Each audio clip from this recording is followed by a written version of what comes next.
Speaker.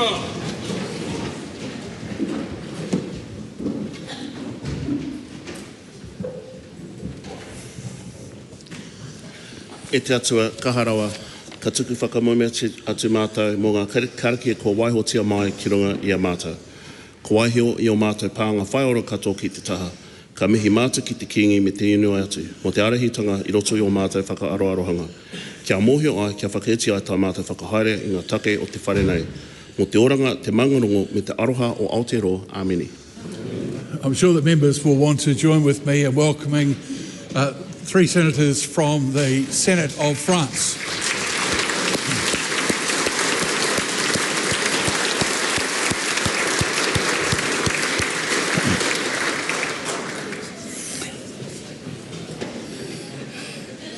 Three petitions have been delivered to the clerk for presentation.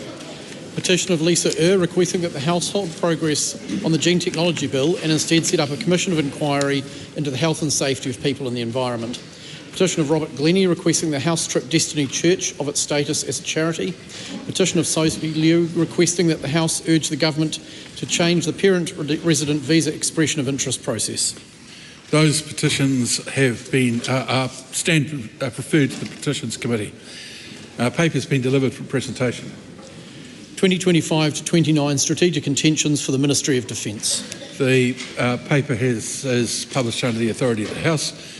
Select Committee report's been delivered for presentation. Reserve Bank, a report of the Finance and Expenditure Committee on the Reserve Bank of New Zealand Monetary Policy Statement, May 2025. The report is set down for consideration. The clerk has been informed of the introduction of a bill. Anti-money laundering and countering financing of terrorism, supervisor levy and other matters amendment bill, introduction. That bill is set down for first reading. We come now to oral questions. The first in the name of Chloe Swarbrick. Ki te Premier, e tōtoko ana ia i ngā kōrero me ngā mahi katoa a tōna kāwanatanga. The Right Honourable Prime Minister. Yes. Is it the government's growth strategy to grow the number of New Zealanders leaving this country, with 191 New Zealanders leaving every single day, and the number of young qualified people desperately struggling to find a job? Our job in this government is to make sure that we build a place where Kiwis can work hard and get ahead, that they can live in a community where they feel safe in their homes, their businesses, their communities, their kids get a world-class education, their parents get looked after in healthcare. And I just would say to members in the Labour Party and the Green Party that if you actually, it's a bit ironic when you don't support oil and gas and fast track and construction and getting things done and built. And actually, where do Kiwis go when they go to Australia? They go work in oil and gas and mining. Get on board, support mining, end the oil and gas ban, let's get it done. Is it good for the economy for his government to have cancelled building of 3,500 state homes, shut down school and hospital and infrastructure rebuilds, effectively freezing the infrastructure pipeline and manufacturing sectors, leading BNZ's senior economist to say, quote, the timeline for New Zealand's long-awaited economic recovery just keeps getting pushed out further and further, end quote. Well, what I'd say is absolutely fantastic is that we have lowered the state house social housing wait list by about 5,000 or 6,000 people, which is great. What is fantastic is that average rents, which I know that member often takes a lot of interest in, that previously went up $180 a week under the Labour Greens government, is now down $5. And importantly, we've taken 2,100 kids out of damp motel rooms and are now in homes, lovely homes and houses. Is it good for the economy for thousands of our talented young graduates and tradies, like nurses and engineers and builders, to be heading to Australia, while his government refuses to invest adequately in crucial health and physical infrastructure, which would rapidly increase employment in this country and deliver us public services? Sorry. Look, there are rules around questions. You can't start a question, put into a whole lot of questions suppositions that might be the member's view, but not necessarily strictly a question. So have another crack at that. Was it good for the economy that his government chose to slash $45 million from innovation in the budget, while the co-president of the New Zealand Association of Scientists has said, quote, we lose something like $11 from the future New Zealand economy for every dollar we cut in the science sector, end quote. a sector crucial for driving employment growth?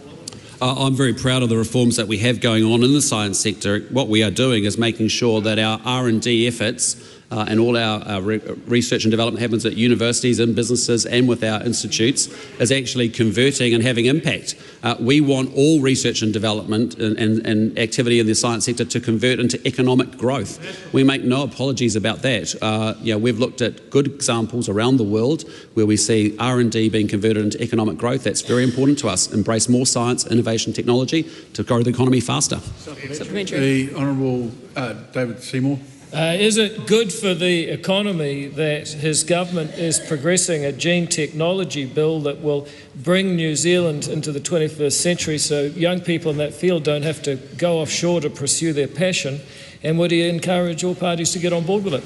I would. I think that's an issue that has been a long-standing one for a long period of time, and I think we're taking a very conservative approach to gene tech legislation, but I do acknowledge that the member, if she was really serious about climate change and solving emissions and actually being able to improve productivity in this country, you'd actually support it as a party, support the clean tech legislation. Supplementary. The Right Honourable Winston Peters.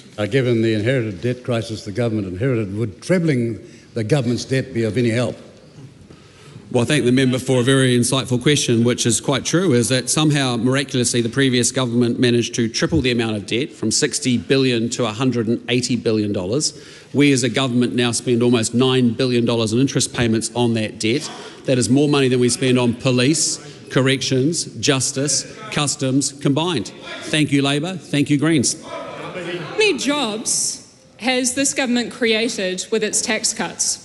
Well, as that member will be well aware, after Budget 2025, we expect the economy to grow in the order of about 2.7% on average over the next 4 years. And excitingly, there's 240,000 new jobs about to be created over that period of time too. Is it good for the economy for thousands of our young people to be forced to spend their days applying for hundreds of jobs, receiving only 1 to 2 interviews, leading them to see our country as a place with, quote, no work, shit pay, why stay? Very odd question. I think, Prime Minister will resume his seat. Sorry? Not taking that question any further. I'm sorry, not having that. Had far too much criticism directed my way because some other member chose to use an appropriate word, and I'm not putting up with that. Before I go any further too, I just want to make very clear to the government, I pulled up Chloe Swilbrick for the content of one question. Standing Order 205, Speaker's Ruling 2054 makes it very clear you cannot bring other parties into the answers. And I'm going to be a lot more attuned to listening to what people are saying in that regard. Question 2, Catherine Wood. Thank you, Mr. Speaker. My question is to the Minister of Finance. How are global events affecting the New Zealand economy? The Honourable Nicola Willis. Mr. Speaker, global events, of course, have a marked impact on the New Zealand economy. Around 1 in 4 New Zealanders derive their livelihoods from sectors that produce goods and services for export. Globally, the last few months have been particularly volatile. The United States announced new tariffs on imports from almost all countries, with rates being continually adjusted. Trade policy uncertainty is high, with little clarity on the final level of tariffs for particular countries when the current pause expires on the 1st of August. Conflict in the Middle East, particularly between Israel and Iran, has added to global instability and uncertainty. Uncertainty almost always has a negative impact on economic growth, and New Zealand is no exception.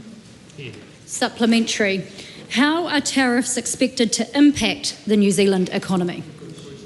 Well, Mr. Speaker, as announced in April, New Zealand would be subject to a 10% US tariff, although this has yet to be confirmed. In terms of direct impacts, tariffs may affect New Zealand businesses that export to the US, such as beef and wine producers. But the biggest impact on the economy is expected to be indirect. Growth in our trading partners, some of whom face the prospects of much higher tariffs than us, is expected to slow. So they are likely then to purchase less from New Zealand than they otherwise would have. Trade policy uncertainty also has an impact on business confidence, with New Zealand firms less likely to invest. Unfortunately, those factors are negatively impacting growth, jobs and wages in New Zealand. Supplementary. What is the impact of other global factors? Well, Mr. Speaker, recently some other sources of uncertainty have diminished. In particular, the ceasefire between Israel and Iran has reduced global volatility, with oil prices returning to pre-conflict levels. Good news. Other global factors are in fact positive for New Zealand. Prices for New Zealand's goods exports are high. For example, with the ANZ Commodity Price Index up 15.5% over the past year in New Zealand dollar terms. As a consequence, the export sector is supporting New Zealand's economic recovery. As I said yesterday, Treasury's conclusion in its latest economic update is that conditions for growth remain in place as mortgage rates continue to fall and optimism for the future lifts. What is the government's response to this global economic uncertainty? Well, Mr. Speaker, this is not a time to panic, as others have done when saying there is, quote, absolutely a case for more spending to stimulate the economy.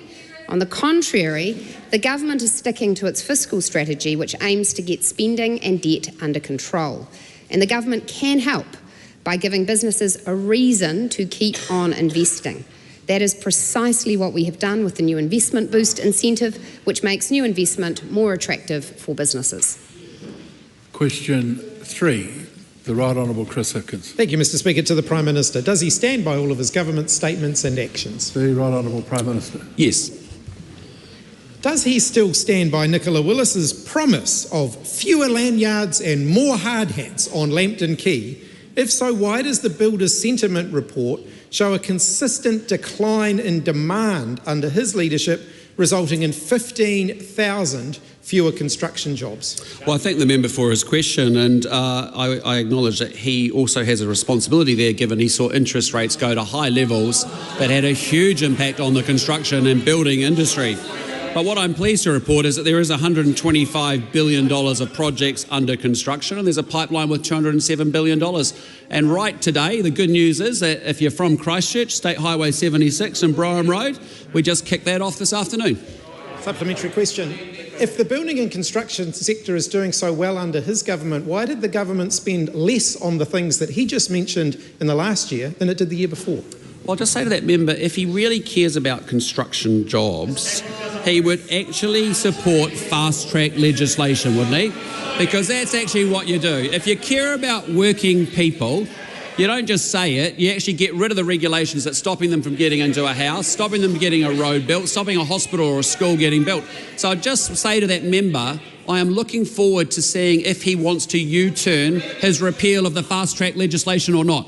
Supplementary question. Which does he think is going to have the bigger impact on the building and construction sector? The promise of projects coming to market faster, or the fact that his government actually took projects off the market, like new State House builds, school upgrades, hospital rebuilds, roading projects and public transport projects, to name a few? Well, what will make a big difference is what we are doing is getting spending under control to lower inflation, to lower interest rates, get the economy growing and to get people into job. That's how it works. That's called macroeconomics. But the second thing I'd say is that if that member again really cares about construction workers, why are there 3 different public-private partnership positions from the Labour Party? Eh? Supplementary, the Honourable David Seymour. Is the government's objective to get more built faster, or simply spend more money as if that's somehow a solution and goal in itself? Well, the government's objective is actually to build stuff and get things done. What we don't believe on this side of the House is what we call ghost projects. Some will remember something called Auckland Light Rail. 6 years, $300 million, nothing happened.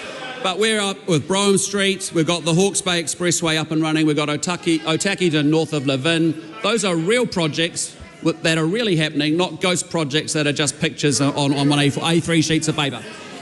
The Honourable Chris Hipkins. Well, is the Chief Executive of Engineering New Zealand wrong that his government's lack of infrastructure work has, quote, devastated the engineering profession? Well, it's a function. Construction has been hit hard, but it's been hit hard because of high interest rates. High interest rates happened because government spending was out of control and you let inflation get out of control. if you really cared about all of these issues instead of the crocodile tears, why don't you back the fast-track legislation? Do it today. Do it today. Do the U-turn. Do it right now. If you really believe in it, back our roads of national significance. If you really believe in it, back our investment boost. Go do that. Parliamentary question, Mr. Speaker. Well, can I just say that while my vote is held in proxy by the whip from the party I can, challenging me in that way is not appropriate. Just think about parliamentary language. The Honourable Nicola Willis.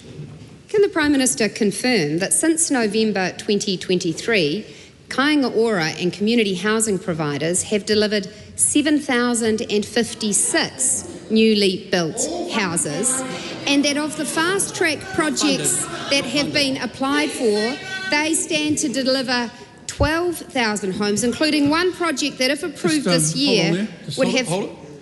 Questions are asked in silence. Beg your pardon? Well, that's for me to judge, but when there was so much noise coming the other side, it was hard to. The member will start again with a question and make it a question that is not in the nature of a speech. Yes. Can the Prime Minister confirm that since November 2023, Aotearoa and community housing providers have built more than 7,000 new homes, and that in addition to this, the fast-track projects promise to deliver more than 12,000 new homes? I can, and I think it's. I'm very proud of the work that we're doing on housing. The fact that this government, in 18 months, has taken 5,000 to 6,000 people off the state house social housing wait list the previous government created, I think is a very good thing. I just say to the member on the other side as well, though, that if you're really serious about it, why don't we actually do real projects, not ghost projects? It's fine. Can he confirm that not one of the 7,000 houses just mentioned by the Minister of Finance was funded in Budget 2024 or Budget 2025? What I can say is the houses are getting built and the state house wait list is going down. And isn't that a good thing? That's a great thing, that 6,000 people have a house now that they're not on that wait list, that grew up over 4 times under the previous administration. Parliamentary question. Is he so desperate to report progress that the only progress he can report is progress that was made under the previous government? And why, a year and a half into his tenure as Prime Minister, will he not admit that things are getting worse for New Zealanders, particularly those in the building and construction sector, not better? And that's why I would like that member to come on board and actually reverse his position on fast track, on investment boost, on actual mining, on a bunch of things in order to get things built. Because you can talk about stuff or you can do it. We do it on this side of the House. When you're ready, excuse me, do you want to leave the House? Then be quiet between questions.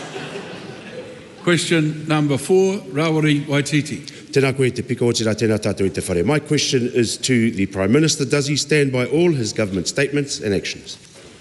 Yes. Does he stand by his statement, excuse me, does he stand by his statement that the United Nations letter regarding the Regulatory Standards Bill and its impact on Te Tiriti o Waitangi is, quote, a total bumpkin, unquote, and, quote, a waste of time, unquote? Well, I think I've actually said all I want to say about that yesterday, but we've got a Minister of Foreign Affairs who's going to reply very eloquently on behalf of our government to that letter, and I'm going to leave that to him. Does he also believe the more than 131,000 people who made submissions on the Regulatory Standards Bill are, quote, bumpkins, unquote, and, quote, waste of time, unquote, given most of them raise the same issues as the UN Special Rapporteur did in their letter?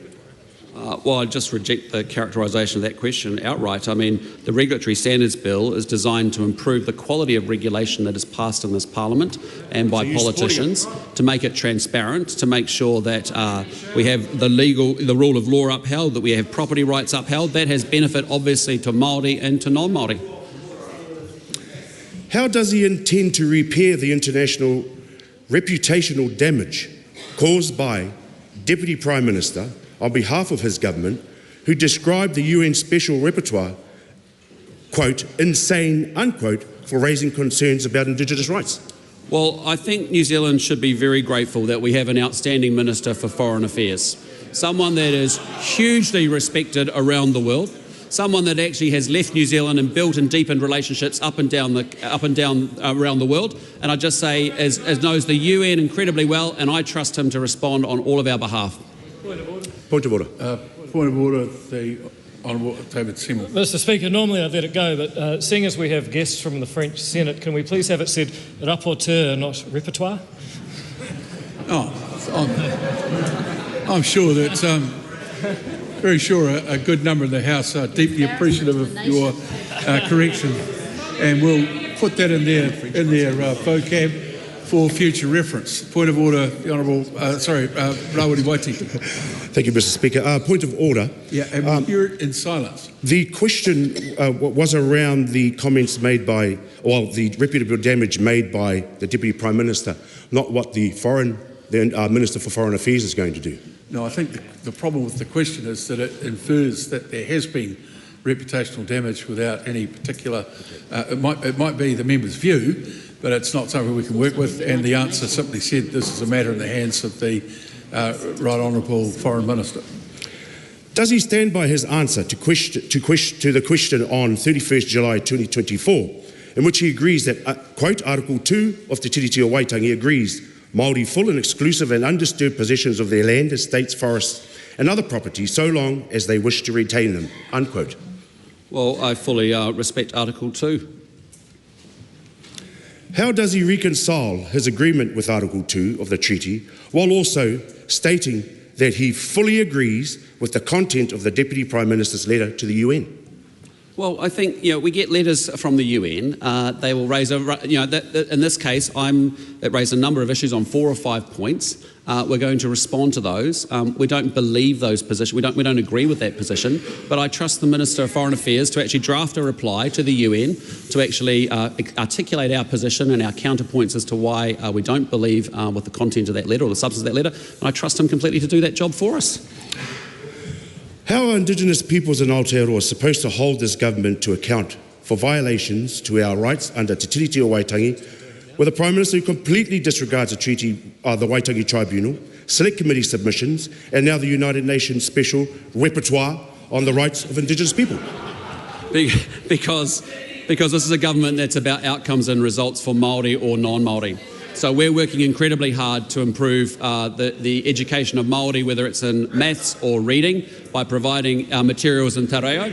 We're making sure that we take many Māori kids that have been sadly consigned to emergency housing, they get into proper warm, dry houses.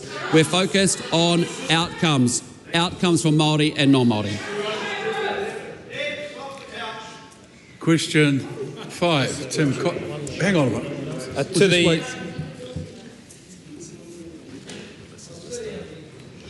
To the Minister of Health. I haven't called you. We'll have silence before questions are asked. Mr. Speaker. Tim Costley, question 5. To the Minister of Health, what progress has been made on childhood immunisation rates? Mr. Speaker. The Honourable Simeon Brown. Mr. Speaker, good news. New data released earlier this week shows that childhood immunisation rates at 24 months continues to rise across the country. This reflects our strong commitment to improving health outcomes for New Zealand kids. National coverage has climbed to 79.3% in the third quarter of 24-25. That's an increase of 2.4 percentage points compared to the same quarter last year. This result shows that our clear focus on health targets, combined with the efforts of our frontline health workforce, is delivering real improvements for children. When you focus on delivery, you get results. Nice. What progress has been made across the regions? Well, Mr. Speaker, the gains have been widespread and encouraging, with several districts showing strong improvements compared to the last quarter. Auckland lifted its coverage by 5.7 percentage points, counties Manukau by 5.5 and Lakes by 5.2. Capital and Coast rose by 4.4 points, while Whanganui achieved a 5.8 percentage point gain. In the South Island, Nelson Marlborough saw a 5.2 percentage increase, and South Canterbury delivered a remarkable 12.1 percentage point gain in that quarter. These results show that our investments in local services are working, that our communities are stepping up to protect their children. However, there's still more work to do. Mr. Speaker, why is it important to increase immunisation rates? Well, Mr. Speaker, recently we've seen cases of measles in the Waitangi. This serves as a timely reminder of why immunisation matters. Measles is one of the most infectious diseases we face, and immunisation remains the most effective way to keep our children, families and communities safe. We're committed to giving every child the healthiest possible start to life, and that's why we've brought back the health targets. These improvements are a vital step towards that goal. What other actions has the government taken to lift immunisation Well, rates? Mr. Speaker, we're heading in the right direction, but there's still more work to do, and that's why, as part of our record funding boost for general practice, we've introduced performance payments for GP clinics that successfully lift childhood immunisation rates by up to 10%. All reach 95% of their enrolled population, with partial payments for partial achievement. We're continuing to invest in community outreach, local services and the workforce needed to lift immunisation coverage rates even further. Question 6, the Honourable Barbara Edmonds. Modi, Mr. Speaker. To the Minister of Finance, does she agree with the Prime Minister's statement that, quote, the reason people leave a country is because they think they can earn higher incomes somewhere else, unquote? If so, why? The Honourable Nicola Willis. Mr. Speaker, yes. I think that is a key reason people migrate, amongst others. Australia, for example, is a wealthier country than New Zealand and can pay higher wages, including in industries such as mining and oil and gas that members opposite have tried to shut down. Supplementary. Are the minimum wage increases that are less than inflation enough to keep Kiwis working here where they can earn more pay in Australia? Yes, Mr. Speaker, and minimum wage earners were among the 1.9 million New Zealanders who benefited from tax relief that member would have denied them. Supplementary. Why does she believe 47,000 people moved to Australia last year? Well, Mr. Speaker, as I outlined extensively yesterday, for similar reasons that a similar number left the year before, which is that the New Zealand economy has gone through an extremely tough period. We had a government that drove inflation to record levels for an extended period. Interest rates soared to control that. That has had a contractionary effect on our economy, and this government is working hard every day to rebuild and recover the economy, and I'm yet to hear from that member a single idea about how to do that. Supplementary. Why would construction workers stay in New Zealand when today the Certified Builders Association said, quote, half of those surveyed expected conditions to get worse and forward workloads declined, unquote? Well, Mr. Speaker, I'm also aware of the Builder Sentiment report that was released by EBOS this morning, and that report stated, and I quote, that the percentage of builders anticipating improving sector conditions has doubled on last year from 22% to 40%, and it said, I quote, the shift in sentiment reflects growing confidence and a more balanced outlook for the industry. While a full recovery will take time, there's a growing sense that the worst, i.e. you guys, is behind us. No, sorry. Minister will stand and withdraw for that. Apologise to the House for that last statement. I withdraw and apologise. Supplementary.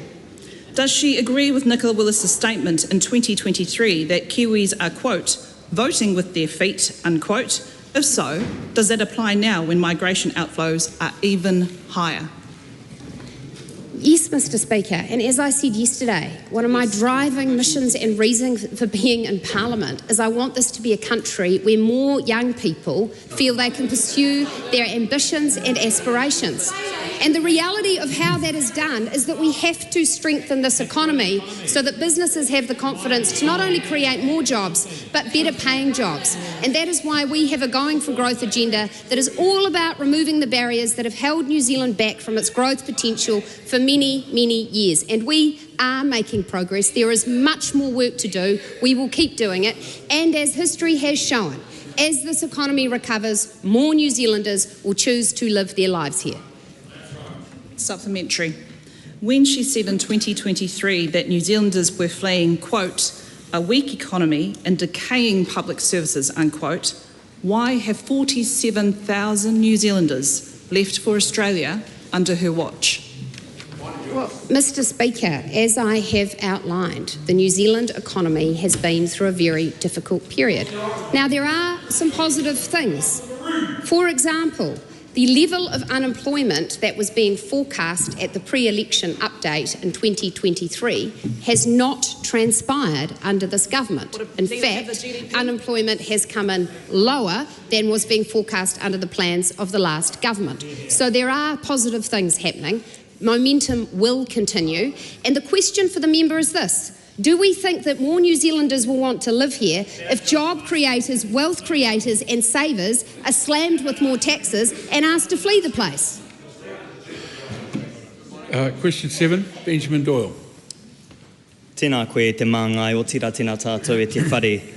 To the Associate Minister of Health, is the government on track to achieve the National HIV Action Plan's goal of effectively eliminating local transmitted HIV in Aotearoa by 2030? If not, why not? Sorry, there were people speaking during that question. So we'll have the question again while the whole House listens in silence. Point of order. Point of order. Mr. Speaker, how did this question get approved by you or your staff, when in the last few words it mentions a country that is not known in this world and nor is recognised by the United Nations? Yep. Oversight on my part. They're not going to change Benjamin it by Doyle. themselves. Ask the question again. When the House is all silent. Sorry, am I repeating the primary, Mr. The whole Speaker? primary question. Thank you. Yes. Thank you. My question is to the Associate Minister of Health. Is the government on track to achieve the National HIV Action Plan's goal of effectively eliminating locally transmitted HIV in Aotearoa, New Zealand by 2030? If not, why not? The Honourable Mr. Peters. Mr. Speaker, you have approved, in my view, wrongly, but you're entitled to your decision, this question, and now it's not being read properly from the script. That's right. And I appreciate all the points that you make. Brendan Doyle, one more time, as it's written on the sheet. Is the government on track to achieve the National HIV Action Plan's goal of effectively eliminating locally transmitted HIV in Aotearoa by 2030? If not, why not? The Honourable Casey Costello. Mr. Speaker, I'm advised that the cases of locally acquired HIV continue to trend down from their peak in 2016. Based on the downward trend since 2016, there is no reason to believe the goal will not be achieved of effectively eliminating locally transmitted HIV in New Zealand by 2030. Is she concerned with the findings of the HIV Epidemiology Group's most recent report that, quote, locally acquired infections overall have only decreased by 31% from the 2010 baseline set by the National HIV Action Plan, which is well short of the 90% reduction target by 2030? And if so, what action is she taking to address it? Mr. Speaker, the figures that I have had reported is the target is a 90% reduction on the 2010 total, which was 149. The 2024 figures are 59 and 4 cases unknown. In terms of the action that we are delivering as a government is a full commitment to the HIV Action Plan, and we are making solid progress in that regard. Is she concerned by the government's failure to meet the National HIV Action Plan's goal to maintain 0 cases of transmission at birth, with new avoidable cases of perinatal transmission occurring for the first time in almost 20 years? And if so, what will she do to turn it around? Mr. Speaker, unfortunately, as the member knows, that the cases he refers to are about 2 individuals that travelled to New Zealand that were pregnant at the time. I don't want to discuss further details of those individuals, but as I have highlighted, we continue to be committed to the HIV Action Plan. There are a range of actions that are being committed, and the Ministry of Health and Health New Zealand are working well in that regard. Green misinformation. What, if anything, will she do to address the growing inequity in rates of HIV acquisition amongst trans, migrant and Māori populations in Aotearoa, as highlighted in the HIV Epidemiology Group's latest report as highly concerning? Mr Speaker, I can advise the member that the recent completion of a request for proposal to expand innovative testing for HIV and other sexually transmitted infections to priority populations. 8 contracts are now in place and 2 providers have commenced service delivery. Overall, these services will improve access and uptake of testing and include a new national online service, community-based testing and peer-led testing for priority populations. I can also advise the other priorities include recruiting contact tracers to increase the capacity and capability of contact tracing for people newly diagnosed with HIV and other STIs, modelling HIV prevalence in New Zealand to better understand the burden of HIV and where further resources should be directed in order to better prevent transmission, and completing an audit on antenatal screening to identify gaps. The budget of $18 million, which was set in Budget 2022, is on track to be fully delivered. Question 8, the Honourable Ginny Anderson. Thank you, Mr Speaker. My question is to the Minister for Infrastructure. Why are there more than 15,000 fewer people working in the construction under this government, and what impact does this have on the government's infrastructure pipeline? The Honourable Nicola Willis. Mr Speaker, on behalf of the Minister for Infrastructure, the construction sector has certainly been affected by the economic downturn and higher interest rates. The construction industry is very sensitive to changes in interest rates, as construction projects are heavily reliant on debt funding. So no wonder construction has been affected. Interest rates have been high in recent years to fight inflation, pumped up by reckless government spending. But Mr Speaker, the member is over-egging the impact on construction jobs by using a data series that Statistics New Zealand says has provisional status. Stats New Zealand notes that the Household Labour Force Survey is the data source for official statistics about our labour force. And since we came into government, the HLFS shows a more moderate decrease in construction jobs of around 4,000. So I reject the extent of the member's claim. In relation to the second leg of the question, the government's infrastructure pipeline is strong. Over the next 6 months, we will be breaking ground on at least $6.4 billion worth of publicly funded infrastructure builds across this country. How many construction companies have been impacted by the government cancelling 3,500 Kāinga Ora homes? And what number of these companies have had to lay off workers? Well, Mr Speaker, this is a to and fro with that member that seems that it will never be resolved, because the fact is this, and I say it again, since November 2023, Kāinga Ora and community housing providers have delivered 7,056 newly constructed homes funded not with Labour's money, not with National's money, but with taxpayer money. Exactly. Taxpayers' money. Just wait until your own side give you the courtesy of silence in the House. What does it say about this government's blueprint for the construction sector when 750 firms have gone under in the past year, and half of those surveyed by the Certified Builders Association say that conditions are expected to worsen? Well, Mr Speaker, I feel very strongly for any business that is unable to operate in a difficult economic environment, and it remains the focus of the government's activity to ensure that there are better business conditions and better settings in which businesses can thrive. In terms of the sentiment that is in the sector, I again quote the report I quoted earlier in question time, which has come out today. which shows that in fact sentiment amongst builders is increasing quite dramatically. And Mr Speaker, I would also point to one very tangible action that the government is taking that's going to help a lot, and that is the fast-track legislation. There are up to 17 projects that have indicated they would commence this year if approved through that process, creating among them hundreds of construction jobs that the members opposite would cancel because they oppose fast-track. When will she accept responsibility for the fact the number of apprentices being trained is not enough to replace those who have left, given her government cancelled the apprenticeship boost for civil engineering?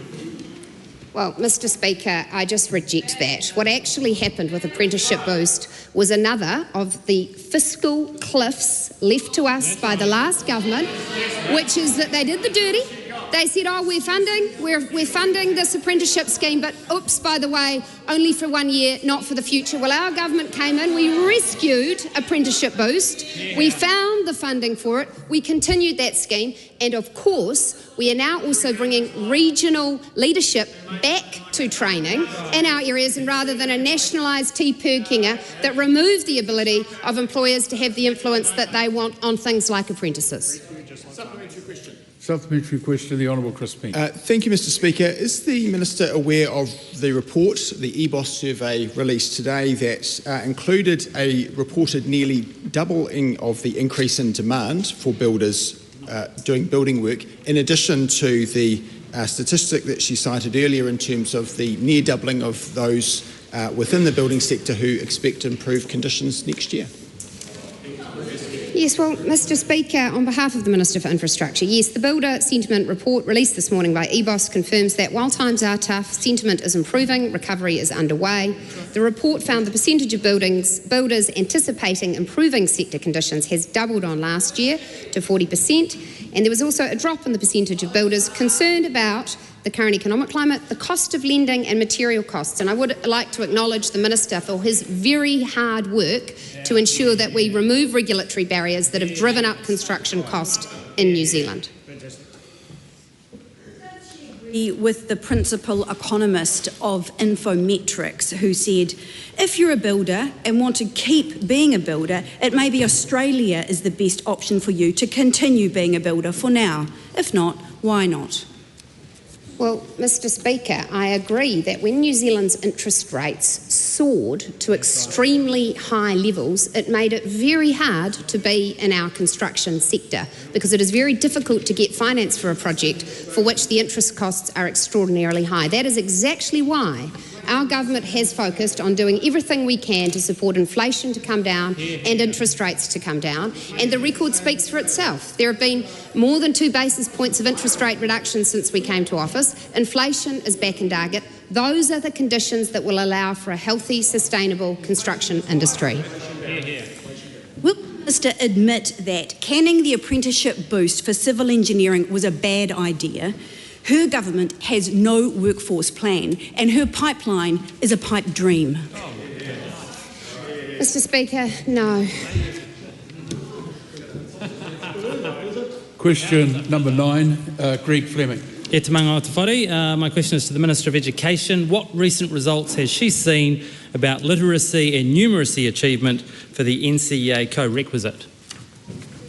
The Honourable Erica Stanford. Mr Speaker, I was very pleased to see the latest results show a marked improvement in student achievement. Across all year levels in numeracy, 57% of students achieved a significant increase from 45.6% in May last year.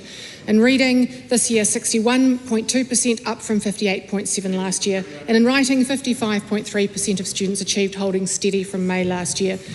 More than half of this year's Year 12 students who did not meet the co-requisite last year have now achieved it, moving the overall NCEA Level 1 pass rate from 71.5% to 79.6%.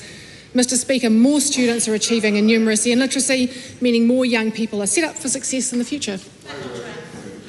What results has she seen for high equity index schools? Mr Speaker, the results for students in high equity index schools are the ones that I am the most proud of. Whilst there is still some way to go, significant improvements have been made with positive gains in reading, writing and maths.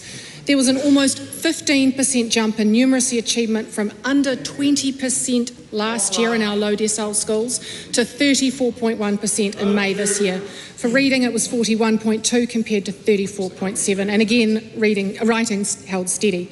We can see that the persistent effort and focus on the basics from our students and the incredible hard work and dedication of our teachers is achieving meaningful results. What investment has she made to support schools with the co-requisite assessments? Mr. Speaker, when we were made aware of last year's results, we knew that we needed to provide additional targeted support for young people in literacy and numeracy. That's why in 2024 we invested $2.2 million to support students in 141 lower decile schools to get the foundational literacy and numeracy skills they needed to get across the line. Schools receive targeted training and funding, teacher release time to support teachers to directly work with groups of students in the greatest need. Mr. Speaker, this is a government of action that responds when there is a need, and we have a relentless focus on raising student achievement. And how will the government's plans to teach the basics brilliantly enable students to continue to achieve success in the co-requisite? Mr. Speaker, these early improvements are supported by a comprehensive reform package that is focused on lifting academic achievement. We've introduced a new year-by-year curriculum that's internationally benchmarked in English and in maths. We've implemented structured literacy and structured maths, provided schools with hundreds of thousands of high-quality maths textbooks.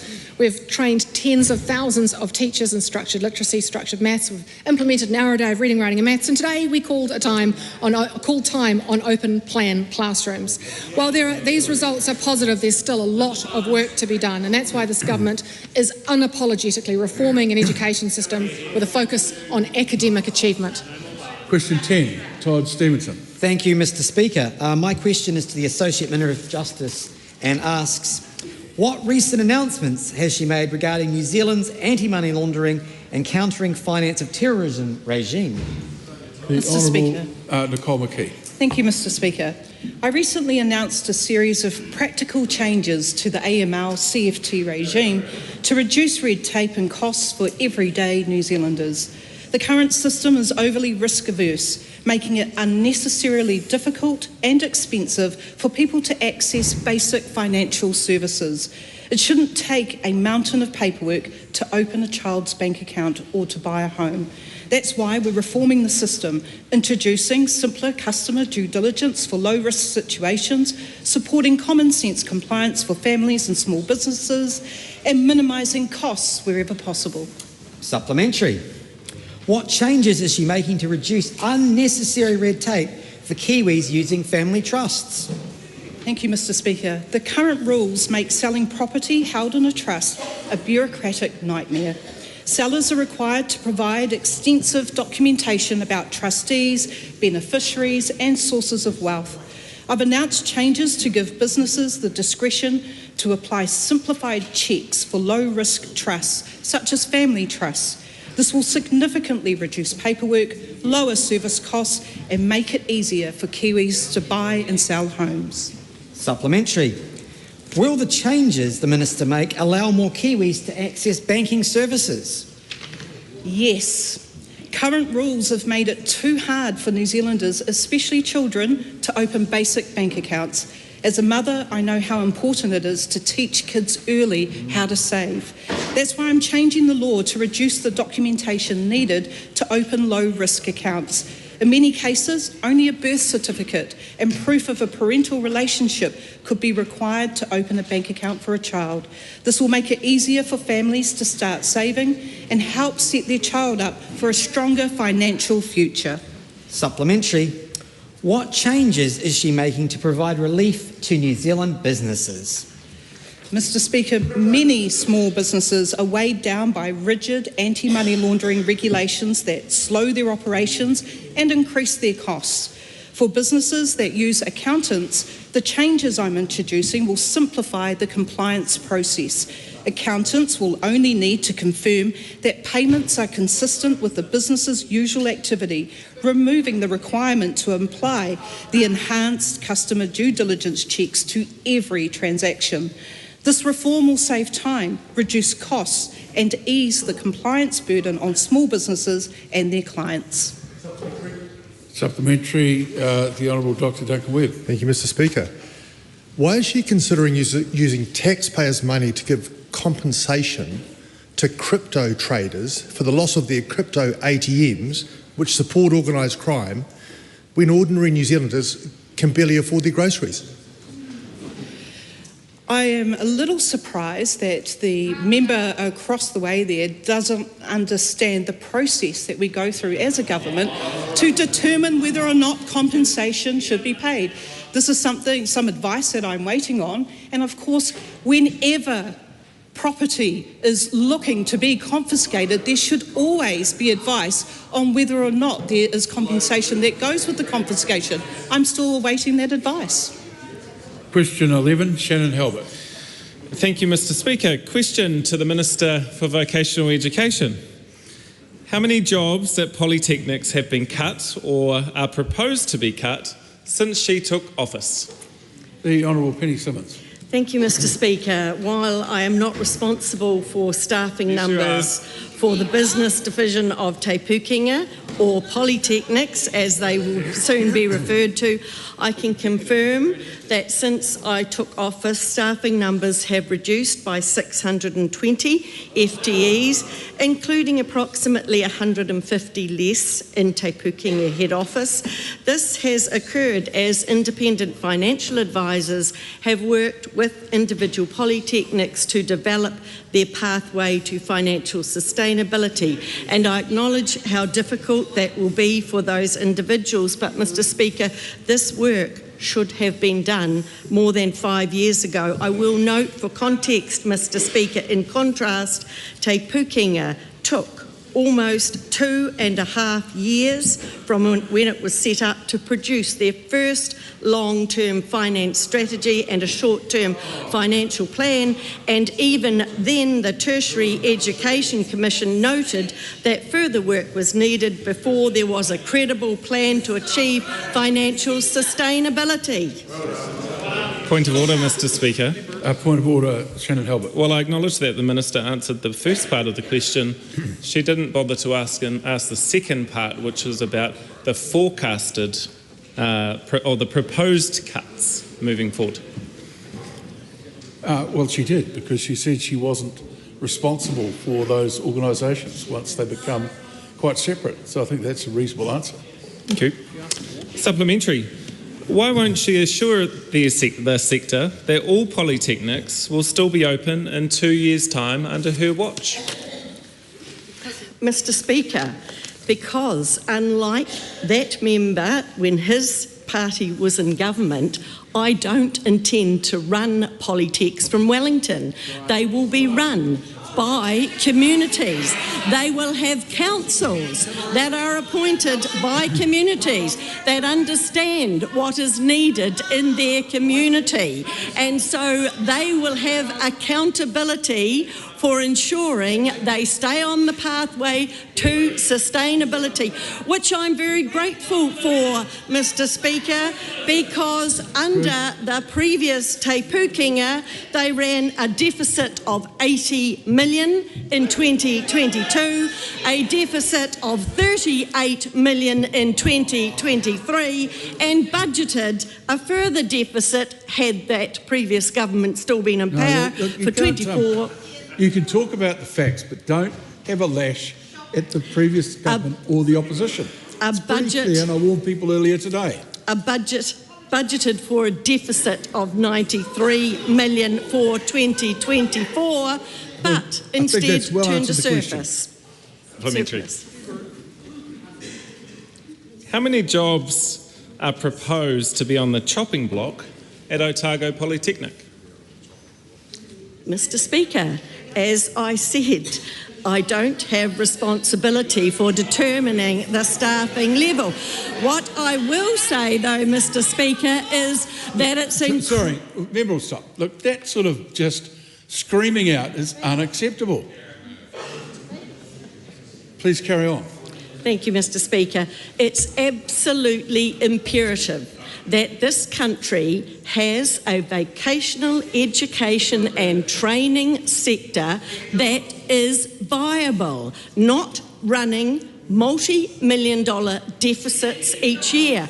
A viable network is how we will ensure there is provision in Otago, in every other region, for those people who need to gain the skills and the training to be able to gain meaningful, well-paid employment and contribute to the economy of this country. Supplementary. How many more jobs are proposed to be put on the chopping block at Toi Ohomai, Western Institute, UCOL, Whitireia and Northtec? Mr. Speaker, I continue to remind the member that I will not be responsible for determining the... Sorry, I'll stop you there. So, Speaker's ruling 1815 makes it very clear that although you might not be legally responsible for the entity, you are responsible for the portfolio. The questions that relate to it should be answered. Those entities themselves don't get the opportunity to be accountable to the House. That's why we have a minister. So please rephrase your answer. Thank you, Mr. Speaker. Those are operational matters that the councils of those polytechnics will make decisions on as they decide what level of funding they need for the programs that they deliver. I will, Mr. Speaker, though, give you an example. If this is... No, it's not necessary. That's not necessary? Taken a lot of time over these answers. Supplementary. Shannon Halbert. Thank you, Mr. Speaker. How many jobs are on the chopping block moving forward at her old stomping ground, SIT, and how does that compare? Well, I'll stop the member right there. He can't expect me to be pedantic about the minister's answers at the same time starting a question with the various colourful descriptions in his question. Keep a straight question. Thank you, Mr. Speaker. How many jobs are on the chopping block? No, that's the problem. That's not, you can't possibly know that that is the case. So you can ask a question without those sort of, colourful descriptors. Thank you. How many jobs are at risk at the Southern Institute of Technology, and how does that compare with other polytechnics across the country? Mr. Speaker, that will be an operational matter for the Council and the management of SIT. But can I just say, Mr. Speaker, I would expect SIT to continue a long and distinguished history of running in a business-like manner with prudent attention to their financial situation. Supplementary. I beg your pardon? Well, why are you interfering with the opportunity of your colleague to ask his question? Thank you, Mr. Speaker. Why won't she share the financial information available to her to prove that her new model is in fact financially viable? What I'm very proud of, Mr. Speaker, is that for the past year we have had financial advisors working with each individual polytechnic to form a pathway to financial sustainability. We still have some work to do with 4 of the polytechnics, but they are well on the way to being able to achieve that. It isn't appropriate to share that until they have worked through what is needed with their own staff, and I am very confident that we are well on the way with at least 10 to be able to stand them up to be financially viable, and it is the work that should have been done 5 years ago.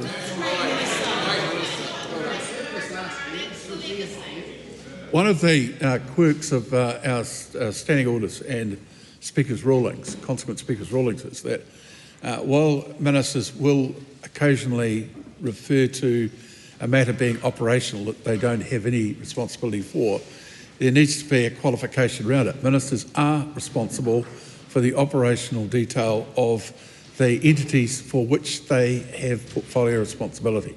Standing order, Speaker's ruling 1823. So that's where we'll be watching for that in the future as well. Question 12, Rima Nakli. Mr Speaker. My question is to the Minister of Justice and asks, how is the government progressing with its plan to restore law and order? Mr Speaker.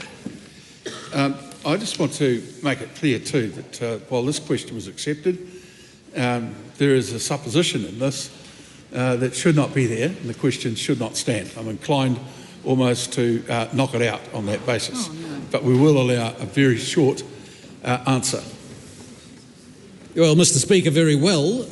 Following changes to strengthen the sentencing regime and give police more powers to deal with gangs, Government announced further measures to restore law and order, strengthening trespassers laws and announcing changes to the Crimes Act to protect retailers from shoplifting and strengthening criminal offences for assaults on first responders. Oh, great. Supplementary.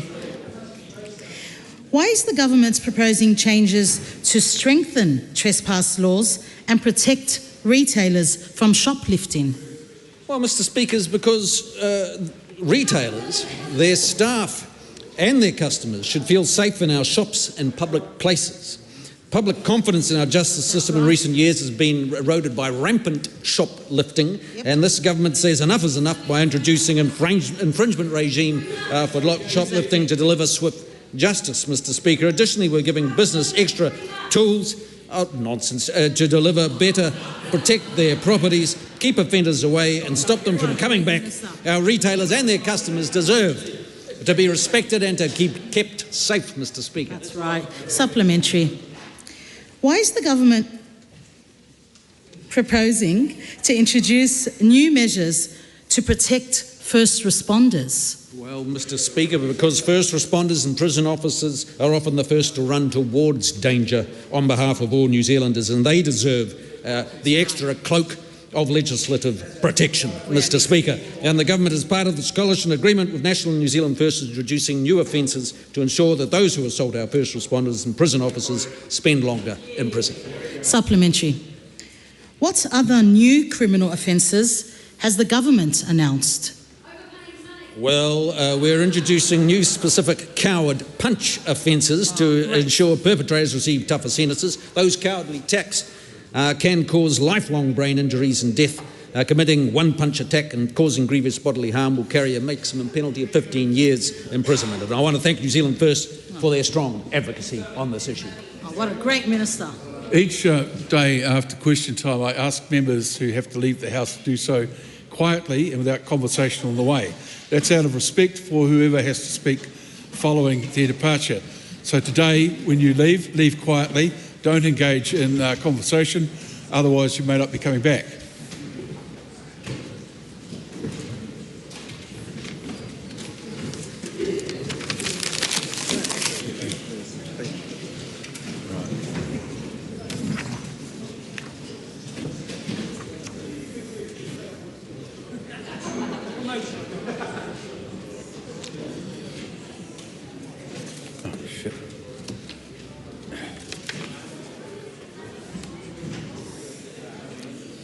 Would some honourable member care to move that the House take note of miscellaneous business? Mr Speaker. I call the Honourable Marama Davidson. Mr Speaker, Te Tiriti is an opportunity for good for everyone in Aotearoa, and especially in the work of prevention violence. It is a basis for belonging, a basis for equity, justice and peace.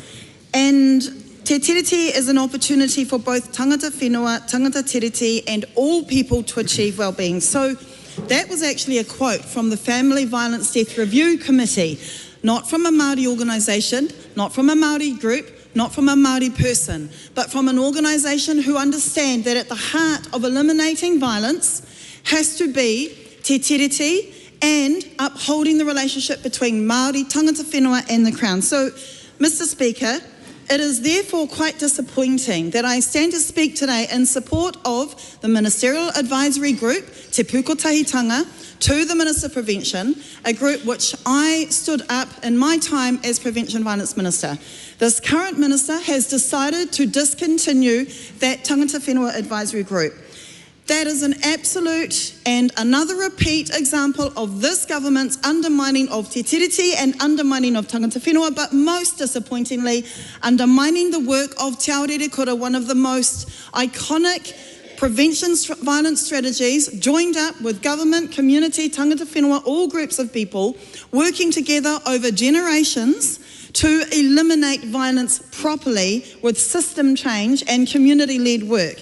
Now, Mr. Speaker, Te Pūkoteitanga, the Tangata Whenua Ministerial Advisory Group, was born from an understanding that centering te tiriti was going to be key to interrupt the generational violence that exists in this country and to interrupt it for everyone. It was born out of a clear demand from groups across the sector, not just Māori, who knew that the only way to properly address violence was to both have a mana ki te mana relationship with the Minister and the Ministerial Advisory Group, while also recognising that wahine Māori are more likely than any gender or ethnicity to experience violence, and therefore that required mātaranga Māori, kaupapa Māori and Māori relationship to be at the centre of the work for everyone.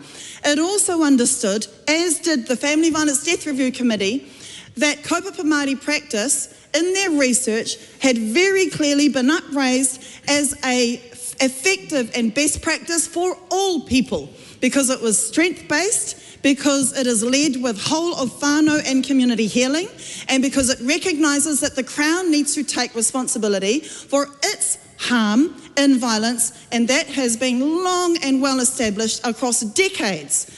So, Mr. Speaker, the Greens would absolutely continue to highlight te tiriti as a positive chance for ending violence, continuing to fund a tangata whenua ministerial advisory group, and rejecting the playoff that the current minister and her party are trying to instill. We've seen that be rejected, for example, just at the Regulatory Standards Bill oral submissions, where across the board, at least 80% of the submissions that are opposed to that bill were clearly also upholding te tiriti as key to prosperity for this country, for everyone.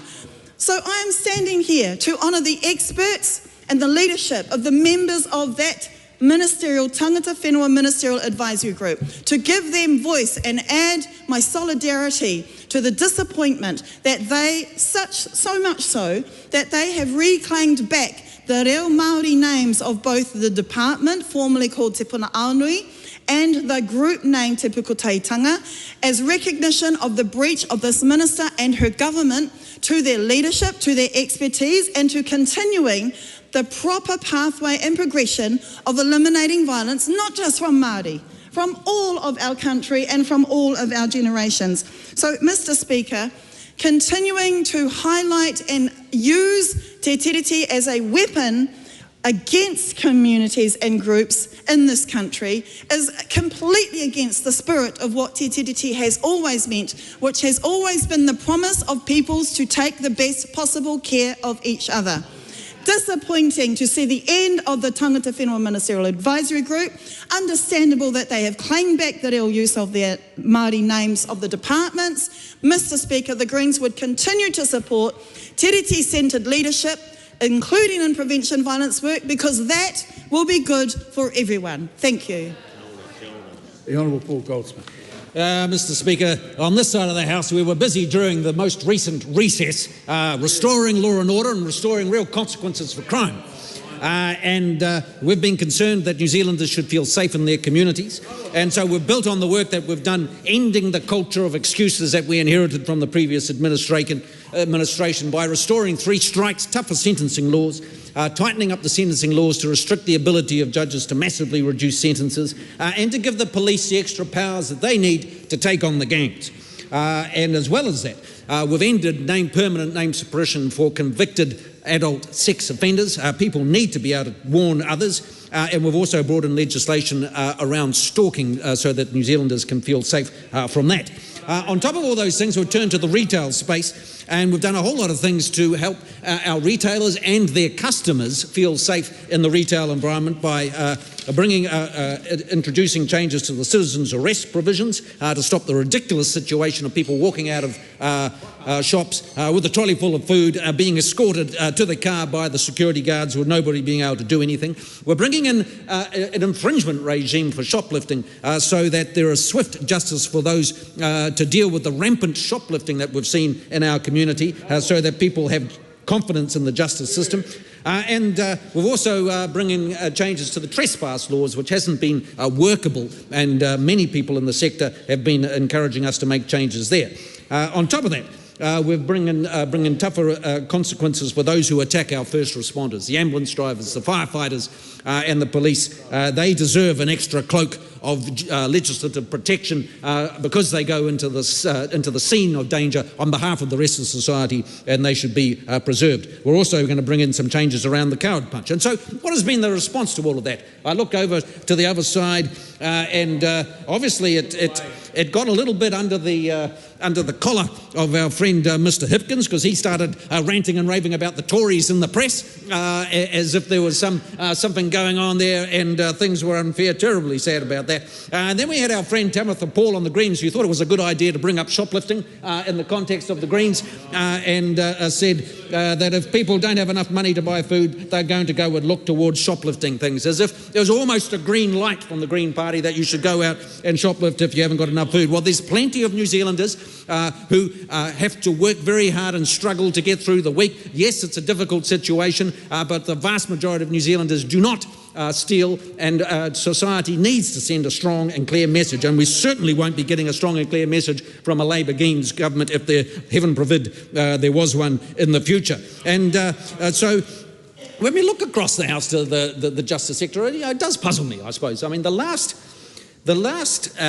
new law and order policy announced by a Labour MP was announced by Kerry Allen a long time ago. We haven't heard a single thing in terms of new policy on law and order from that side of the House. We're now well over 18 months into the term. When we were in opposition, we were coming up with ideas, new ideas, putting them before the public. It is the role of the opposition both to oppose and to propose, and we haven't heard a single proposal on the other side. Yes, they just seem to be sitting there doing nothing, not coming up with ideas. I mean, are they going to bring back the culture of excuses? I mean, maybe that should be their policy. Well, at least they could actually say it so we could talk about it and know what they're on about. Are they going to return to a sole focus on reducing the prison population, regardless of what's going on in the community, by 30%? I mean, that might be one thing they're going to do. They'll certainly repeal our tough gang legislation because they preferred to give money to the gangs to do meth programs, remember? Maybe they'll be returning to the policy of funding gangs and gang associates to deliver meth programs. That might be one of the things they're going to do. I'm just not quite clear what the priorities are. I'm not even entirely sure who the Justice spokesperson is in the Labour Party. It might have been that Reuben guy who gave me a cake. He gave me a cake a couple of weeks ago, I think, to acknowledge the great work that we've been doing on law and order,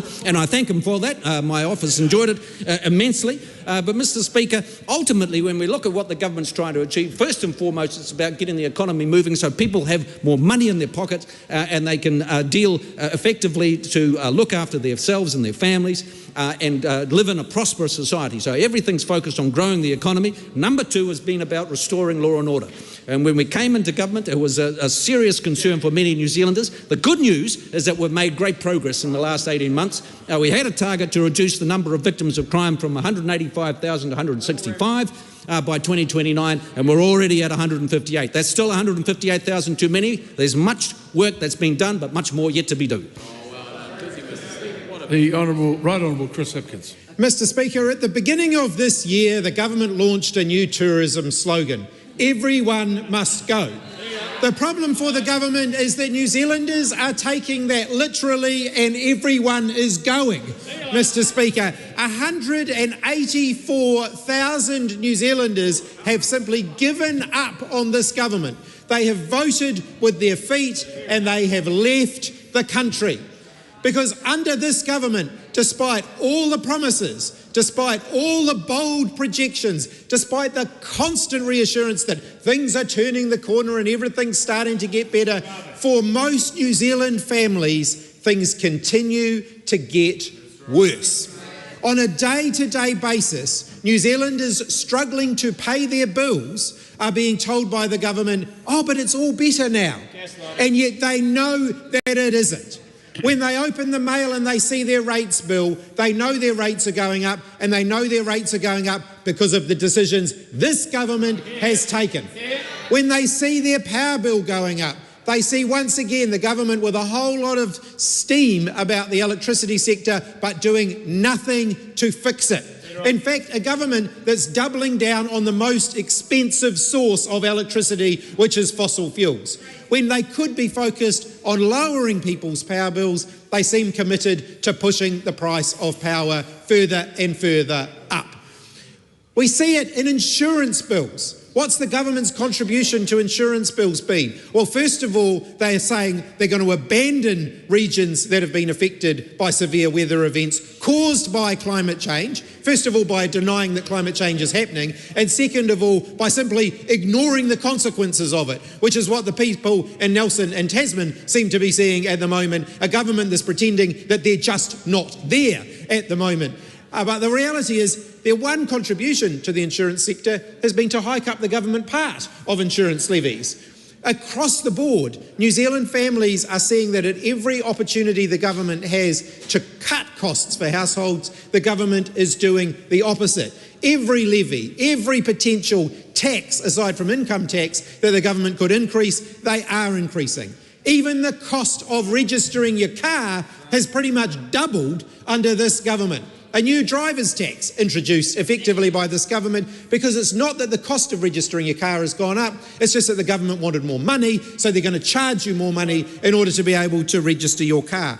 Everywhere New Zealanders look, they will see the cost of living going up, and they will see it being exacerbated by this government.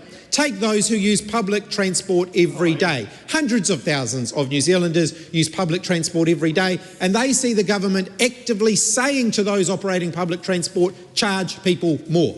That's actually been a directive by the government. Charge people more for their public transport every day. So every time someone gets on a bus or a train or uses public transport, they are being told that their fares going up is because that's what the government have chosen for them. Every day, New Zealanders see their prices going up, and they see the government celebrating that. They see the government encouraging that, and instead of actually acknowledging the real economic pain that New Zealanders are feeling, we see a government in denial. With 15 to 17,000, depending on which numbers you concentrate on, jobs disappearing from the construction sector, we've got the government saying, oh, but everything's getting better. And yet the builders are saying that things are getting worse. The people who actually do the work are saying that things are getting worse. This government is in denial about the consequences of the decisions that they are taking. When they choose to cut new State House builds, when they choose to cut hospital rebuilds, when they choose to cut school upgrades, when they choose to cut transport projects, they are putting people out of work, and they are deferring the problems further and further into the future. Today, I had the opportunity to speak to some young people here to learn about the government's budget. And the most important point that I made to them was this: government budgets only record the cost of what governments are doing. They don't record the cost of what government is not doing. And it's the young people sitting in front of me who are ultimately going to pay that cost. And that is what this government are willing to do. They are willing to load up more and more costs onto the next generation of New Zealanders rather than actually invest in their future. And that is why young New Zealanders are giving up on this government and leaving the country, because they see no future here under this government. They simply see a government determined to make their future darker rather than better. And that is what the government should actually be focused on doing. The Honourable Penny Simmons. Mr. Speaker, there is something that I know absolutely about vocational education and training, and that is that locals know best, local industries know best, local communities know best, and guess what? that member who just finished his speech didn't understand that when he set up that failed institution Te Pukenga. He didn't understand it and he disrespected those local communities.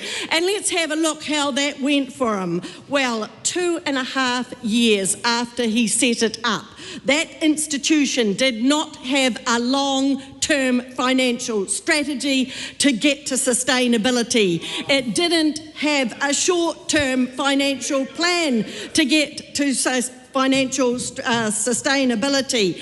They didn't do anything to help the financial sustainability of that sector. That was one of the reasons why Mr. Halbert's boss set it up and it didn't work. Let me remind him that in 2022 it ran an $80 million deficit.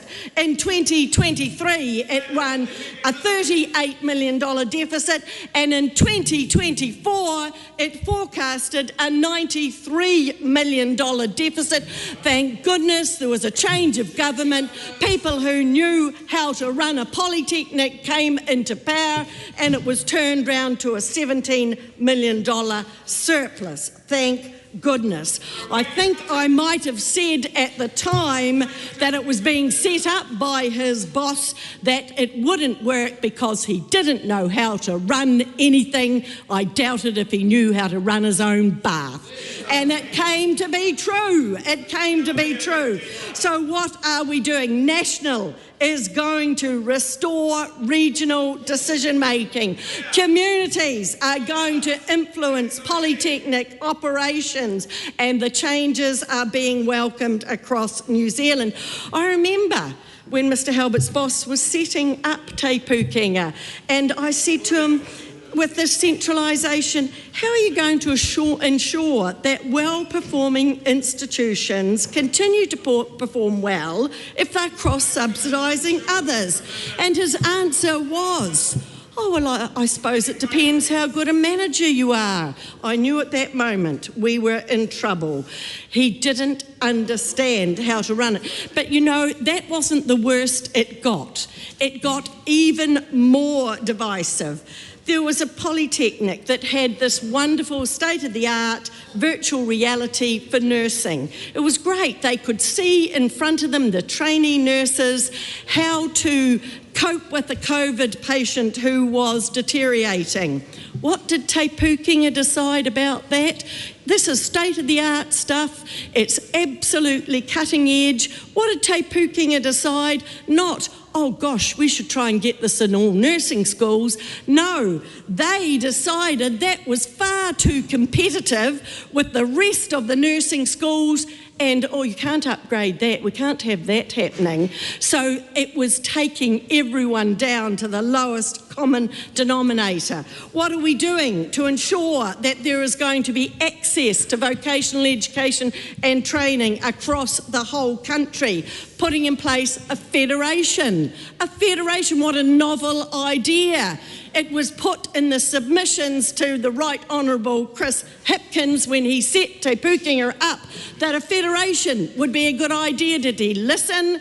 No, he knew what was best.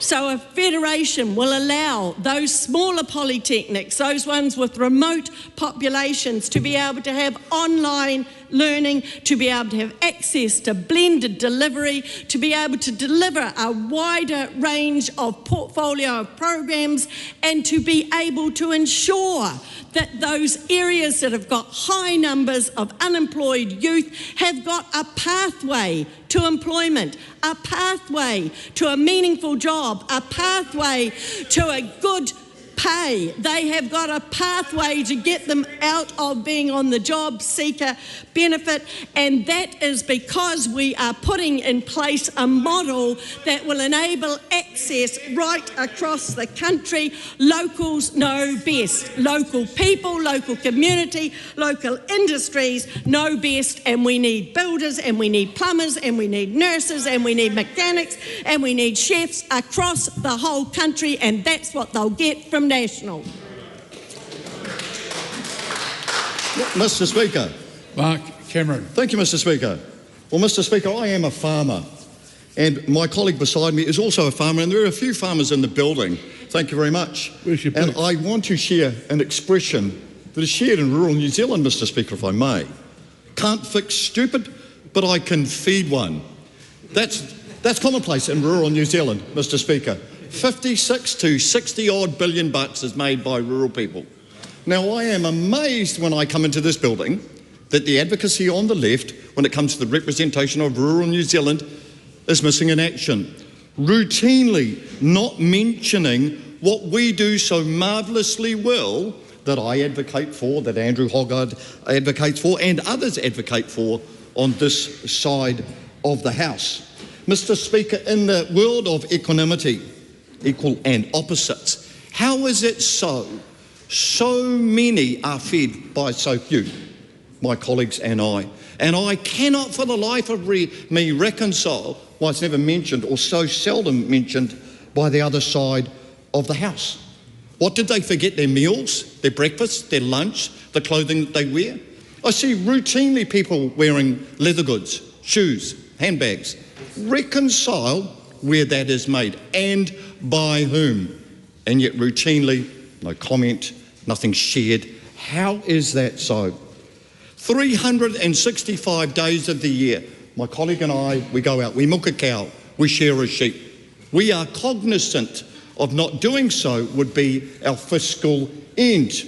People laugh, but they are wearing my clothing, this man's clothing. They are drinking our milk, eating our cheese, gracious me.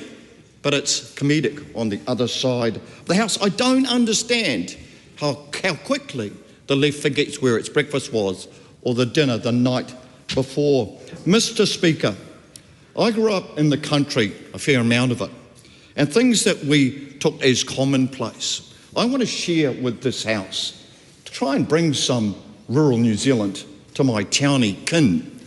Now, routinely Andrew Hoggard and I and Mike Butterick and others would talk about a shearing, raised board, a gut, a wall press. What does that look like to a townie? They don't know, but that's what made your blissed clothing. How do you reconcile that? A cowshed, a cluster, a bowl, a receiving can, commonplace tools for everyday Kiwi folk. A shear plough, a shear pin, a hock, a fetlock, all were terminology that we grew up with. And yet 60 billion bucks, I am so sad, is so routinely not mentioned by my colleagues on the left. How can you reconcile that when we, as parliamentarians, some of us have essentially turned our back on rural New Zealand? Now, I want to share an anecdote, if I may, for some in the public gallery, some of my parliamentarian colleagues. And I'm brought to reconciling a period in my life on a Sunday morning when I got into a drain to put a snake chain on a cow. Sunday morning, July, August, doesn't matter, give or take a bit. It's blissed freezing. Now, I am pulling out this cow for fear that I would lose her life, to run a bag into her. My hands are frozen. If you're lucky, if it's 5 or 6 degrees. I've now tried 6 or 7 times to get a needle into this poor blissed creature to save her life. Now, bear in mind, a lot of people don't know what that looks like. Sunday morning, 5 degrees, rural New Zealand.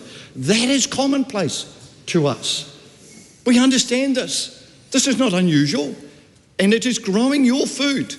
It is making your leather goods. It is growing the cloth, if need be, if it's sheep or woolly jumpers, as we call them in rural New Zealand. Why is it such an anathema to the left? Well, every day, and I know I speak to this at nauseam, at frequent volume, why is it such a rarity for the left to share the same anecdotes? Well, I know why. Because there's no one on that side of the House, sadly, that understands this. If they did, they would, because I cannot genuinely reconcile that $56 billion, Helen White, is so seldomly spoken of. Where are your farmers, I ask you? You do not know, because you do not have any. I am saddened, but I will advocate, as long as I am in this House, with my colleague Andrew Hoggard, Cameron Luxton and others, because rural New Zealand is worth fighting for. The Honourable Casey Costello. opportunity to call out an incredibly destructive narrative that has been perpetuated by members of the opposition and that ignored the reality for the benefit of sound bites and headlines. And you might wonder why I would want to bring this topic up, given the storm of speculation that occurred, but I want to talk about it because New Zealand First does not recoil from the fight. I would quote, Mr. Speaker, New Zealand is on the cusp of making history, soon to be one of the first truly smoke-free nations. These are not my words, Mr. Speaker. These are the words of Emeritus Professor Robert Beaglehole and the founder and chair of Action for Smoke-Free 2025, ASH. This success is attributed to practical policy positions that New Zealand First has advocated for since 2017. It was our position to deliver a smoke-free New Zealand. Before 2018, there was moderate declines in smoking rates, and from 2018, massive declines. New Zealand First came to this government with a clear and unwavering commitment to continue to do what we know works. Not because of virtue signalling catchphrases, but by delivering a clear, supported, reduced harm pathway from smoking. There was success, Mr. Speaker, great success. But rather than sticking to what works, the previous Labor government wanted to wave around a banner of the smoke-free generation when youth smoking was not the problem. Our young people aren't smoking and haven't been smoking for some years. Under 17s, we're already recording a smoking rate of 0.6%. The good news being we have a smoke-free generation. The last recess I again met with the frontline quit smoking workers who understand the challenge of the tools they need. That is what New Zealand First does. We meet with the front line, we understand the front line, and we form our positions from the working with the coalface who deliver the services, those that have skin in the game, those that know what works and know what truly is the situation. So let's again reflect not on my words, but on probably the foremost expert in smoke-free action, Robert Beaglehole, someone who has himself worked for the World Health Organization and spent decades working towards eliminating smoking harm that afflicts New Zealanders. He tells us the drop is steepest for Maori, with the rates having halved in 6 years. This progress is exceptional. It took Pākehā more than 4 decades to achieve the fall achieved by Māori since 2018. We were fed statistics by the Labor government. As the saying goes, they use statistics like a drunk uses a lamppost for support rather than illumination. We needed to be illuminated to make sure we were doing what was needed. Labor told this country to justify their positions that Māori smoking rates wouldn't be below 20% until 2045. It was below 20% in 2023, 22 years earlier than they were telling us. The dangerous misinformation stalled progress. It took us on the wrong path. And instead of implementing practical solutions and actions that invested in enforcement, that invested in regulation, that invested in tracking the activity of our frontline quit smoking services, they told us what they thought sounded good, not what was good. We know that we have long-term addicted smokers who need to be given the tools and support they need to quit. And that is why New Zealand First will continue to work as part of our coalition agreement to deliver Smoke-Free 2025. And in amongst all the scaremongering, in amongst all of the noise, Mr. Speaker, we will continue to deliver the practical common sense policy positions. I will close, Mr. Speaker, with the final words from Mr. Robert Beaglehole. New Zealand is leading the world in reducing smoking.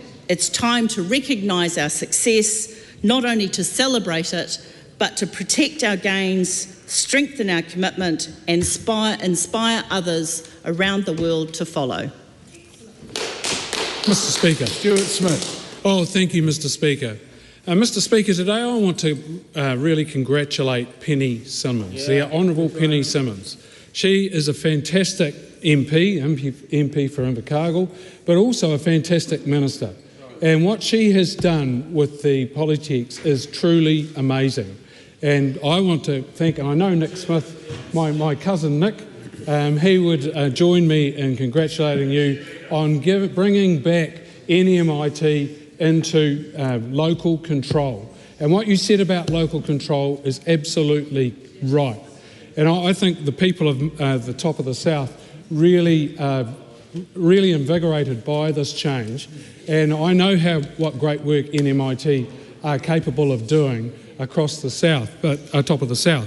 But, Mr Speaker, NMIT, for a bit of context, was established in 1905. And the property was given to NMIT by the Nelson City Council at that time.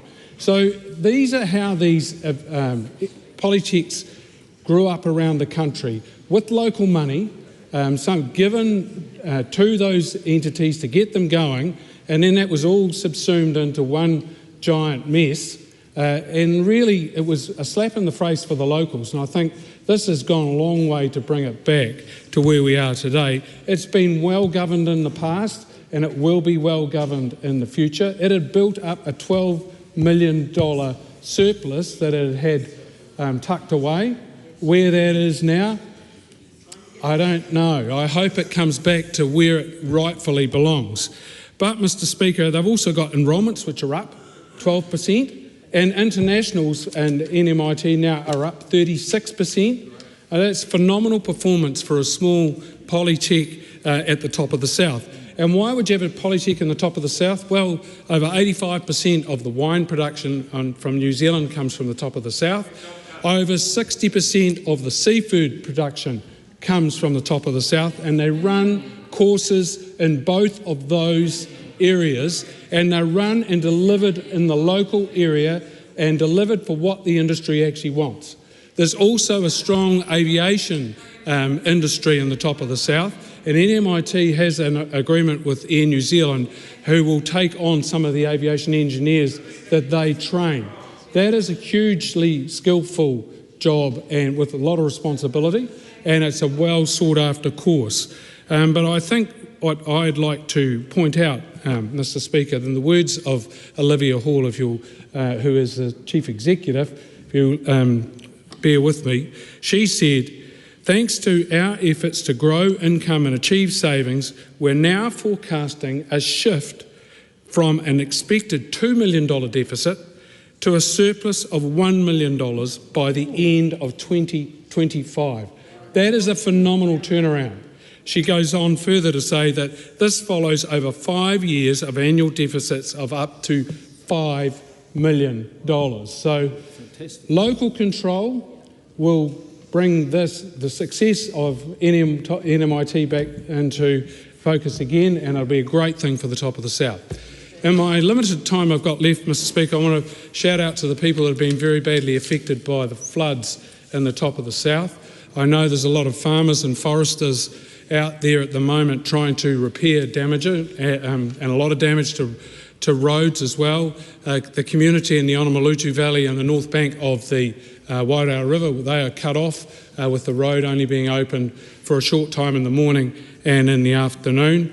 There's been a tremendous amount of rain following a former storm that has really laid the groundwork for a lot of trees have come down with the soft ground and then very strong winds. So it's done a lot of damage to hop gardens and vineyards and so on. So, we're thinking of all those people that are out there doing the hard work, trying to restore those things. And I've done it before myself. It's pretty tough work, and it can be quite soul destroying. So our thoughts are with them, and I am sure we're looking forward to restoring all the roads back so that the people can go about their business in their normal manner. So I really am thinking of them. And I would also like to shout out to the road workers and the emergency services that actually were out there working hard during the event and are still working hard today. So thank you to all of those. Very good. The Honourable Ginny Anderson. Thank you, Mr. Speaker. We know that New Zealanders want jobs, health and homes, but right now they also want some hope, and that's hard to get under this government. The cost of living is driving New Zealanders offshore in record numbers. We know the highest levels ever have gone offshore, not only to Australia but to other countries as well. And the sad thing is, Mr. Speaker, is that those numbers mask the actual unemployment number. If those people had have remained in New Zealand, we would have seen an unemployment rate even higher than the one we currently see. So that migration rate masks the existing unemployment rate. The pain that people are experiencing right now is directly the fault of this national government, even though they refuse to take responsibility for it. They have cut jobs, they have cancelled infrastructure projects, and they have driven up costs like rates, insurance, and public transport, just to name a few. I'd like you to, Mr. Speaker, I would like to read quickly an email I have recently received from a constituent who is soon to lose their home to a mortgagee sale. They're almost a year without a job after losing their job in one of the government's cuts. We have tried everything: payment holidays, interest-only terms, even food bank support. I've reached out to family and friends, and while their generosity has helped us to get this far, now we have hit a wall. Our bank is demanding $27,000 to clear the mortgage arrears and a return to $7,500 a month in repayments. Without this, we will be handed over to the lawyers for a mortgagee sale in the coming weeks. We are not just numbers, we are families, professionals and community contributors brought to our knees by a system that has failed to protect its own. Mr. Speaker, the hurt is real in our communities. People are losing their jobs, their livelihoods and the very homes that they have scrimped and saved and used their KiwiSaver to purchase. They're threatened our future here in New Zealand, and that is why we are seeing record numbers departing from New Zealand. Nicola Willis is in denial regarding those unemployment figures because she refuses to acknowledge that that number of people leaving is directly meaning that the number is underrepresented. Construction industry is an example that again we are seeing the government duck and dive and not stand up and take responsibility. 15,000 jobs gone from the construction sector, and that is reported on by Stats New Zealand. Yet still we have the Minister of Finance denying that the Statistics New Zealand figures for construction job losses is not accurate. And that reflects this government is out of touch and not understanding the reality of what Kiwis find themselves in. Mr. Speaker, just to continue on that theme of out of touch, I would like to briefly talk about homes. Christopher Luxon continues to talk about the great track record his government has on homes. When people are on the streets, we all know this, we see this in our own areas. And then we have Mark Mitchell out in Rotorua, who has told the media, has told people that people are on the streets of Rotorua because that is a lifestyle choice. He says that people are on the streets because they want to come together for a sense of community. That, Minister, is completely out of touch. And it sadly sounds like something out of a Charles Dickens novel, that you have someone who owns 7 properties telling homeless people that they're coming together for a sense of community. But no, this is this government. This is reality, that they do not understand the difficulty that Kiwis are under. We know that things are getting worse in New Zealand, not getting better. We need a government that cares, and we need an economy that works for everybody. We in Labour believe that we should have hope. We want to give our children hope and a future and a job and a home here in New Zealand, not telling them that there is no opportunity here. We know that the only real opportunity is a change of government, because those opposite do not care about people. They only care about serving their own, and that is destroying our communities and taking away jobs, health, homes, and even the hope that keeps our people going. Call on Tim Vandermolen. Thank you, Mr. Speaker.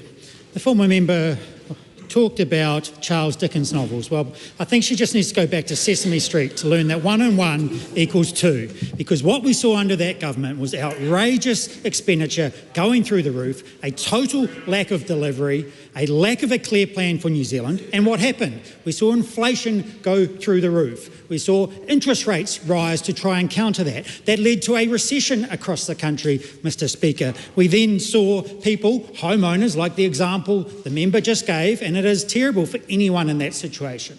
We saw those homeowners that under that government could get cheap interest rates initially, and then the inflation took hold. They went up multiple percentage points. They lost equity. They were losing homes, and unfortunately those chickens were coming home to roost from the Labor government's poor management. That led to unemployment, that led to people leaving New Zealand, and it led to businesses failing. And I think it's a bit rich now, Mr. Speaker, for that side of the House to get up and try and blame the government now for the horrendous situation that it inherited after 6 years of suffering under Labor's leadership. It's a simple disgrace, and they should be embarrassed. And I think, Mr. Speaker, that's why we see the nastiness. That's why we see the bitterness coming out of that side of the House. It's driven by frustration because they can see now where they got it wrong. They can't admit it, but they can see it. And they can also see that this government has a clear plan to restore New Zealand's prospects, to get New Zealand back on track. And we can see that in the Waikato as well, Mr. Speaker. And my electorate now is incredibly positive about the opportunities on the horizon. The food and fibre sector, of course, has been doing very well over the last year or so, leading the recovery again for New Zealand, like they typically do, despite being bagged by the then government of the day. The food and fibre sector stood up and delivered time and time again. And I want to thank all of those farmers, all of those growers up and down New Zealand, but particularly in my electorate of the Waikato. And I meet them every week, Mr. Speaker. They are fantastic people doing fantastic work for their families, for their communities, and ultimately for the country. It is wonderful to see. But our electorate suffered under the last government as well. We saw cancellation of projects like the Waikato Expressway, a fantastic project that was much needed, a critical infrastructure project in our region. Southern Links as well. We saw the third medical school not supported by the last government as well. All of these things, Mr. Speaker, that would have led to opportunity being unlocked in our region. And as one of the fastest growing regions in the country, in the Golden Triangle, Auckland, Hamilton and Tauranga, our region needs to be supported to grow. The opportunity is there. The people are desperate for that support. And now, thank goodness, they are getting it. And Mr. Speaker, I want to talk about Telephone Road. It's a simple example in my electorate of just how bad it got under the last government. This was a road that had been a state highway bypass initially, then the expressway was built. When that happened, that intersection was closed. It had a railway line crossing it, and it was deemed to be too dangerous. And this speaks to the culture of no under the last government, where everything was just too hard and the simple answer was no, don't allow anything. That intersection got shut. It impacted local families, it impacted the communities, it impacted farmers, their families, their schools, not being able to access that. And the government of the day did nothing to stop it. After a long, hard fight, I am delighted now that with the support of the community and the local council even got on board as well, we have managed to get that reopened. It's a fantastic outcome, Mr. Speaker, and it speaks to this government's desire to see progress, to support good community-led solutions that make sense to just get things done. And Mr. Speaker, I am so pleased that that intersection now will be operational again for that community. It's a simple example, Mr. Speaker, but it just shows how meaningful it can be when you have a different approach, when you have a government that is saying yes, that is creating new rules, that is getting rid of the RMA, creating a whole sweeping change to our planning systems to allow progress, to support development, innovation, economic prosperity, because that, Mr. Speaker, is how our country is going to succeed. That is how we're going to see the economic growth we need. That is how we're going to stop Kiwis that suffered under Labor, that have been leaving to Australia and beyond. That is how we will stop that. That is how we will attract them back, and that is how we will set this country up for success. And finally, Mr. Speaker, I want to end looping back to the food and fibre space. And the Young Farmer of the Year contest was held recently down in Invercargill. Hugh Jackson won that, a fantastic young man from the Waikato Bay of Plenty, but a fantastic competition showcasing brilliance in our food and fibre sector. Thank you. I call on the Green member. Is the Green Party speaking in this debate? Get up. Who's up next? Okay. Rachel Boyer. Speaker. Mr. Speaker, thank you. It's an opportunity to take a call in the House today to acknowledge the severe weather that hit the top of the south over the past few weeks. And so I just want to take the opportunity to acknowledge some of the devastation in my community and also put on record my thanks to some of those who have been helping during this time. Mr. Speaker, from the 25th to the 27th of June, severe weather hit the Tasman and Nelson region with between 200 to 300 millimetres of rain recorded in some locations. For many of these areas, it was a 1 in 100 year event, and many of our rivers were inundated at the highest level since records began. Mr. Speaker, properties and homes were devastated, many people were evacuated, rivers rerouted, roads chewed up, power out to thousands of homes, critical infrastructure like water damaged, and many stop banks destroyed. Sadly, local hop grower Peter Lyons was killed while cleaning up damage on his property. I know I speak for the whole House when I express our sadness at the loss of Peter and acknowledge his family and friends who are feeling his loss significantly. I also want to pay some particular acknowledgement to some of our local leaders. It's always a bit risky singling people out, but there are a couple I want to single out in this speech today. People who've been providing significant leadership and support throughout this very difficult time for our region. Mayor Tim King, a good friend who, despite having lost a member of his wider family, has been showing a significant leadership in our community. His Deputy Mayor, Stuart Bryant, for his steady and wise leadership, and it will be a sorry loss to our community when he leaves his role later this year. And the many Tasman District Councillors who have been out and about supporting their communities at many events and visiting people. I want to acknowledge the other MPs and other leaders who've also been supporting, and a couple of the ministers in particular who've been very communicative, Mark Mitchell and Mark Patterson. My thanks to you both. And I also want to pay particular thanks to two of the civil defence leaders, Alec Levertis and Briar Cook, who really have stepped up and led their teams remarkably over the last few weeks. It's fair to say people are exhausted, and we are very grateful for the amount of support that has come in from outside of the region to support our teams locally on the ground. It has been an immense amount of support. Mr. Speaker, the photos and the footage on TV and social media don't do justice to the damage that is visible on the ground. There's around 40 local roads that are still shut. Some of these roads are so badly damaged, the water has lifted and eroded massive chunks of the road, so you can hardly even see where the road was. Massive landslips onto roads and property, and damaged infrastructure throughout the district, places like Tapawera, Ngati Moti, Rewaka, Motueka Valley and Maraho, to name a few. We have a few asks, and I would be doing a disservice to particularly Nelson Mayor Nick Smith if I didn't put this on the record today. We need a rain radar. We desperately need a rain radar, and also more integrated systems for helping to predict rain patterns. One of the issues that has cropped up in the Nelson floods in 22 and in these floods was that it was very difficult for our local teams to accurately predict where the rain was coming, and we often only get it at a moment's notice, and that has made it very, very difficult. So we've been making that clear to ministers, and I'm making it clear on the record today. We desperately need these improvements in systems. The other thing we need to sort out, which is an issue across the country but really showed itself, is the local road maps.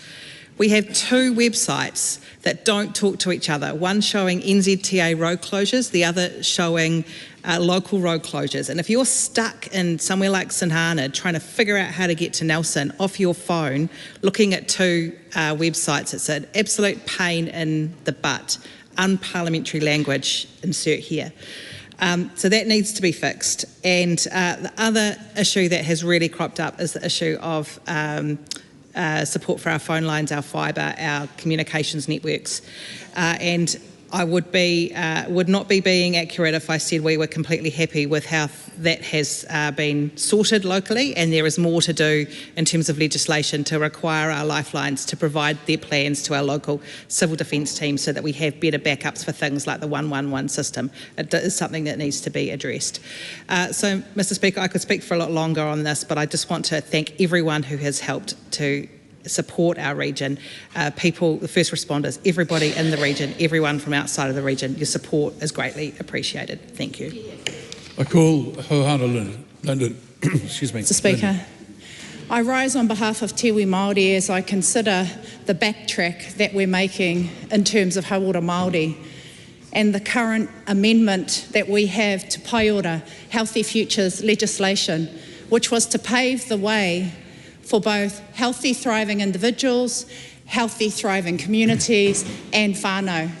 And yet the amendments that are coming through the House right now are despicable because they are turning the back on the Waitangi Tribunal's Y2575.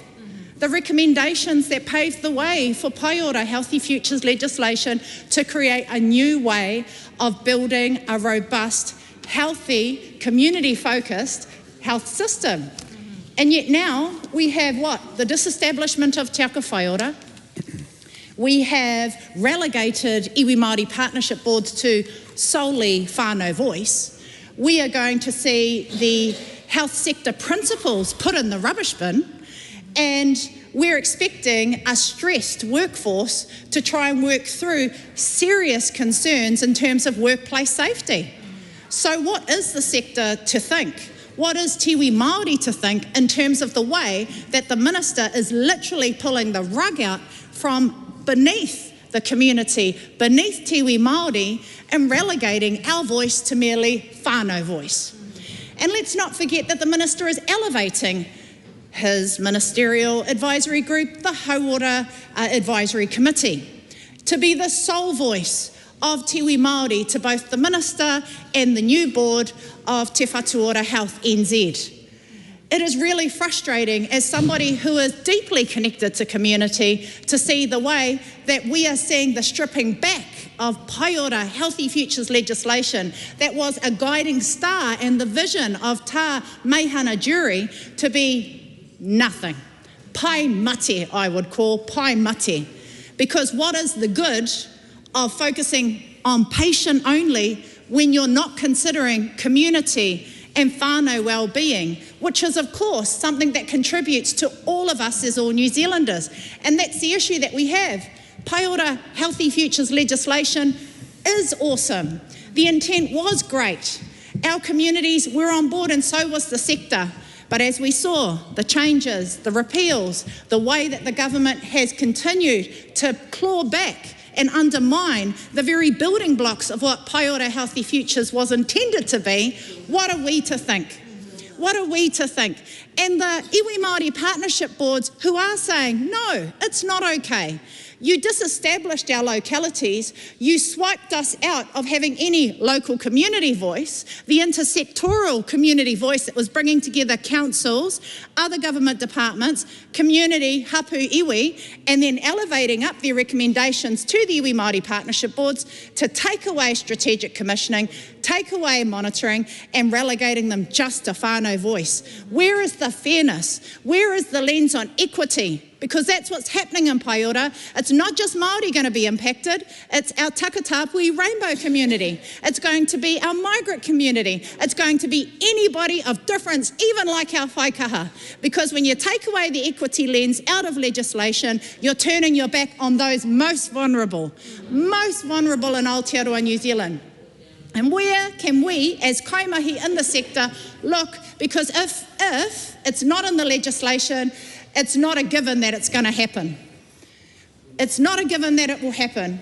And I want to raise that as an issue because we've seen with local waters done well, if they don't have to engage as council with Hapua Niue, they won't, because they didn't. They didn't for local waters done well. So if you take it out of the legislation for pai ora, is Te Whatu Ora going to consider equity? Is Te Whatu Ora really going to prioritise those that die the earliest in our communities, which is Māori?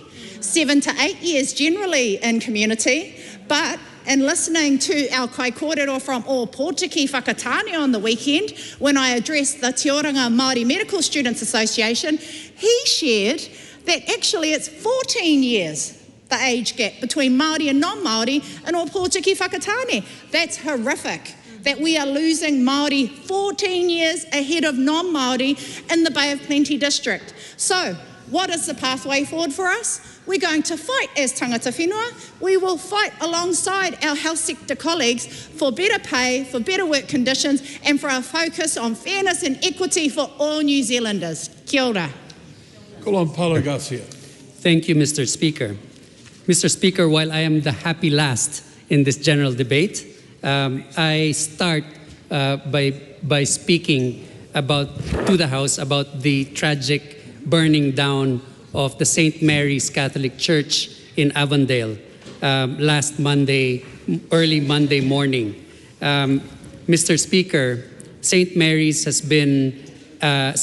Avondale has been in existence for over 100 years, having been established in 1905 through 1906. St. Mary's Avondale is home to very many families. It is not unusual to encounter parishioners who themselves had attended church in St. Mary's when they were little and who have attended the attached primary school, St. Mary's Primary, when they were little, and who now have their own children or their own grandchildren attending St. Mary's. Nothing was left, Mr. Speaker, and it is a very, very sad time for the people of Avondale and New Lynn and neighboring suburbs. Mr. Speaker, while this tragedy has meant that St. Mary's doors have closed for now, windows of joy and hope have actually opened.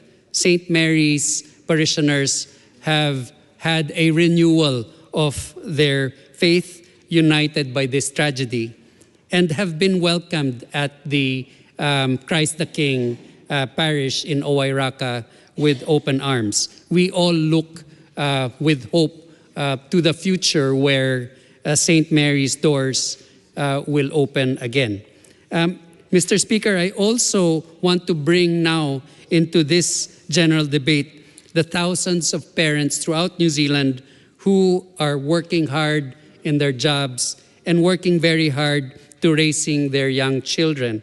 In a time where the cost of living is so high, it's become difficult for families.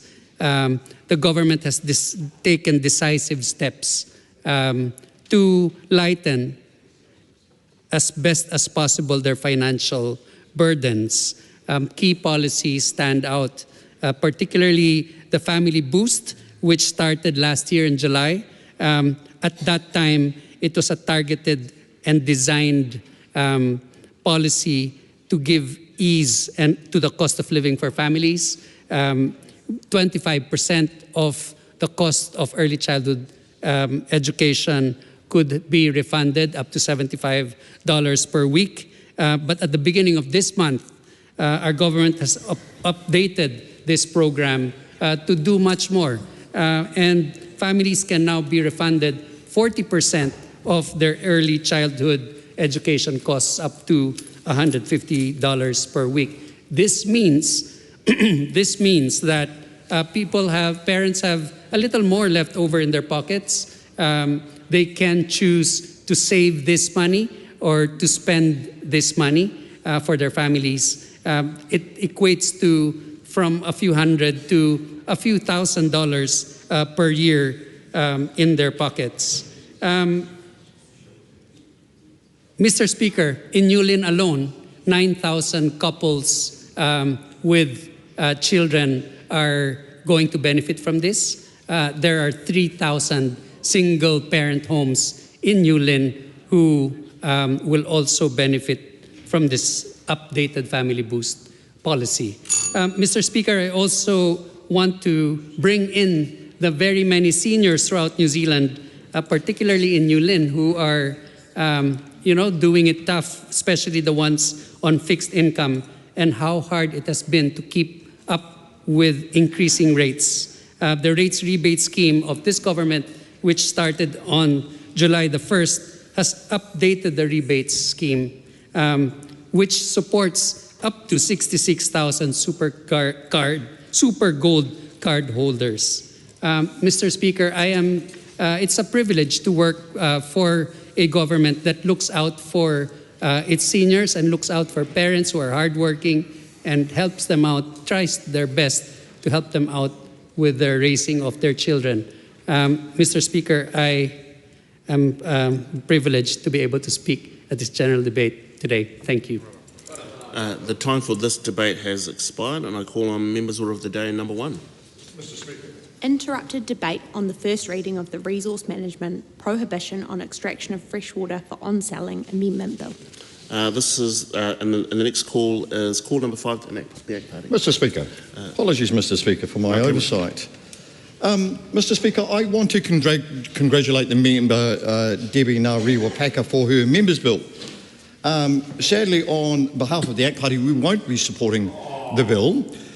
Sorry, Rawiri Waititi, the sun is the centre of the solar system, and I follow science, if I could kind sir, and I want to lay out some geological factoids that the member may be interested in, albeit I see that the member is quite animated by the bill.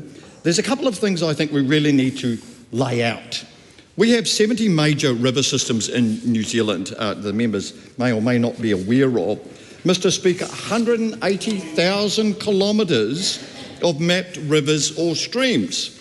Now, I was trying, sir, to try and reconcile what this looked like in New Zealand. The 180,000 kilometres I've just referenced, that's 4.5 times the circumference of the planet. And apparently, bottling water and selling it overseas is a drama. I cannot quite reconcile. Ideological, I would argue. Now, I was also trying to square up some of the other mathematics, science as it were, for the members on the other side of the House, trying to contextualise rainfall in New Zealand, thinking that we have all these natural geological forces here in New Zealand. We have a full 500,000 cubic metres of rainfall every year in New Zealand, and somehow, by bottling water, we are going to do ourselves a disservice in New Zealand. The last fact I want to share with the House, if I can, for the members opposite, and I don't want to over-litigate the enormity of geological forces, but that is 9 times what goes into Lake Taupo. So I would argue, and I certainly would believe this side of the House would argue, we don't have a shortage of H2O. 8 out of 10 parts ends up in the blessed ocean. So really, I think the justification for this bill is somewhat ideological, and I don't want to be at risk of unkind, Mr. Speaker, but it does look like it runs roughshod over resource management and assets and consents that have already been given to certain individuals, organisations, corporates in New Zealand. It really is overreach. Rachel Boyack, I mean, I cannot for the life of me see how is it not protectionist. Please try and square away, if we can, 8 and 10, sorry. 8 and 10, Brooking, beg your pardon. 8 and 10 litres going into the sea. Are we really this worried about this? And if it sets a protectionist tone, what does that as a precedent look like for the rest of New Zealand when we're trying to find our ways, beg your pardon, to get ourselves out of the economic doldrums? I don't believe, my party does not believe, there is any need for this bill. It appears to be ideologically driven. I would have loved to have heard the member's speech on how or why she saw a justification for it, and I apologise that I was in absentia. But it does lack justification. Where is the science? If there was science that would suggest that we are somehow we're going to be bereft of managing our freshwater assets if we do not push this forward, which certainly does not appear to be the case, then I would have happily litigated this issue further with my caucus. Certainly doesn't seem to be the case. So again, I apologise to the member on behalf of the ACT Party, and at risk of overplaying my hand, we won't be supporting the bill. Jamie Arbuckle. Thank you, Mr Speaker. I rise on behalf of New Zealand First to speak on the resource management prohibition on extraction of fresh water for on-selling amendment bill. And this bill has some parts in it that New Zealand First has actually explored through policy in the past. And it is around the country in certain areas been a very topical subject. And there has been concern from communities around the extraction of water sources, and especially around the bottling of water. So New Zealand First, we did, I believe, in around 2017, we considered introducing a royalty on bottled water exports, but we found that was unworkable due to the numerous administration complexities and the limited benefits from that. But it still remains a concern. The problem here, Mr Speaker, with this bill is the language that is actually used in it. And we use a very strong term here, especially in resource management, when we use the word prohibit. And prohibit, if we're going to go down the line of prohibiting, is meaning that you can't do it. And it doesn't give anyone the opportunity. No, we're not going to be fast-tracking, we're going to be sensible here. Where prohibit is used, you can't actually be able to apply even for a consent. And that there becomes a concern considering the economic benefit and all the different businesses that relates to water extraction that I'm going to talk about. So there is, as I say, a number of different New Zealand-owned brands such as Pure One, the pump water that we get through the company. And I think there's up to roughly, I just Googled earlier, up to about 52 different companies at the moment throughout New Zealand that actually have licences. And it is a high value export market for pure water, and obviously it's the regional jobs and the people that are employed in those companies is where the benefit is. What we do find is when we have looked at water extraction in the past, the actual amount of bottled water, the extraction of that doesn't even make 1%. It doesn't even make 0.01%. It's down to 0.00163% is actually in the bottled water. So the amount of water extraction in that is such a small amount to actually then prohibit that. Is it actually going to make a difference? Because water extraction is going to so many other uses, such as horticulture or just municipal use in cities and towns around the country.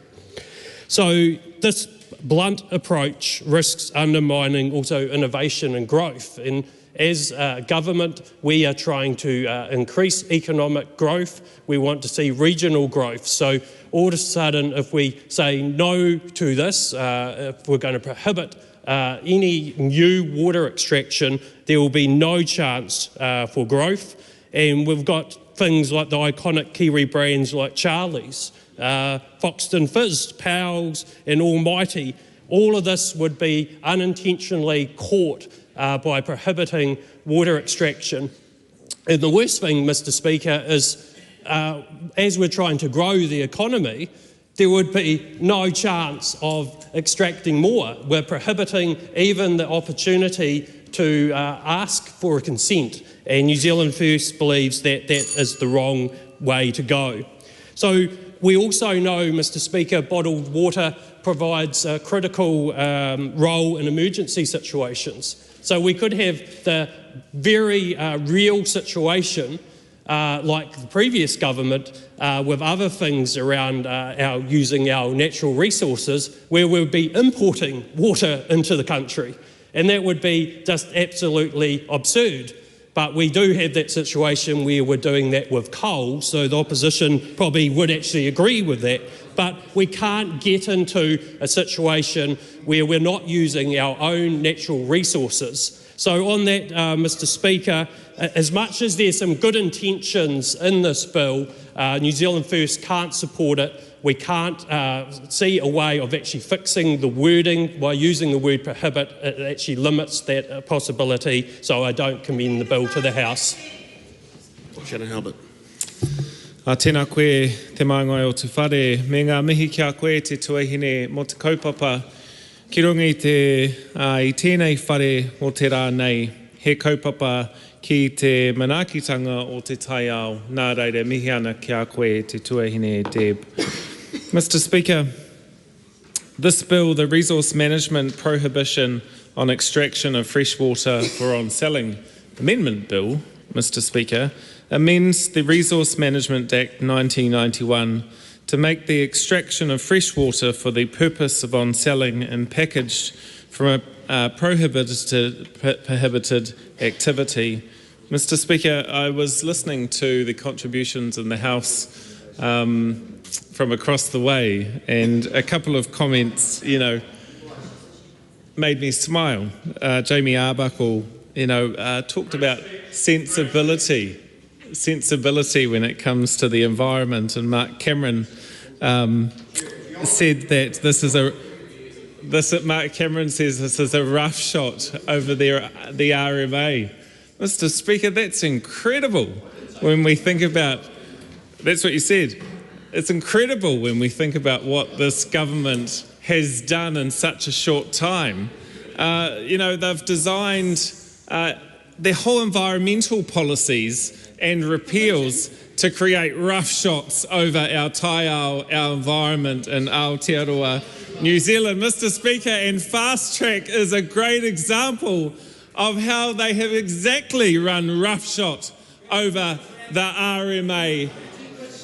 So, this House and the other side needs to get real, Mr Speaker, because when it comes to protecting this environment, it is not coming from that side of the House. However, I might have digressed a little bit, Mr Speaker. But this bill targets only one specific use of water for export, even though other export users consume more water, and would not be prohibited activity under this bill. For example, water used for growing grapes or wine exports, water used broadly in agriculture, things like dairy farming, kiwi fruit growing for exported products. Mr Speaker, this makes the bill inconstant in its application to water use. But I do acknowledge the intention of this bill, and the intention in particular to protect the taiao and the resources that we have. That's right. And I look to examples of the last Labour government, and I think of things like in the legislation for the Natural and Built Environment Act. I think Three Waters was an excellent example of how we include Māori in decision-making of our resources. Well, you didn't read the piece of legislation, obviously, Andy. How we include Māori in decision-making when it comes to our resources in this great country of ours. But, Mr Speaker, when I look at this government's plan, 100-day plan when they came in, and the hypocrisy that they present in this House, they repealed the National and Environment Act and the Spatial Planning Act, both of which provided Māori with a greater role in decision making. And I think about when the NBA required all persons exercising powers under the Act to give effect to, the principles of te tiriti or Waitangi, which I know each and every one of them across the House absolutely hates hearing the importance of that. But I also think about the examples, and this makes them cringe as well, mana o te wai, ensuring, of course, that New Zealand and legislation recognise the vital importance of our freshwater, whose health is integral to the social, the cultural, the economic and environmental well-being of communities. So, you know, Mr. Speaker, the hypocrisy from across this House and the contributions just before mine are just incredible. So, you know, I encourage the members from the governments to rethink about their contributions in this House. But lastly, in my final few seconds, is just to acknowledge the intention of this bill and Debbie Ngarewa Paka. Ryan Hamilton.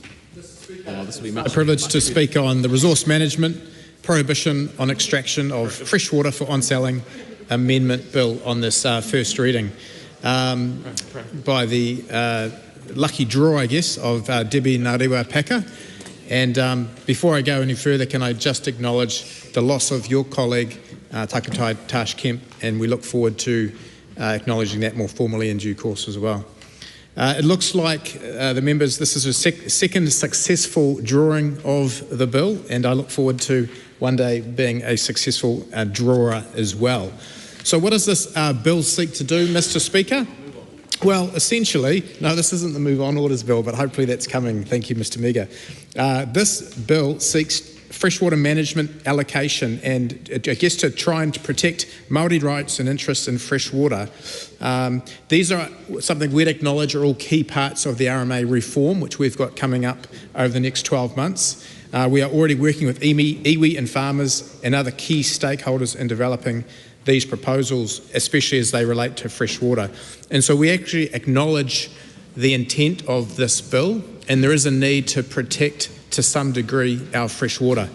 I guess where this bill falls a little bit short is it's quite broad. It says the extraction of all freshwater everywhere, all throughout the country. And when I was doing a bit of research on this bill, I think the member was, I guess, inspired or catalysed by the extraction around Wanganui and the extensive water bottling rate and scale. And I do sympathise with that. And I think potentially if this bill was a little bit more nuanced and might look at a cap or a restriction or something like that, perhaps we might be able to support it, because it's just unfortunately a little bit too broad in its scope, Mr. Speaker. And I guess it's been very clear and explicit as a government we're going for growth in terms of our agenda, and economic development is a huge part of that. And when I just looked quickly at the water bottling industry in New Zealand, it's over $500 million a year, and that's a massive, that would be a massive cut. I mean, we get criticised for cutting jobs, for laying people off, no pun intended, but this would have a rather chilling effect on the water industry, Mr. Speaker.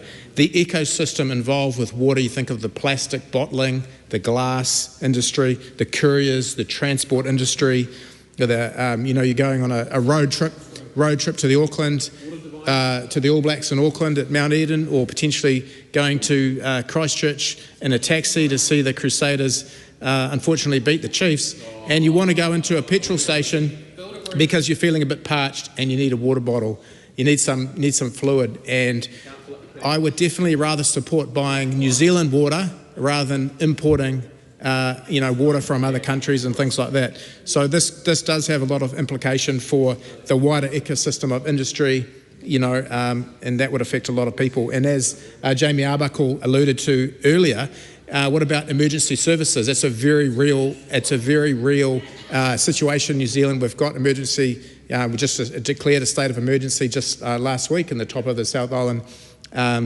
with heavy rain. This is about water, Rachel Brooking, so I'm speaking about water. But anyway, Mr. Speaker, if we were to ban, this actually goes quite broad, Rachel Brooking. It says the extraction of water and for bottling purposes, and it's too broad. And so if in an emergency crisis we needed water, obviously for obvious services, for storage, for civil defence, we've got to keep it quite broad, Mr. Speaker. We don't want unintended consequences, so it's very important we keep all options open. It's also about choice, Mr. Speaker. We want choice for consumers, for suppliers, for manufacturers, and of course, again, as Jamie Arbuckle referenced to, what about the unintended consequences? What about if other drink providers or beverage consumers get caught in some legal loophole with the use of extracting water, because we know it's in everything, from our RTDs, our energy drinks, even blue Musashis, Mr. Speaker, contain water. And of course, we've got wild bean, coffee. The extraction of water is a vital part of our economy, and we can all acknowledge that, but we've got to have appropriate legislation around it. And with our RMA, this will be an integral part of that going forward, Mr. Speaker, over the next 12 months. So it's with some sympathy that we won't be supporting the bill, but I congratulate Debbie, your success in drawing them out. I just hope next time it's one that we'll be able to support. Thank you. The Honourable Priyanka Radhakrishnan. Thank you, Mr. Speaker.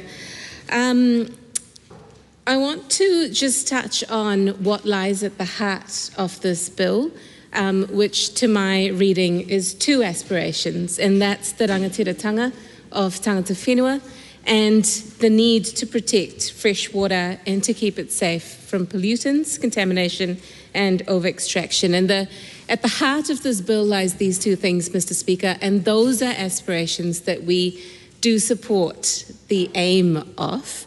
My colleague Shannon Halbert has pointed out some of the inconsistencies in this specific bill that means that it's difficult to support this iteration of it. But I do want to speak to the aspirations that lie in this bill.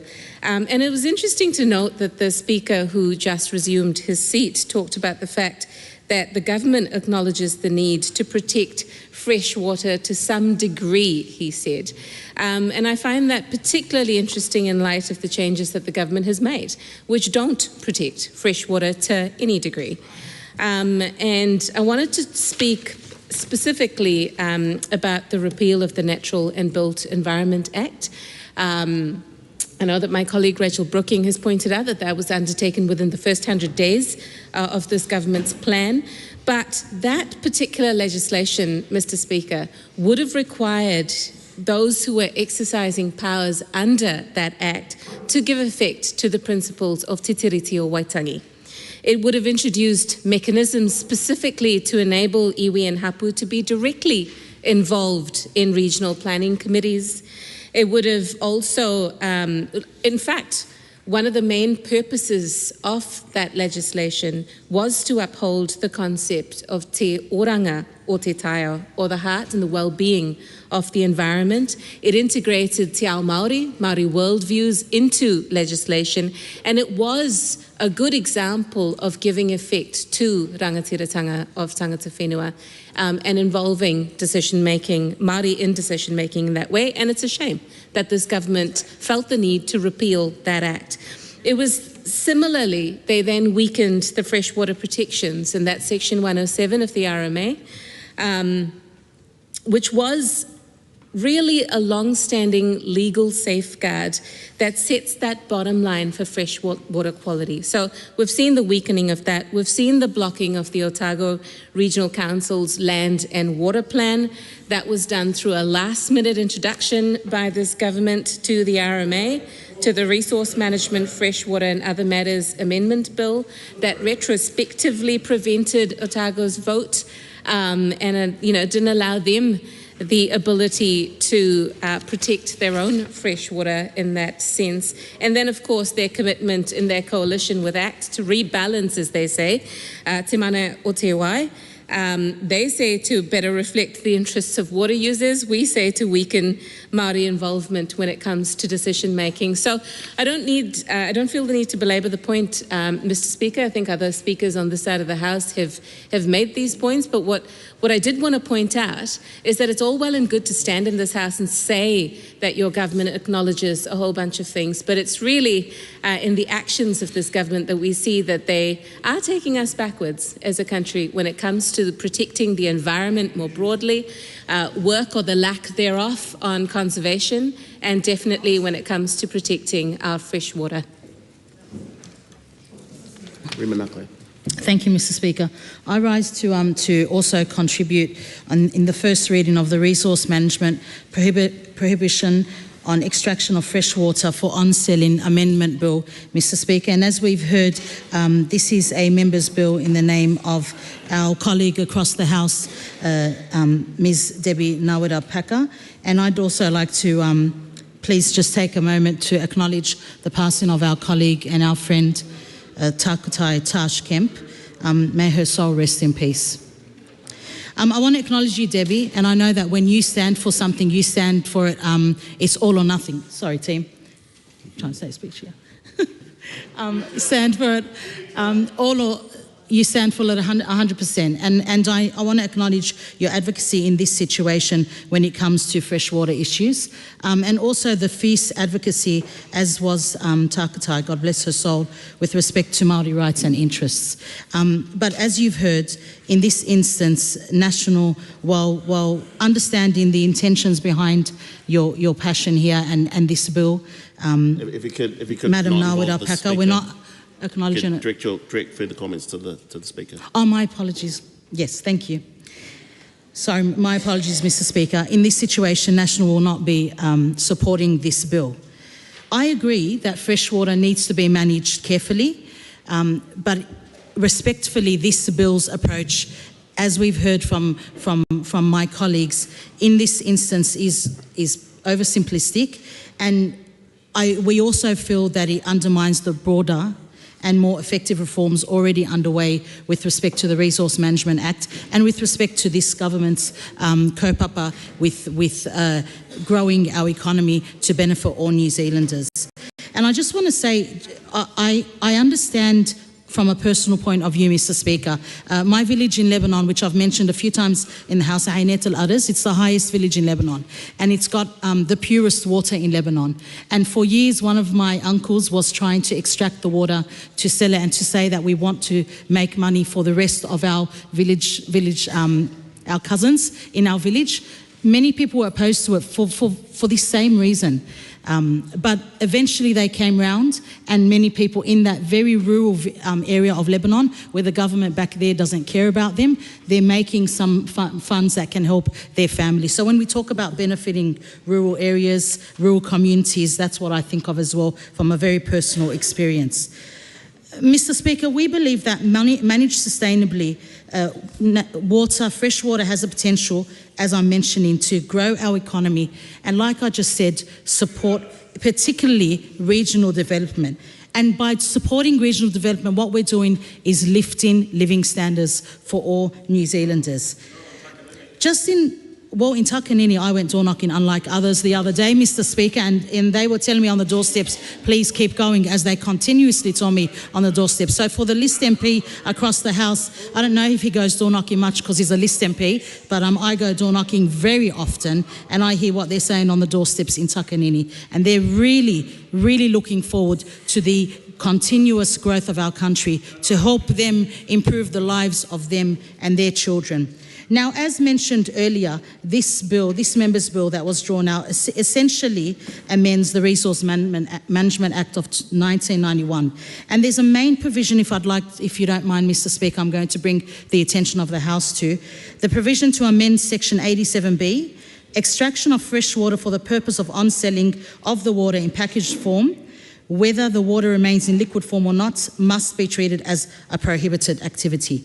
Coming back to the values of the National Party, and indeed this is a common value across the coalition parties, that we really focus on how we are going to grow the economy, but also enterprise as well, Mr. Speaker. And we are making extensive, comprehensive RMA reforms, as has been touched upon by my colleagues. I'm really excited about these reforms because they are years and years in the making. We had 6 years of no reform, just a lot of talk and no action when it came to the RMA. Maybe a little bit of action, but not enough action. Not as much quick action as we're doing in the areas that matter. And our reforms will focus on simplifying planning processes, strengthening environmental protections side by side as well. And part of that will be improving freshwater allocation systems as well. To my colleague, Debbie Nawira-Packer, my apologies that we're not supporting the bill this time. We understand the intention, but the RMA reforms we're doing, we believe will be very good. And right to reply.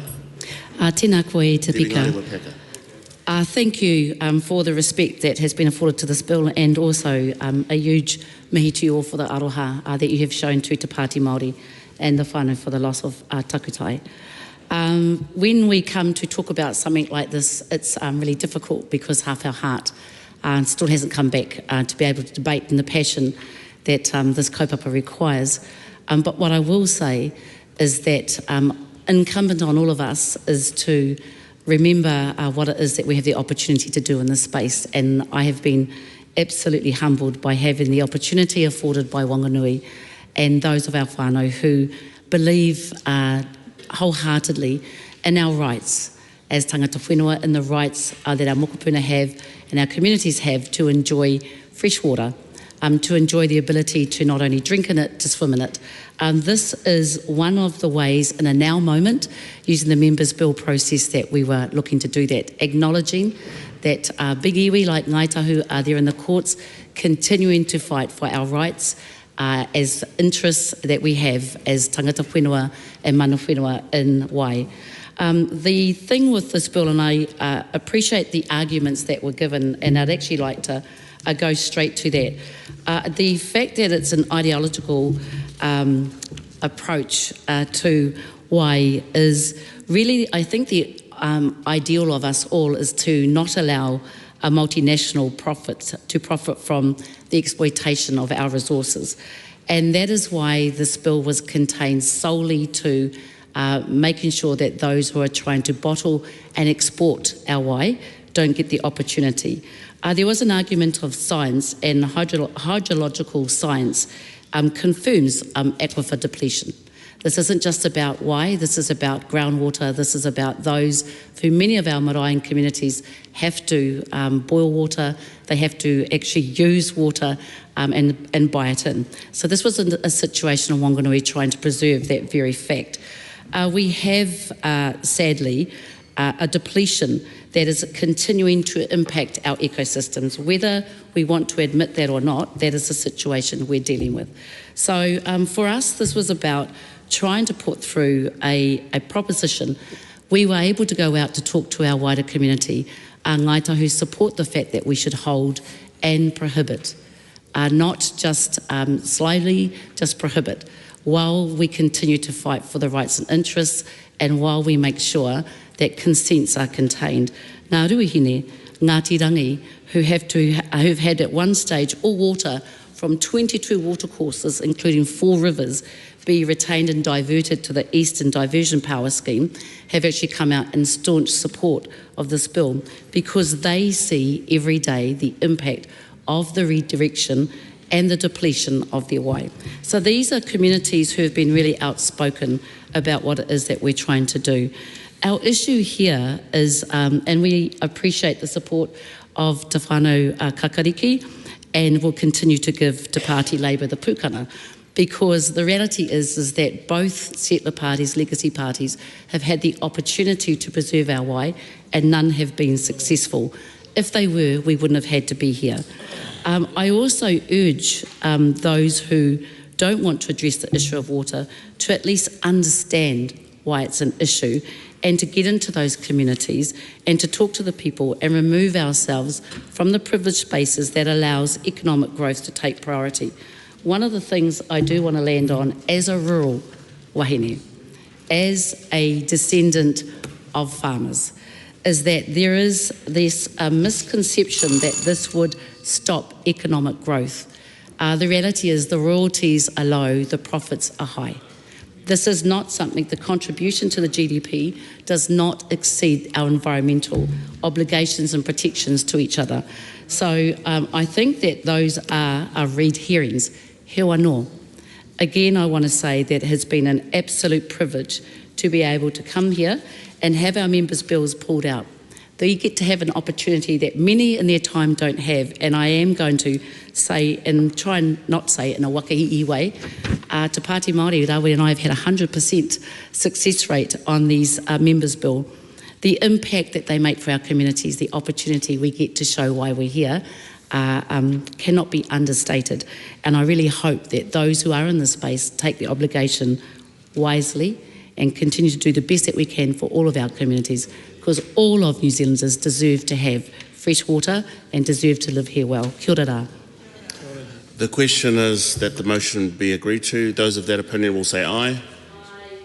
To the contrary, no. The noes have it. A party vote has been called for. The clerk will conduct the party vote.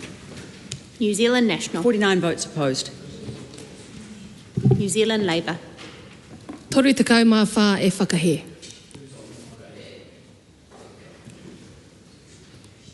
Green Party of Aotearoa, New Zealand. 15 votes e whakaiana. ACT New Zealand. 11 opposed. New Zealand First. 8 votes opposed. Te Pāti Māori. 5 in support.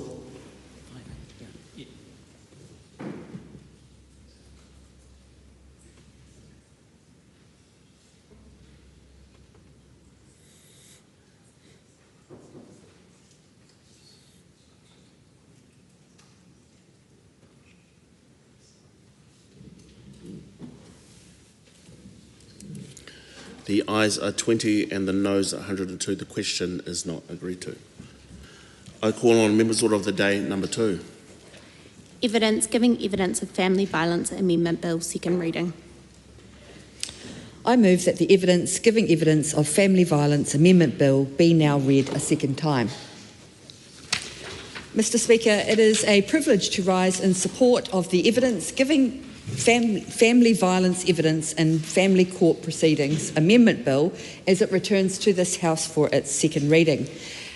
This bill delivers what I believe to be long overdue changes to our family court system, changes that put the safety, the dignity and the well-being of victims of family violence at the centre of the proceedings. If we are serious about standing with victims, then we should certainly support this bill.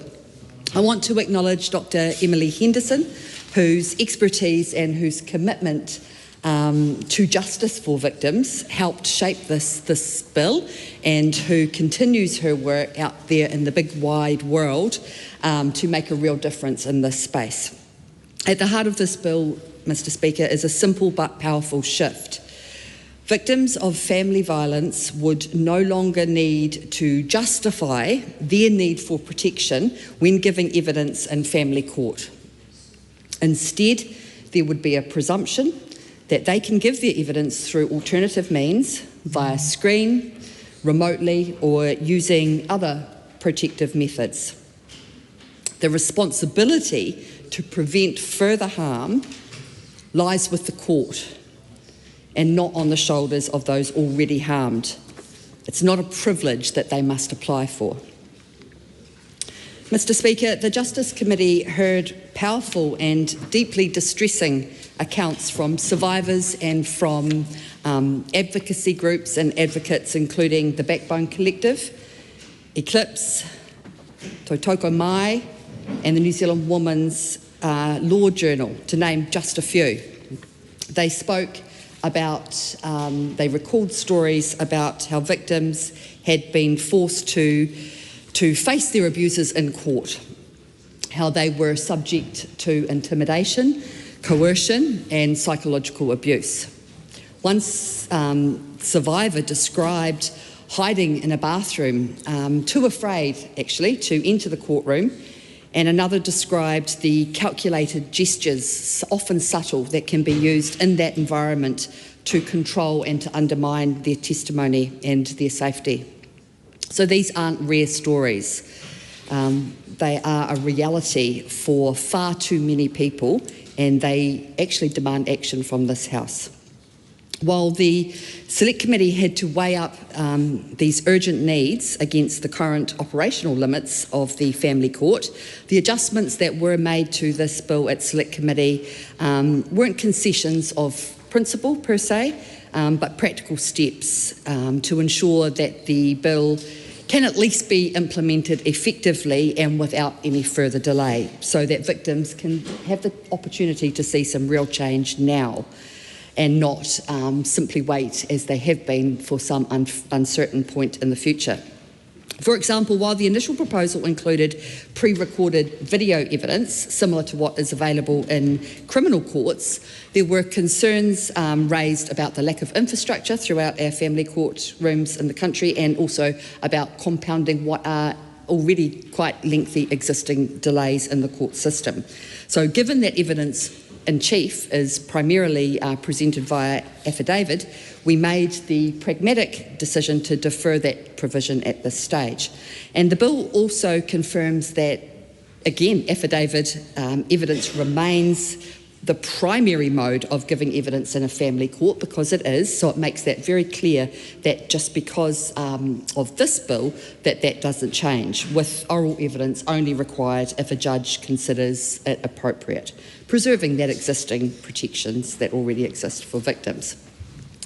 Mr. Speaker, the Select Committee also added a clear definition of family court proceeding and family violence evidence to ensure that the protection that we're proposing through this bill only applies to those who have experienced family violence directly, strengthening the intent of the bill and preventing it from unintendedly being misused, perhaps even by alleged perpetrators.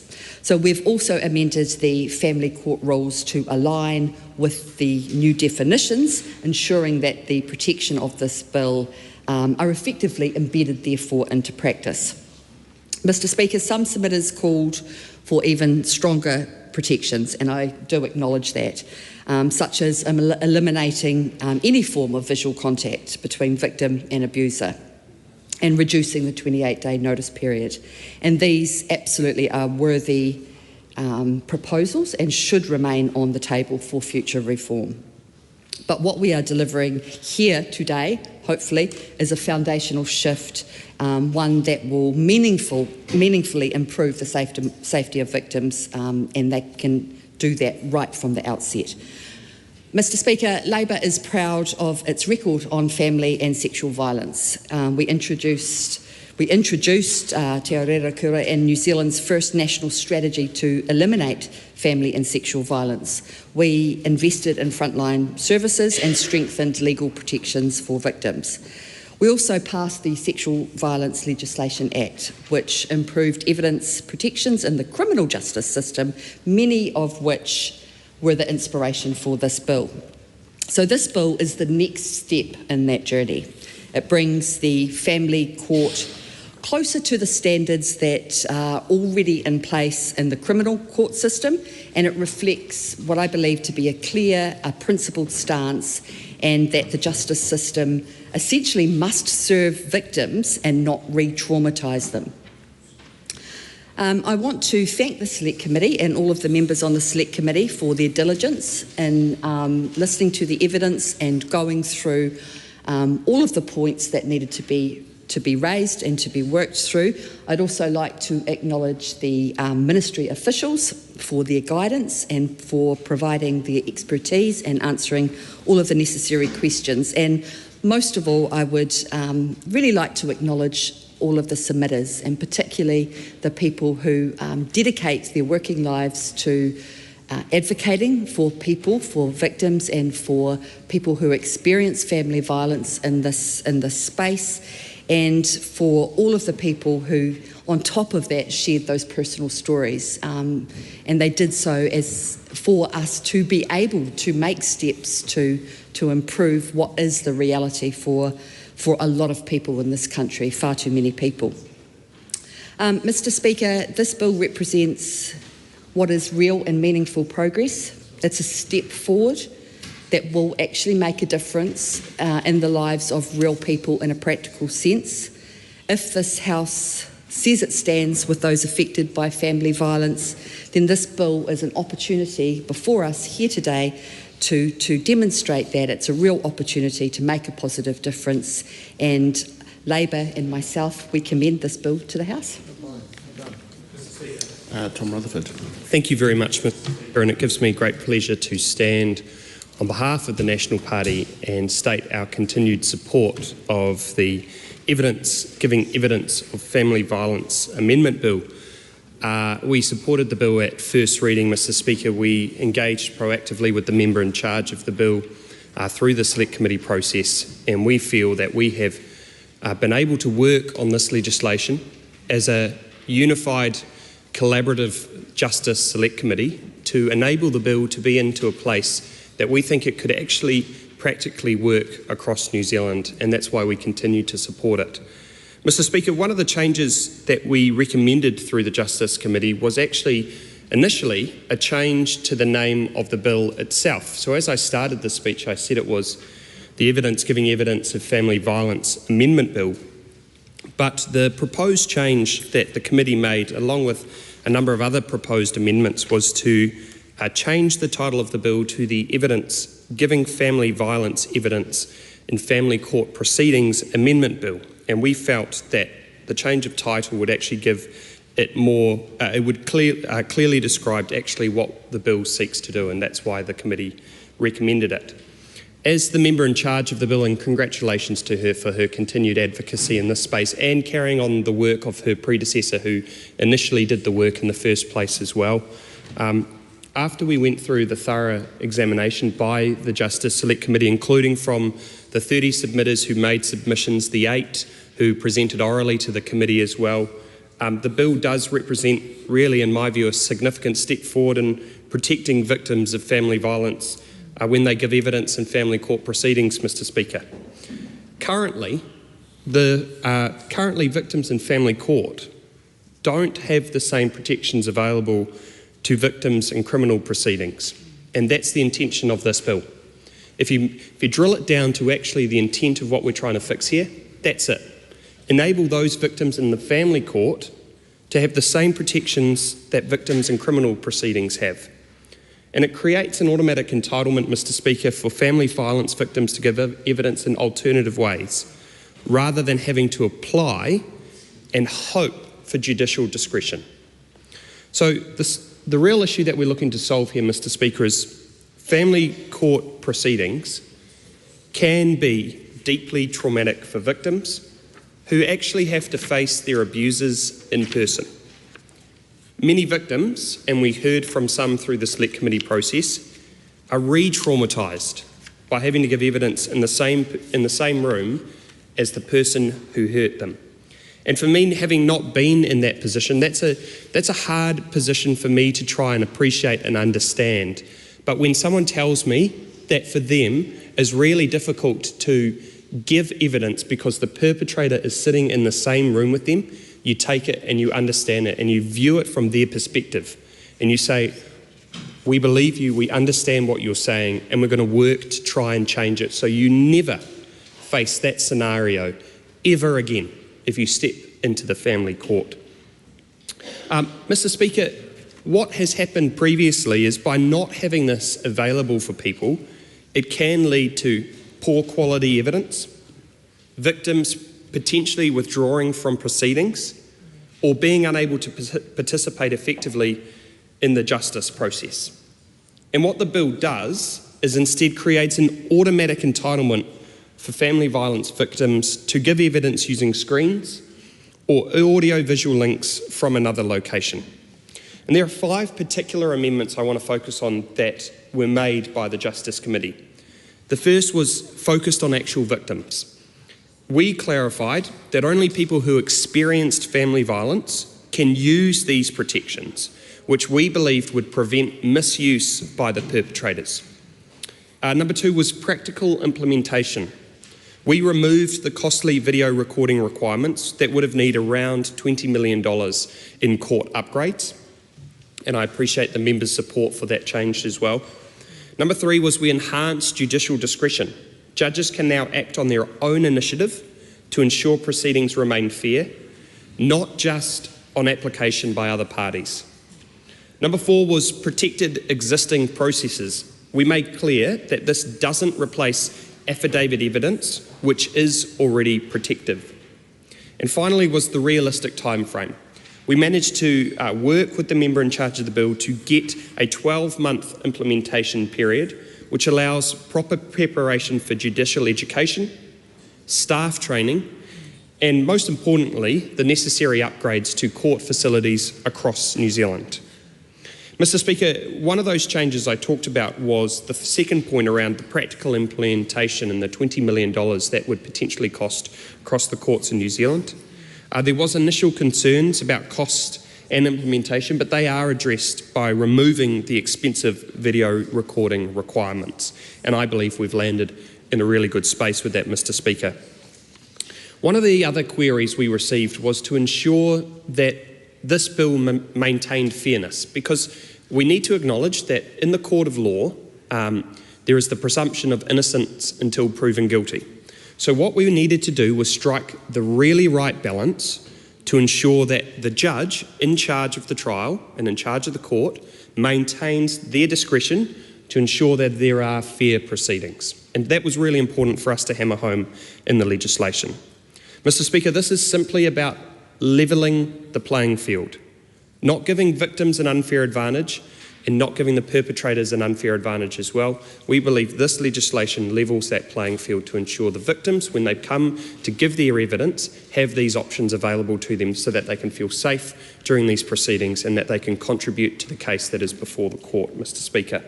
Mr. Speaker, this aligns with broader justice system reforms.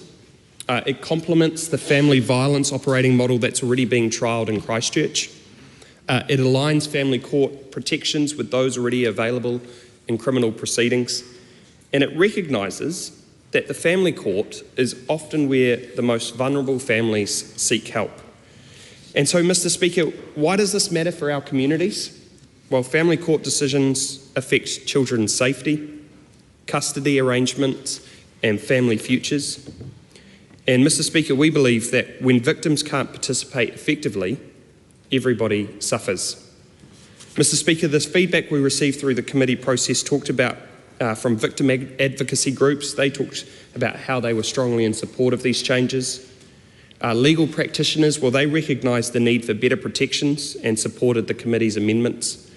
And the judiciary has indicated their support for practical improvements. There were initial concerns, but we addressed those through the amendments process, which I discussed and outlined earlier, Mr. Speaker. Mr. Speaker, I want to come back to the point of why National is supporting this bill. We believe, through the work that was undertaken through the Justice Select Committee, that we've now got the bill in a place that we think it can actually tangibly work across New Zealand and protect those victims when they come to give evidence. The committee process made the bill stronger and we believe more practical. This is an evidence-based policy, Mr. Speaker, that addresses a real problem with practical solutions. And we ensured that it protects the vulnerable while maintaining procedural fairness, as I discussed as well, Mr. Speaker. I believe the bill strikes the right balance between victim protection and procedural fairness. It's time to align our family court with best practice and our values as a compassionate society. Mr. Speaker, I echo the sentiments of the member in charge and the previous speaker, that I thank the Ministry of Justice officials, the advisors, the PCO and the others who worked behind the scenes, which many of the general public don't get the opportunity to see, to help move this bill into a place that we can continue to support it. I thank those 30 submitters to the committee, the individuals and the groups and organisations who took the time out to share their views with the committee so that we could consider them. I thank those 8 people who came and presented to the committee, either in person or online, for helping us get this to a bill that is completely workable across New Zealand, Mr. Speaker. And I want to ensure that we return back to the ultimate and remind ourselves of the real reason why we're here doing this. We're doing this because currently victims in family courts don't have the same protections available to them that victims in criminal proceedings do. And so therefore we're changing the legislation through this bill, Mr. Speaker, to create an automatic entitlement for family violence victims to give evidence in alternative ways, rather than having to apply and hope for judicial discretion.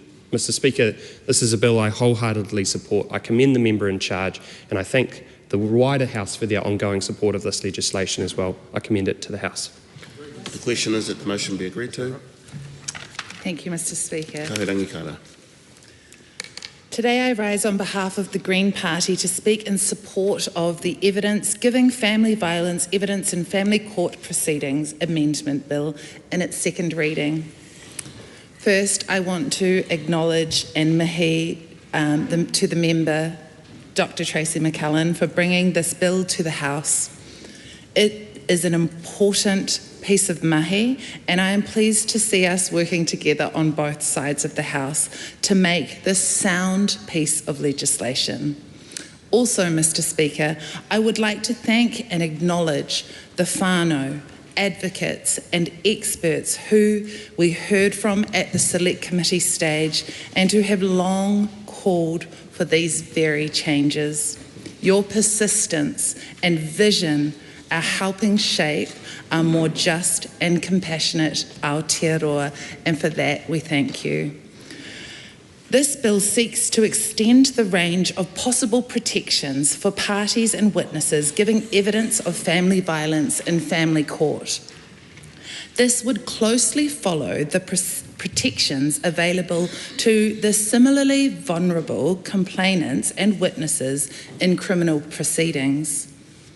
The bill would do so by amending the Evidence Act 2006 and would create an entitlement for a party or a witness to give evidence of family violence in court proceedings in an alternative way. For many survivors and victims of family violence, giving evidence in court is often re-traumatising, and this move will make a real difference to the empathy and care we show in our family courts. Currently, the formal structure of proceedings too often fails to account for the trauma, power imbalance, and the very real fear that survivors and victims experience. We've heard how terrifying it can be, not just on the day of giving evidence, but in the lead up and in asking the court to make this allowance. This bill helps to change that. It introduces a presumption in favour of allowing evidence of family violence to be given in an alternate way, such as from a separate room, behind a screen, or via a video link, which is what already happens in criminal proceedings. Even though these options are technically available in family court now, they are rarely used. We are changing that here today. By embedding a presumption into the Evidence Act, we allow for that option to be more accessible and easily used.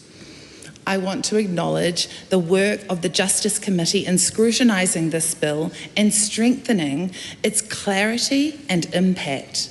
We heard from a range of community stakeholders and experts, and I specifically want to shout out to Mana Mokopuna and the Disabled Persons Assembly. The key changes that were made and outlined in the Select Committee report include the title of the bill, changing the definitions around family court proceedings and the family violence evidence, along with the removal of the entitlement to give evidence by a video recording made before the hearing. Specifically, Mr. Speaker, I would like to draw attention to the changes to 106BB made by the Select Committee. It's important that we are clear about why we made these changes. It was noted that due to the current constraints around pre-recorded video recording capability in family courtrooms, it may impact on the timeliness and put further strain on the court system. And we want to reduce this pressure on witnesses so that they can move forward with their lives. While we recognise the reasoning behind these changes, the Greens remain committed to pushing for the resources required to ensure that in the future, this option to pre-record evidence would be a workable option. This would ensure that victims are not re-traumatised while giving their evidence submissions, which should be a goal for all of us. Mr. Speaker, I would also like to uplift the voices and concerns raised by the Disabled Persons Assembly at the Select Committee around ensuring that the use of live video links is accompanied by ensuring the disabled communities have their access needs met. Specifically, the Assembly noted that the legislation should have closed captions and make sure that people have that access to the information. We acknowledge the intent behind the bill and welcome the improvements it brings. To the survivors and advocates and whānau and communities who've carried these experiences and pushed for change, this progress is a reflection of your persistence. Those who didn't have this protection and were further harmed, thank you for your strength. We hope this brings you some solace in knowing that we are moving forward and making things better. The Disabled Persons Assembly also talked about making sure we have access to New Zealand Sign Language interpreters, video captioning and other forms of communication and accessibility assistance necessary to ensure full and equitable participation. This bill is a practical step forward towards justice that works for victims and survivors, and crucially, one that upholds their dignity. Far too often we have heard stories of survivors being re-traumatised in the very courts that they turn to for protection and for justice. And we're going to do better. That's what today is about. It's an honour to be standing here after hearing all of the Select Committee hearings and reading through those submissions. And I want all of those people to know that coming together as a whole Parliament was really important to our committee. We really worked together to make sure that we scrutinise this bill, to make sure that it is fit for purpose. And it's always a good day when Parliament comes together and moves our waka forward. And I am proud to be part of that Justice Select Committee who did this hard mahi, and to all the officials and the people that have been fighting for this for years and years. Today is that day, and we look forward to having this option available to people. When I think about who this affects, I think about the stories that I've heard, which I won't retell now. They're personal stories that have been trusted to me, but the people who have been through this and not had the chance to give their evidence from a separate room or from a video conferencing call, I'm actually getting goosebumps thinking about how horrific that must have been for you. And I really want to reiterate that today this is about you, and I'm sorry that this wasn't in place, but when we are looking forward, we're looking to the future and knowing that this really sensible piece of legislation is going to be going through. So in closing, the Green Party is proud to support this bill. It makes a sensible and needed step towards a justice system that better reflects the needs of those affected by family violence. We acknowledge that intent and we welcome those improvements. And again, I say to you, survivors, advocates, whānau, communities who have carried these experiences and pushed for change, this one is for you. We hope to see this, that this House will pass the bill and continue to working towards a system that better serves all of those who rely on it. Stevenson. Thank you, Mr. Speaker, and I rise on behalf of ACT to speak in the second reading on the Giving Evidence of Family Violence Amendment Bill.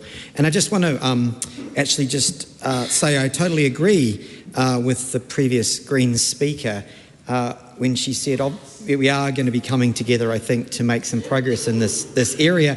Often in this place we actually focus on what divides us, but in ACT actually believe that we have a common humanity. Actually, there is more that we have in common than actually against us. And ACT did support this bill in the first reading because we actually did think it was a good idea, that we could see there could be some advantages in making these changes. And I think, as I'm going to talk about in a moment, the bill has been improved through the Select Committee process. But I want to acknowledge the member in charge, Tracy McCullen, for her advocacy and actually working very constructively with the Justice Select Committee as we work through this process. As we've heard, the Justice Committee did have a number of submitters, some 30 submissions were received, and we were lucky enough, and I want to thank the submitters, the ones that actually gave oral submissions to the committee, 7 of them, for giving up their time, and actually a lot of them were both practitioners in the court system, but also some people with personal experience that wanted to make their view known about how this bill would actually make a difference. And I think what we're talking about here is actually a very, very sensible change that Dr. McClellan has shepherded through, where we are actually just changing the onus and making these ways, alternative ways of giving evidence in the family court when they relate to family violence and sexual violence, so that we actually are, again, thinking about our victims and making sure that the actual process, the important process of them receiving justice, is actually done in a way that suits their needs and doesn't make it too both uncomfortable, confrontational, and actually turn people off from using our justice system, because that's actually what we want people to feel able to bring these cases, to be able to speak their truth and put their perspective forward and hopefully get the protection they need within our family court system.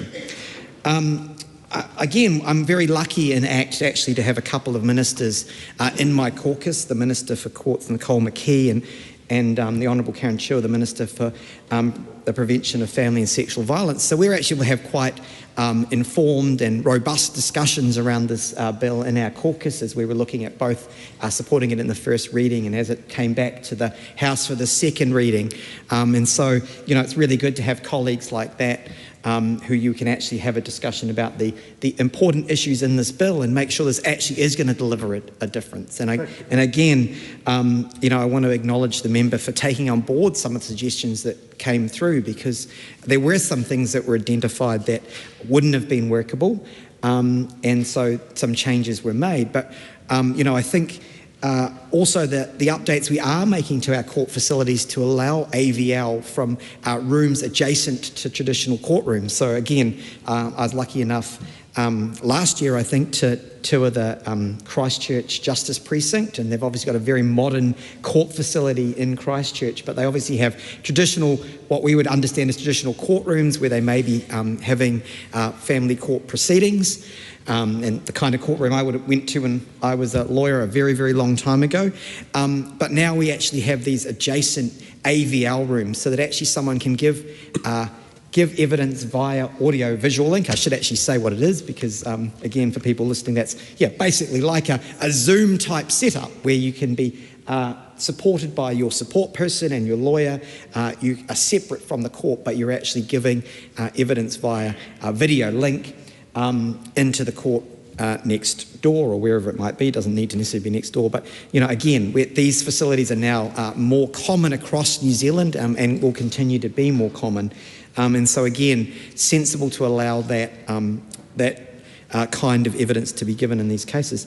The other thing we spend a lot of time hearing about, obviously, in the family court, a lot of the evidence is given by affidavits, so written evidence. So again, we wanted to be explicitly clear that we weren't actually changing what has served the family court very well, right, which is where people provide affidavits and written evidence that the court can actually consider, which again, is quite appropriate in a number of these cases, because then people are actually given time to commit their evidence to paper, go through it, make sure it's right and it's submitted. And it's, so again, we were explicit in the changes in the select committee that we weren't trying to disrupt the family court in the way it operates, but where there is a need for someone to provide evidence in person, that should be accommodated in a way that makes it much more comfortable for them to do, appropriate, and are not going to be re-victimised, as some of my colleagues have said in their speeches. And so, again, we were clear that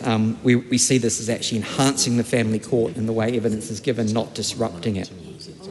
I think the other important thing, and look, I want to say again, Dr. McClellan is very clear on her advocacy around this, is that what we've essentially done here is change the onus. So actually, some of the things in this bill could actually be done today in the family court.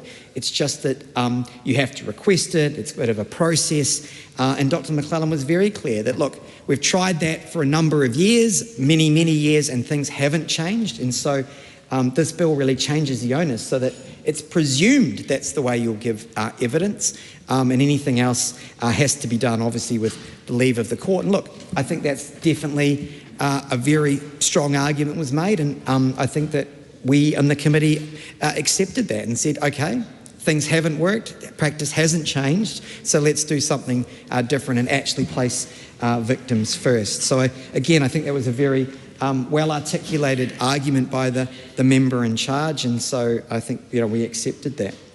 Again, as we work through this, there is some devil in the detail, and again, I want to acknowledge the Green member, Kararangi Carter, addressed the fact that we actually had to drop the kind of video recording.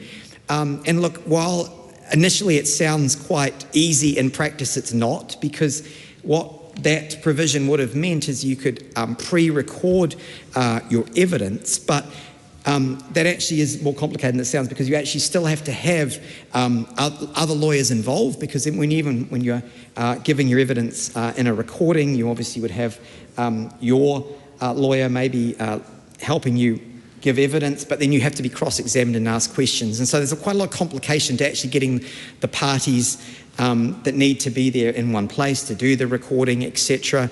There'll be notice periods, etc. And so I think it was sensible that we dropped that. We obviously also have heard from other members about there could be some significant costs associated with that. And as I said, now with this kind of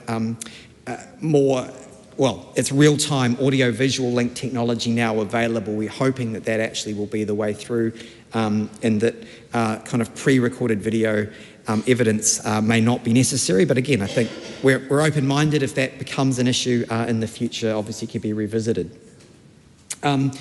Finally, I just want to say that, again, I think some sensible changes were made around ensuring judicial discretion is maintained. So again, I want to say we're very much focused on people having to give evidence, victims, etc. I think that's very important. But we also must keep an eye on the fairness of our justice system and making sure that respondents' rights or the other parties are also acknowledged. But a way of doing that, which I think is very sensibly done in this, is allowing the judge to make a determination there. So if there was some overriding reason why the parties actually needed to be together physically, or it was in the interest of justice, the judge could still do that. So again, I think that was a very sensible decision that we changed it, spout out, and made sure that we said, yep, very important that we make these changes for people giving evidence in the family court around particularly family violence and sexual violence. But if there is a need for the judge to do something different because it's appropriate in the interests of justice and making sure our justice system is maintained and fairness is upheld, then they can still do that. So I think that's a very important change. Just in conclusion, we hope this will actually strengthen our family court system, will actually continue to enhance the rights of victims and those having to give evidence in quite horrific circumstances. And we hope that we've all played our little part today in making our justice system just a little bit better. Thank you.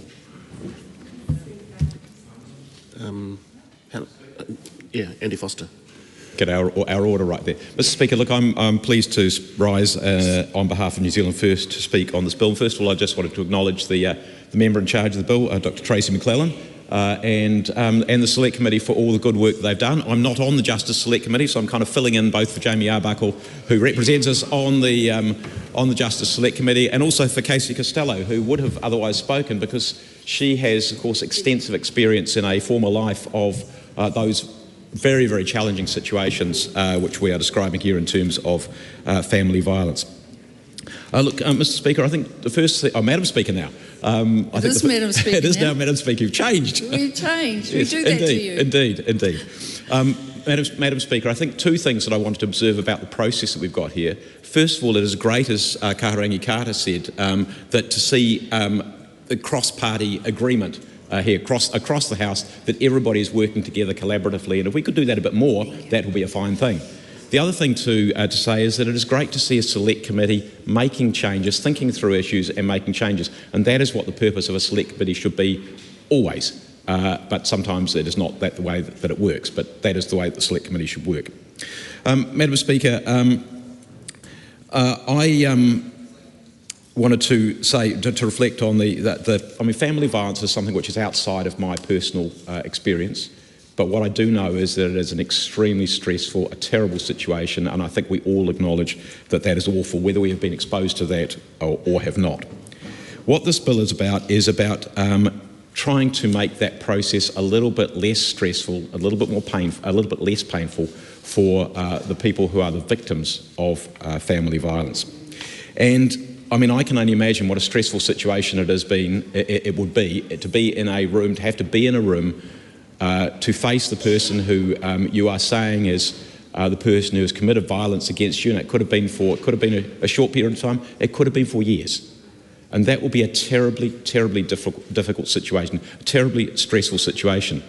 And what this bill is about is trying to make sure that we are not re-victimising the victims of family violence by exposing them to that situation. So it's a sensible and pragmatic way of saying, look, we will try and make that process, painful that it might be, a little less painful and a little less stressful. So I think that is a very, very important move forward. And I think, Madam Speaker, we often have protection orders. Now, why do we have protection orders? It is because there are people who do not want, cannot cope with, should not be exposed to people who've perpetrated violence against them. That's why we have protection orders. And why in that situation will we then say, well, we're going to put those people, the victim and the perpetrator or alleged perpetrator in the same room, essentially to re-victimise the victim again. And that, in a sense, is an illustration of what this legislation is about trying to avoid doing. Now, Madam Speaker, what's really good is to see that the bill is responding to significant calls from the legal profession, significant calls from people involved in family violence, significant calls from survivors of family violence to say that this is something which is an important thing to move forward on. And so I think that is something we should listen to, because it's about ensuring both fair access and less stressful access to justice for the survivors of family violence, but also trying to advance, from our perspective, family well-being, the well-being of the victim.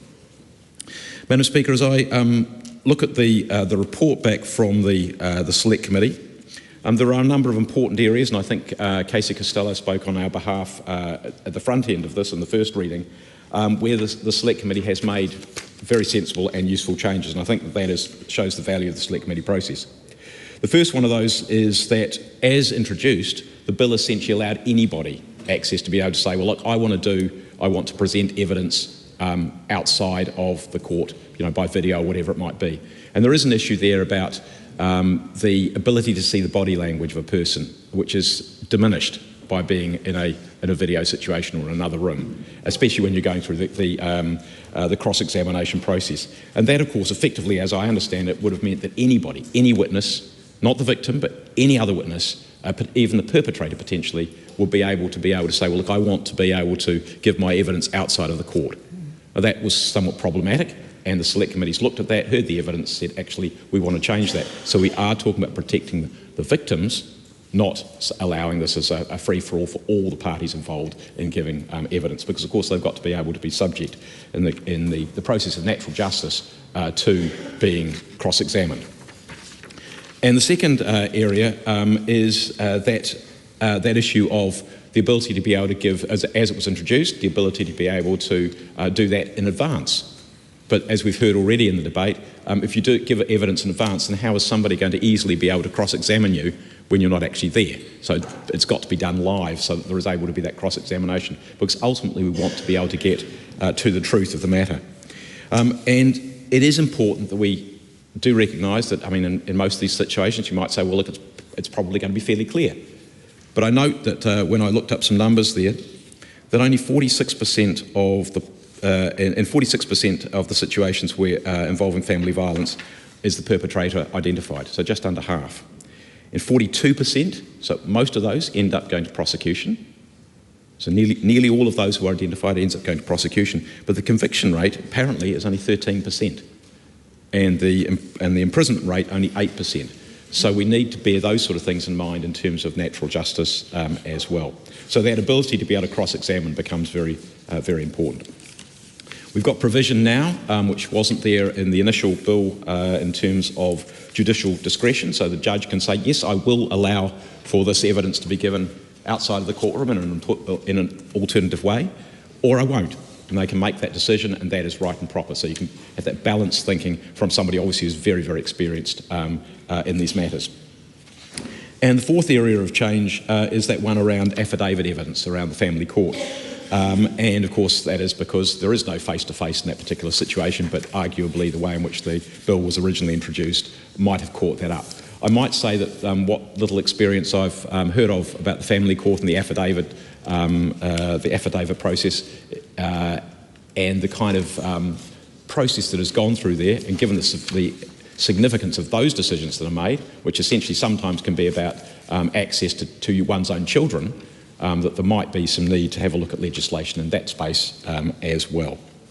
Madam Speaker, just to finish off, I think most of the points that I have made I've covered already, but just to say, look, I want to congratulate again the committee for really good work, for making the changes that it's made, and again to Dr. Tracy McClellan for shepherding through this piece of legislation.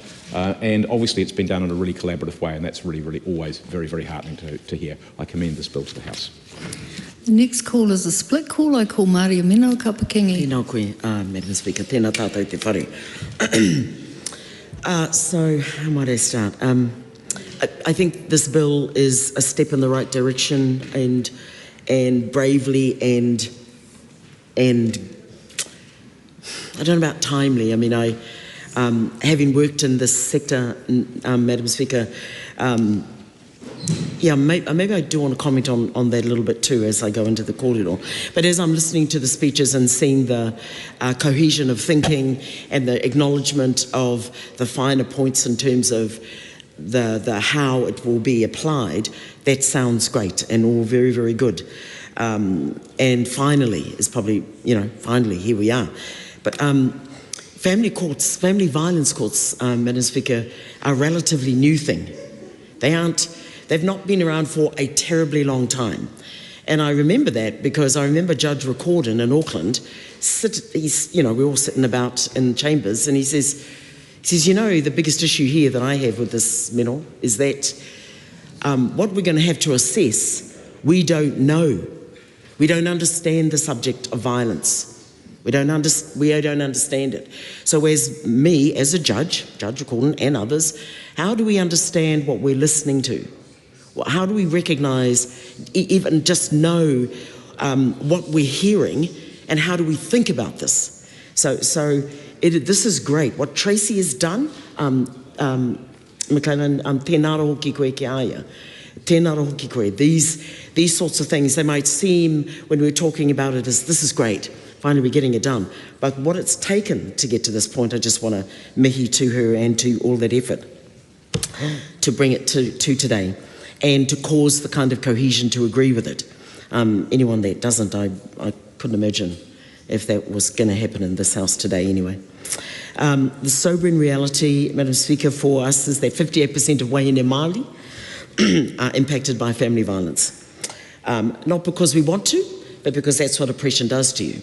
It messes you up completely and you do some outrageous things.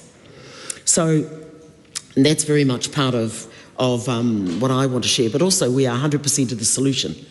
We will be and can be, and so in terms of our whānau and our mokopo and all of those things, this makes good sense for us in terms of our own solutions towards our own mokopuna and our own whānau and our own women, Māori, becoming stronger, more vibrant and healthy and living healthy Māori lives. I just want to reflect back a little bit again, Madam Speaker. One of the situations that I came across, which is what sparked when I was listening to one of the speeches tonight, was not only what Judge Recordon said, but I remember taking a woman into the police station to put a report. And when she was giving her statement, she used the word, it was excruciating, because when he bent me over the back of the sofa, I couldn't get up. And he said, could you use another word, excruciating, because I can't spell it. Then we go along to the GP, and she's describing what's just occurred to her the night before, and the GP says to her in front of me, what did you do to upset him? So the points of these remarks that I'm making right here, right now, with all the effort that Tracy's put in, is these attitudes, they haven't gone away just because we're making this decision tonight. They have not gone away. They are still very much in the homes and the houses of many, or in the GP clinics, or in the police stations. Love many GP and police people who I love and are related to me. But systemically, that kind of attitude is still prevalent. And I want to make this point as we make our decisions, and yes, of course, acknowledge that we're making this decision, and we support it. The party supports it, I support it. But it's not that far away. Family violence courts weren't a thing. Family violence, all it was, oh well, that's none of our business, Meno. That's their business. You don't talk about those things outside of your home, right? You don't talk about it. That's their business to deal with. So continue with the bravery is what I want to say. We have to keep moving forward on this particular piece of work, and it grows. And so, Todd, good on you. Yeah, keep. And my mates on the left of me, even though they're having a little giggle, I know they support this, and it's a good thing. Particularly men, tāne me whakarongo koe. This is, and I really, Tom, to your kōrero, because you know, you're a cool guy, you stand up and you bring that kind of position. As I know as a guy, you're a little bit tearful too, so that always helps. But to tell the truth from a man speaking into the space, really, really critical, and I've got 10 seconds. So we absolutely support it. Great idea with some great, great legs on it. But I just want to leave those points. Excruciating, this was the word that you was asked to change because he couldn't spell it. Those are the things I want to leave as memories in this house. Kia ora tātou. Timothy Paul. Tēnā koe, Madam Speaker. I want to add to the support around the House for this bill, and I want to thank all the different members for their contributions on this topic. It's good to see that we're always quite aligned when it comes to the issues around family and sexual violence and making our courts safer and more accessible for people that choose to access them. As everyone has already talked about, this bill is about making it safer for victim survivors of family and sexual violence to participate in the justice process in a way that protects their safety and their dignity. And in our family court, which is one of our specialist courts here in Aotearoa, and as Maria Mino was just talking about, it's a relatively new concept, and I'm a big fan of our specialist courts, our youth court, our drug court, our second opportunities courts. They all are amazing because they take into account the specific nature and context in which events have taken place and where harm has occurred, and looks to different non-conventional ways of shepherding those complaints through the justice process. And I was glad to hear Maria Mino's anecdotes around this bill and why it is so important with your, that story around the word excruciating. And it made me think about when I have people that come to me in my electorate office who have been assaulted or harmed in town or are in dangerous family positions. Often the first thing that we do is we talk to them about what different avenues that they can take and what justice might look like for them. And for some people, justice looks like pursuing through police action and through the courts, maybe through the family courts or the district courts or one of our courts and through our justice system, and for some, because of the court process, because of the justice system, they choose not to go down that pathway because they are afraid of the re-traumatisation that might take place within the proceedings, because they are afraid that they won't be believed, because it is just too hard for them to rehash some really harmful and hurtful times in their lives.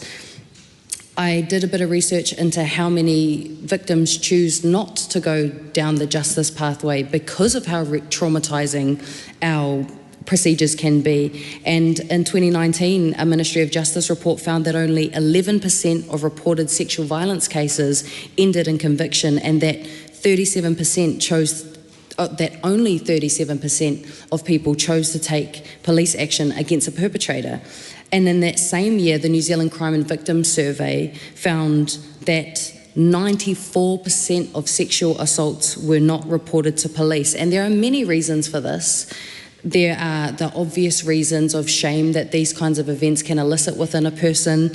There are fears that this could lead to a further breakdown in relationships within families. There's the doubt that proceedings would result in a conviction, the fear again of not being believed.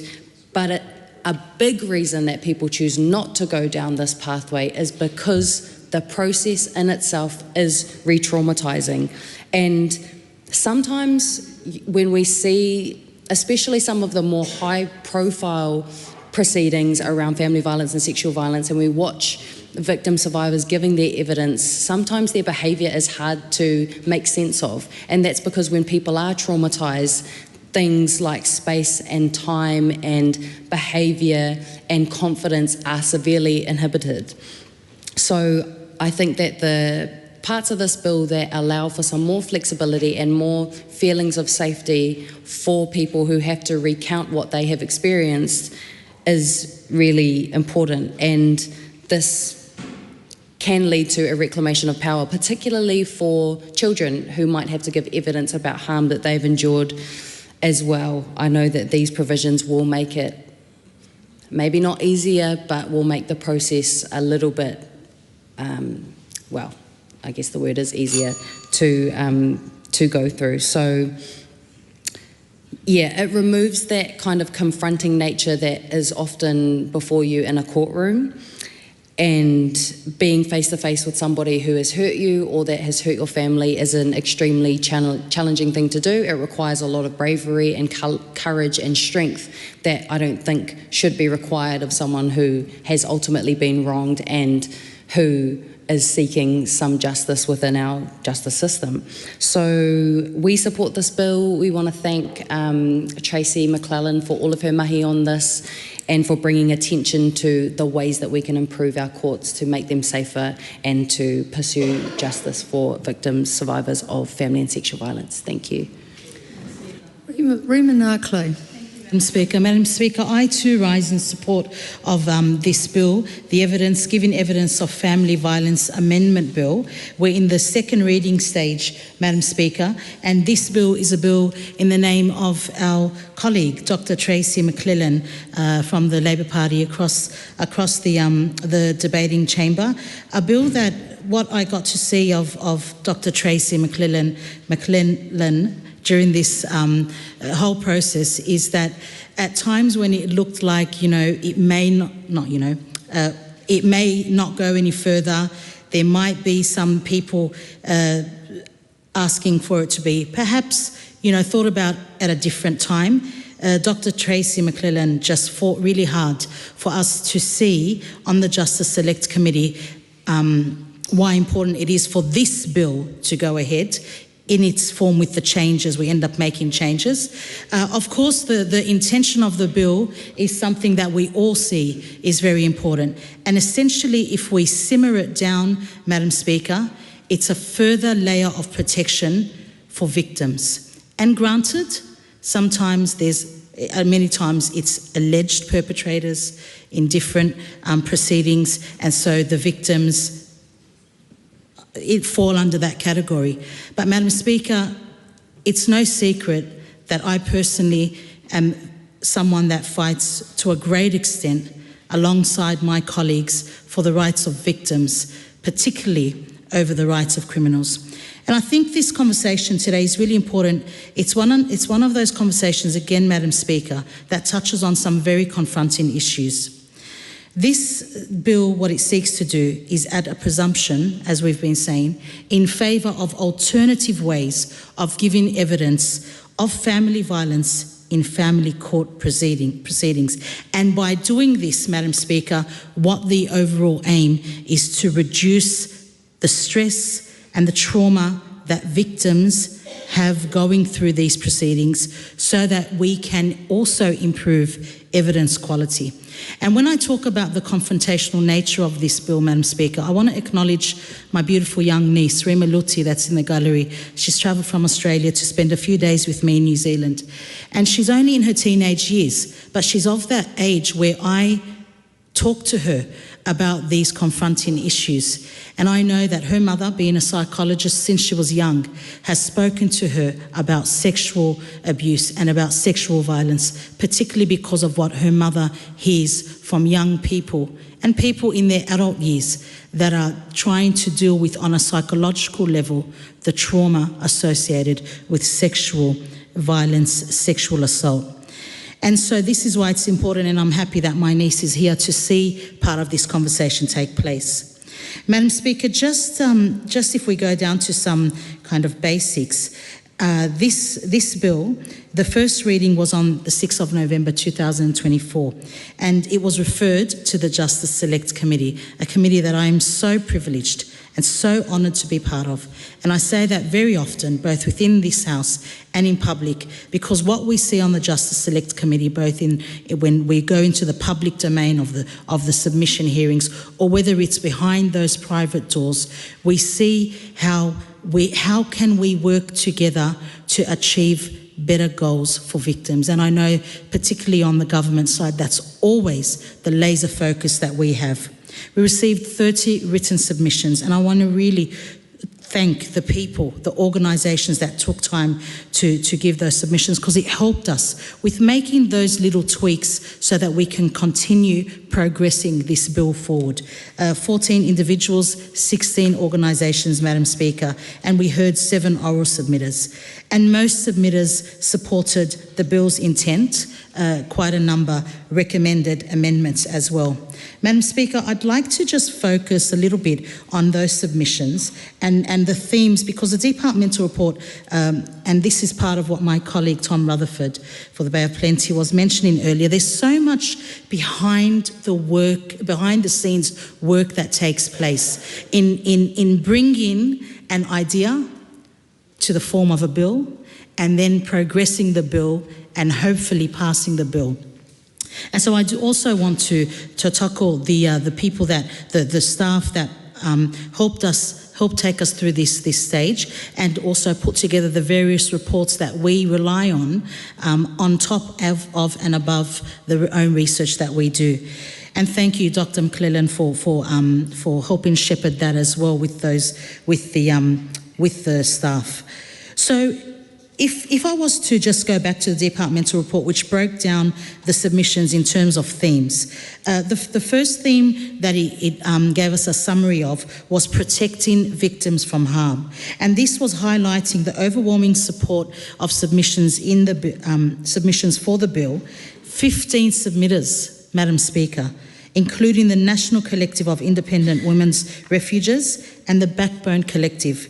They emphasised, as we've touched on, how important it is that the family justice system doesn't re-traumatise. Well, the fact is that the victims are being re-traumatised when they're going through the various stages of the procedure, and they are exposed to intimidation or physical harm in some situations, and different organisations gave examples.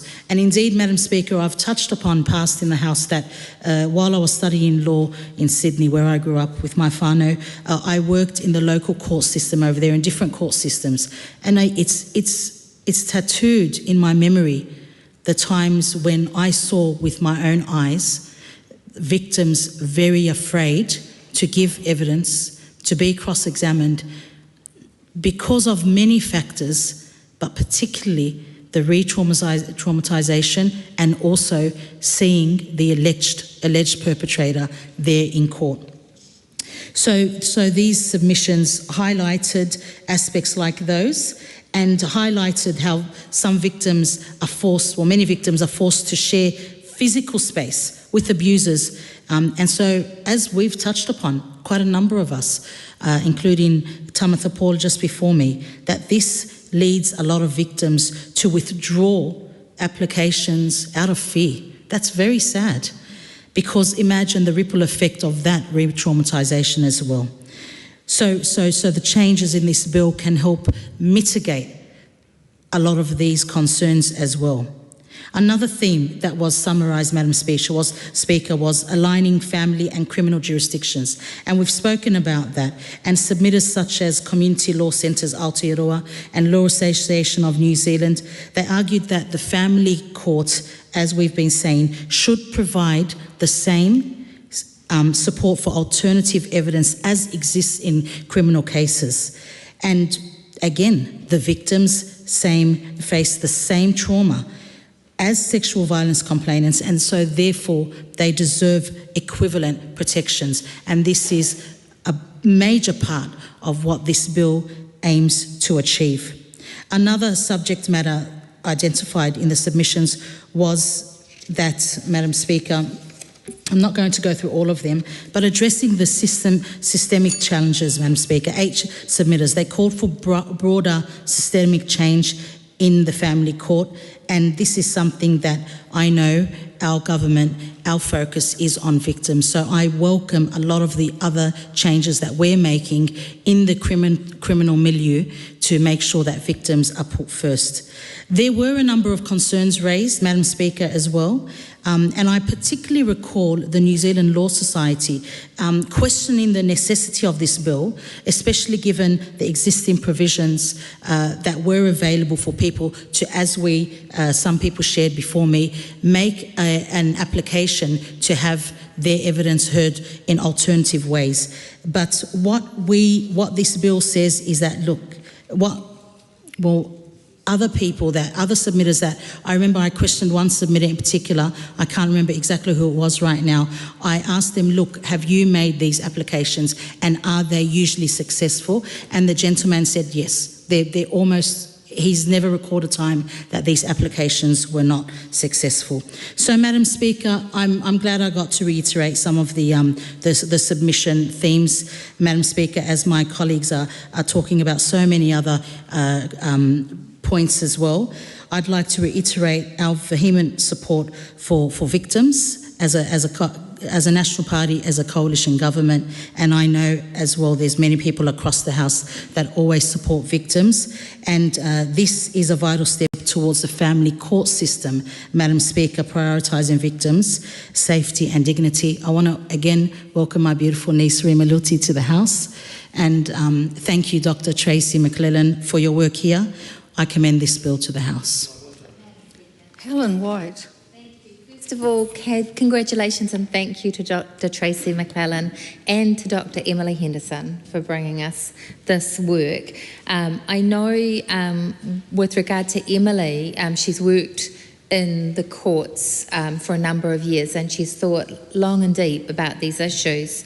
I worked in a different field of law, but I started my legal career in a city office and actually at the Law Commission across the road. I then went to a city office and then I went out to Aotearoa because I wanted a real law job. And when I got there, one of the first cases that came to me was a woman who came in who had had a machete held over her head by her partner. And I really had never encountered something like that in my life. And it will always stay with me that those experiences are ones that many of us just don't understand the reality of. And I know that this law is an attempt to rebalance the law. While there is a capacity to make an application to have evidence heard in a different way, what I understand from my interactions with people like that woman was how incredibly devastating those kinds of violent situations are to people's confidence and their trust in any system whatsoever. And it's very easy when you're involved in a family court situation not to really understand what it's like for the person coming into it for the first time, but also to forget that somebody has genuine fear for genuine reason when you might be a little bit protected from that as one of the officers in that court. Not particularly protected, but at least a little bit protected. And I remember last year there was an incident where one of the family lawyers was attacked in one of the elevators by somebody who actually laid into them really physically. And there was an interview that talked about people coming into the court and bringing in the back of their wallet something that looked like a credit card but could cut people. So these are very real things in our society. And this bill has tried to balance the needs of the person who's been through these experiences and the needs of people to be treated in the system with some natural justice. And I think it's done a good job of being both pragmatic and principled, because the last thing I really wanted to say about this is I don't think the balance has been right, and I think that has actually impacted on the justice of the situation. I think there have been other people talk about this, but to reiterate, the issue is we do not have people coming forward in the current system because it's too hard, because it's frightening. And if you think about the woman I was talking about who'd had that kind of experience, we should be thinking about how can we make it possible for someone to come through a system who's had that kind of experience. That should be one of the things we take absolutely into account. Because if someone was prepared to do that to a woman, they're prepared to do it to another one. They're prepared to do it to their children. That's the kind of thing we absolutely have to stop in its tracks. And so I hope this law makes a little bit of a difference in that regard. Thank you. I commend the bill to the House. Paolo Garcia. Madam Speaker, I stand in support of the Giving Evidence of Family Violence Amendment Bill. I acknowledge and commend Dr. Tracy McClellan for the work that she has done to bring this to the House. It is very worthy bill. It seeks to achieve a lot of good points.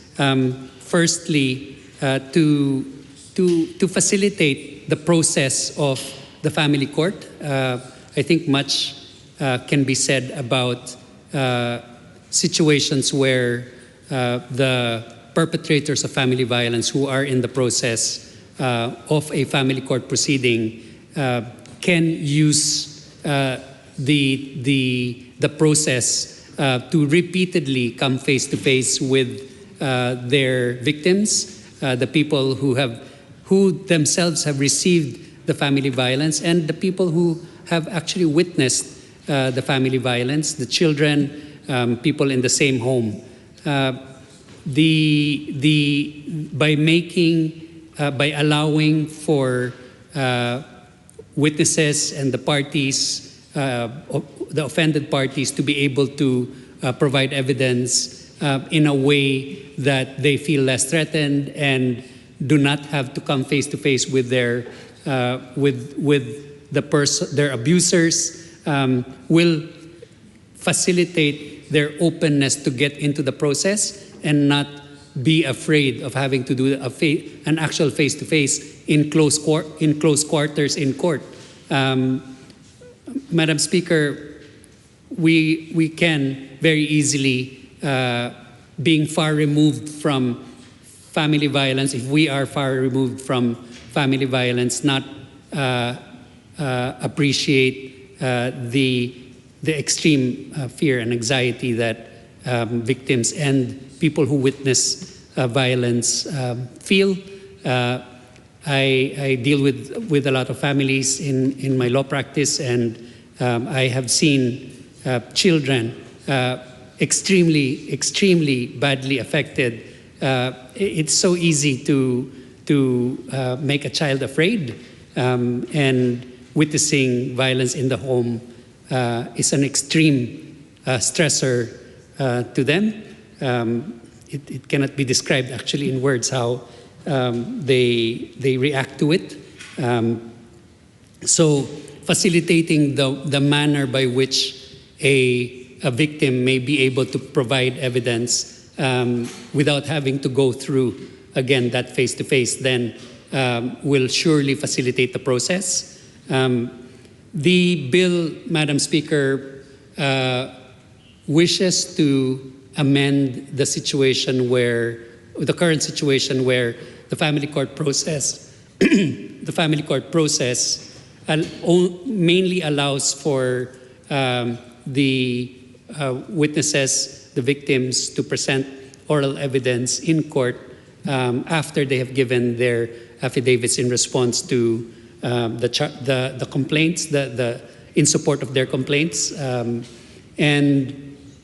even if there has been a facility to allow them to apply for an alternative process, or even if judges do have that opportunity to provide alternative opportunities to witnesses and victims, we understand that this is not often the case, and it's more often that people do have to go through that face-to-face process. So the bill will make this opportunity automatic with the improvement of science and technology and the way video presentations can be done and calls can be made, should really facilitate the opportunity to give witnesses and victims this chance not to have to be in person in court. The bill will achieve consistency in the Bill of Rights. It will also allow for the family court process to more closely, especially in family violence situations, it will allow the court to go through a process very similar to a criminal process where witnesses and victims are afforded protections already. So it just aligns the family court process in terms of family violence with the existing processes. Madam Speaker, also it's very important to note that the kind of evidence that needs to be presented and considered as eligible for a video conference or presentation by video is specified. The bill allows for what kind of evidence is able to be presented in video conference. Madam Speaker, I finish by saying that technology and trained staff really are the pathways to making this happen. And the law that is now before us allows us to give reprieve and reduce the stress that many people face, many people face. And with this in mind and the hope of improving their situations, I commend this bill to the House. Members, the time has come for me to leave the chair for the dinner break. The House will resume at 7:30 p.m.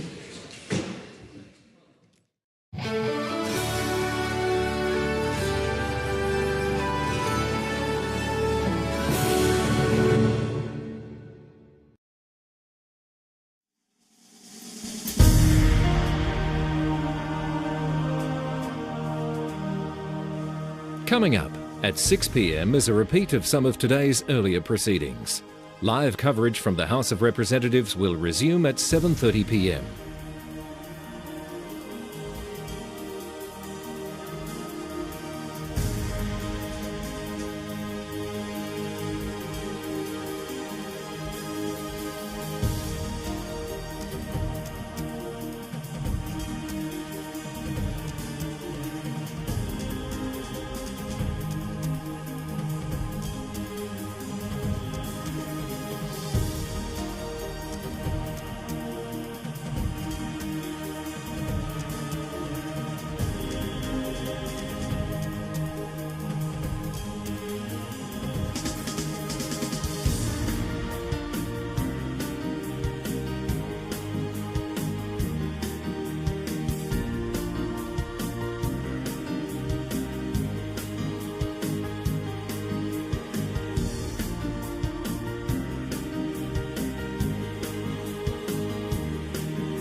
Live coverage from the House of Representatives will resume at 7:30 p.m.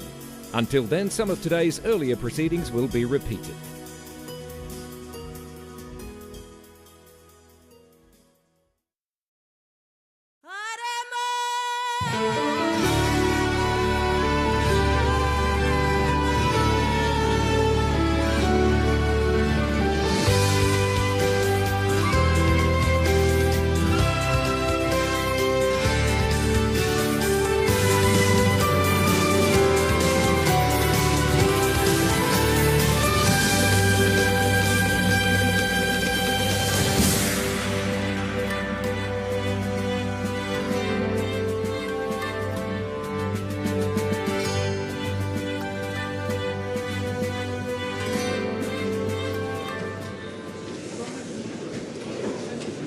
Mr.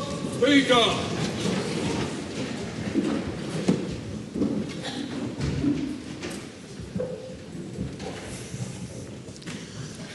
E te atua kaharawa, ka tuku whakamome atu mātou mō ngā karakia ko waihotia mai ki runga i a mātou. Ko waihio i o mātou pānga whaiora katoa ki te taha, ka mihi mātou ki te kingi me te inua atu, mo te arahitanga i roto i o mātou whakaaroarohanga. Kia mōhio ai, kia whakaeti ai tā mātou whakahaere i ngā take o te wharenei, mo te oranga, te mangarongo me te aroha o Aotearoa. Āmeni. I'm sure that members will want to join with me in welcoming three senators from the Senate of France.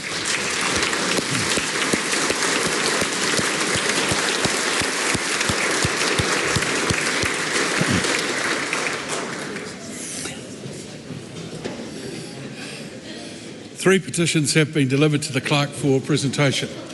Petition of Lisa requesting that the House hold progress on the Gene Technology Bill and instead set up a commission of inquiry into the health and safety of people and the environment.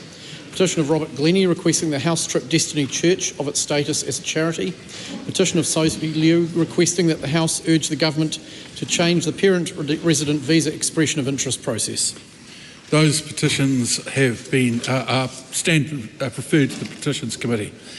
Paper has been delivered for presentation. 2025 to 29 Strategic Intentions for the Ministry of Defence. The paper is published under the authority of the House. Select Committee report's been delivered for presentation. Reserve Bank, a report of the Finance and Expenditure Committee on the Reserve Bank of New Zealand Monetary Policy Statement, May 2025. The report is set down for consideration. The clerk has been informed of the introduction of a bill. Anti-money laundering and countering financing of terrorism, supervisor levy and other matters amendment bill, introduction. That bill is set down for first reading. We come now to oral questions. The first in the name of Chloe Swarbrick. Ki te Premier, e tōtoko ana ia I ngā kōrero me ngā mahi katoa a tōna kāwanatanga. The Right Honourable Prime Minister. Yes. Is it the government's growth strategy to grow the number of New Zealanders leaving this country, with 191 New Zealanders leaving every single day, and the number of young qualified people desperately struggling to find a job? Our job in this government is to make sure that we build a place where Kiwis can work hard and get ahead, that they can live in a community where they feel safe in their homes, their businesses, their communities, their kids get a world-class education, their parents get looked after in healthcare. And I just would say to members in the Labour Party and the Green Party that if you actually, it's a bit ironic when you don't support oil and gas and fast track and construction and getting things done and built. And actually, where do Kiwis go when they go to Australia? They go work in oil and gas and mining. Get on board, support mining, end the oil and gas ban, let's get it done. Is it good for the economy for his government to have cancelled building of 3,500 state homes, shut down school and hospital and infrastructure rebuilds, effectively freezing the infrastructure pipeline and manufacturing sectors, leading BNZ's senior economist to say, quote, "The timeline for New Zealand's long-awaited economic recovery just keeps getting pushed out further and further," end quote. Well, what I'd say is absolutely fantastic is that we have lowered the state house social housing wait list by about 5,000 or 6,000 people, which is great. What is fantastic is that average rents, which I know that member often takes a lot of interest in, that previously went up $180 a week under the Labour Greens government, is now down $5. And importantly, we've taken 2,100 kids out of damp motel rooms and are now in homes, lovely homes and houses. Is it good for the economy for thousands of our talented young graduates and tradies, like nurses and engineers and builders, to be heading to Australia, while his government refuses to invest adequately in crucial health and physical infrastructure, which would rapidly increase employment in this country and deliver us public services? Sorry. Look, there are rules around questions. You can't start a question, put into a whole lot of questions suppositions that might be the member's view, but not necessarily strictly a question. So have another crack at that. Was it good for the economy that his government chose to slash $45 million from innovation in the budget, while the co-president of the New Zealand Association of Scientists has said, quote, "We lose something like $11 from the future New Zealand economy for every dollar we cut in the science sector," end quote, a sector crucial for driving employment growth? I'm very proud of the reforms that we have going on in the science sector. What we are doing is making sure that our R&D efforts and all our research and development happens at universities and businesses and with our institutes is actually converting and having impact. We want all research and development and activity in the science sector to convert into economic growth. We make no apologies about that. We've looked at good examples around the world where we see R&D being converted into economic growth. That's very important to us. Embrace more science, innovation, technology to grow the economy faster. Supplementary. The Honourable David Seymour. Is it good for the economy that his government is progressing a gene technology bill that will bring New Zealand into the 21st century so young people in that field don't have to go offshore to pursue their passion? And would he encourage all parties to get on board with it?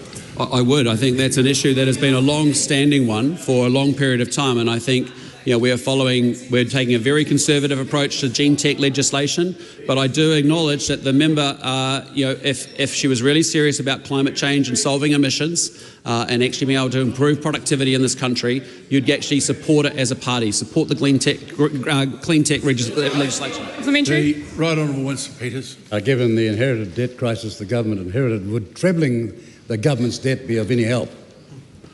Well, I thank the member for a very insightful question, which is quite true, is that somehow, miraculously, the previous government managed to triple the amount of debt from $60 billion to $180 billion. We as a government now spend almost $9 billion in interest payments on that debt. That is more money than we spend on police, corrections, justice, customs combined.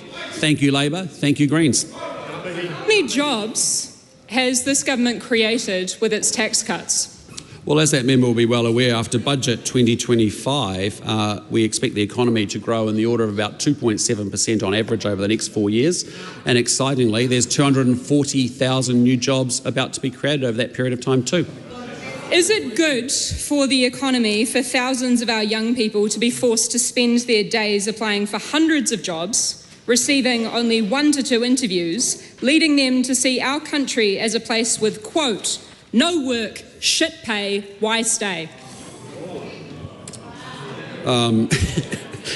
Very odd question. I think, Prime Minister, resume a seat.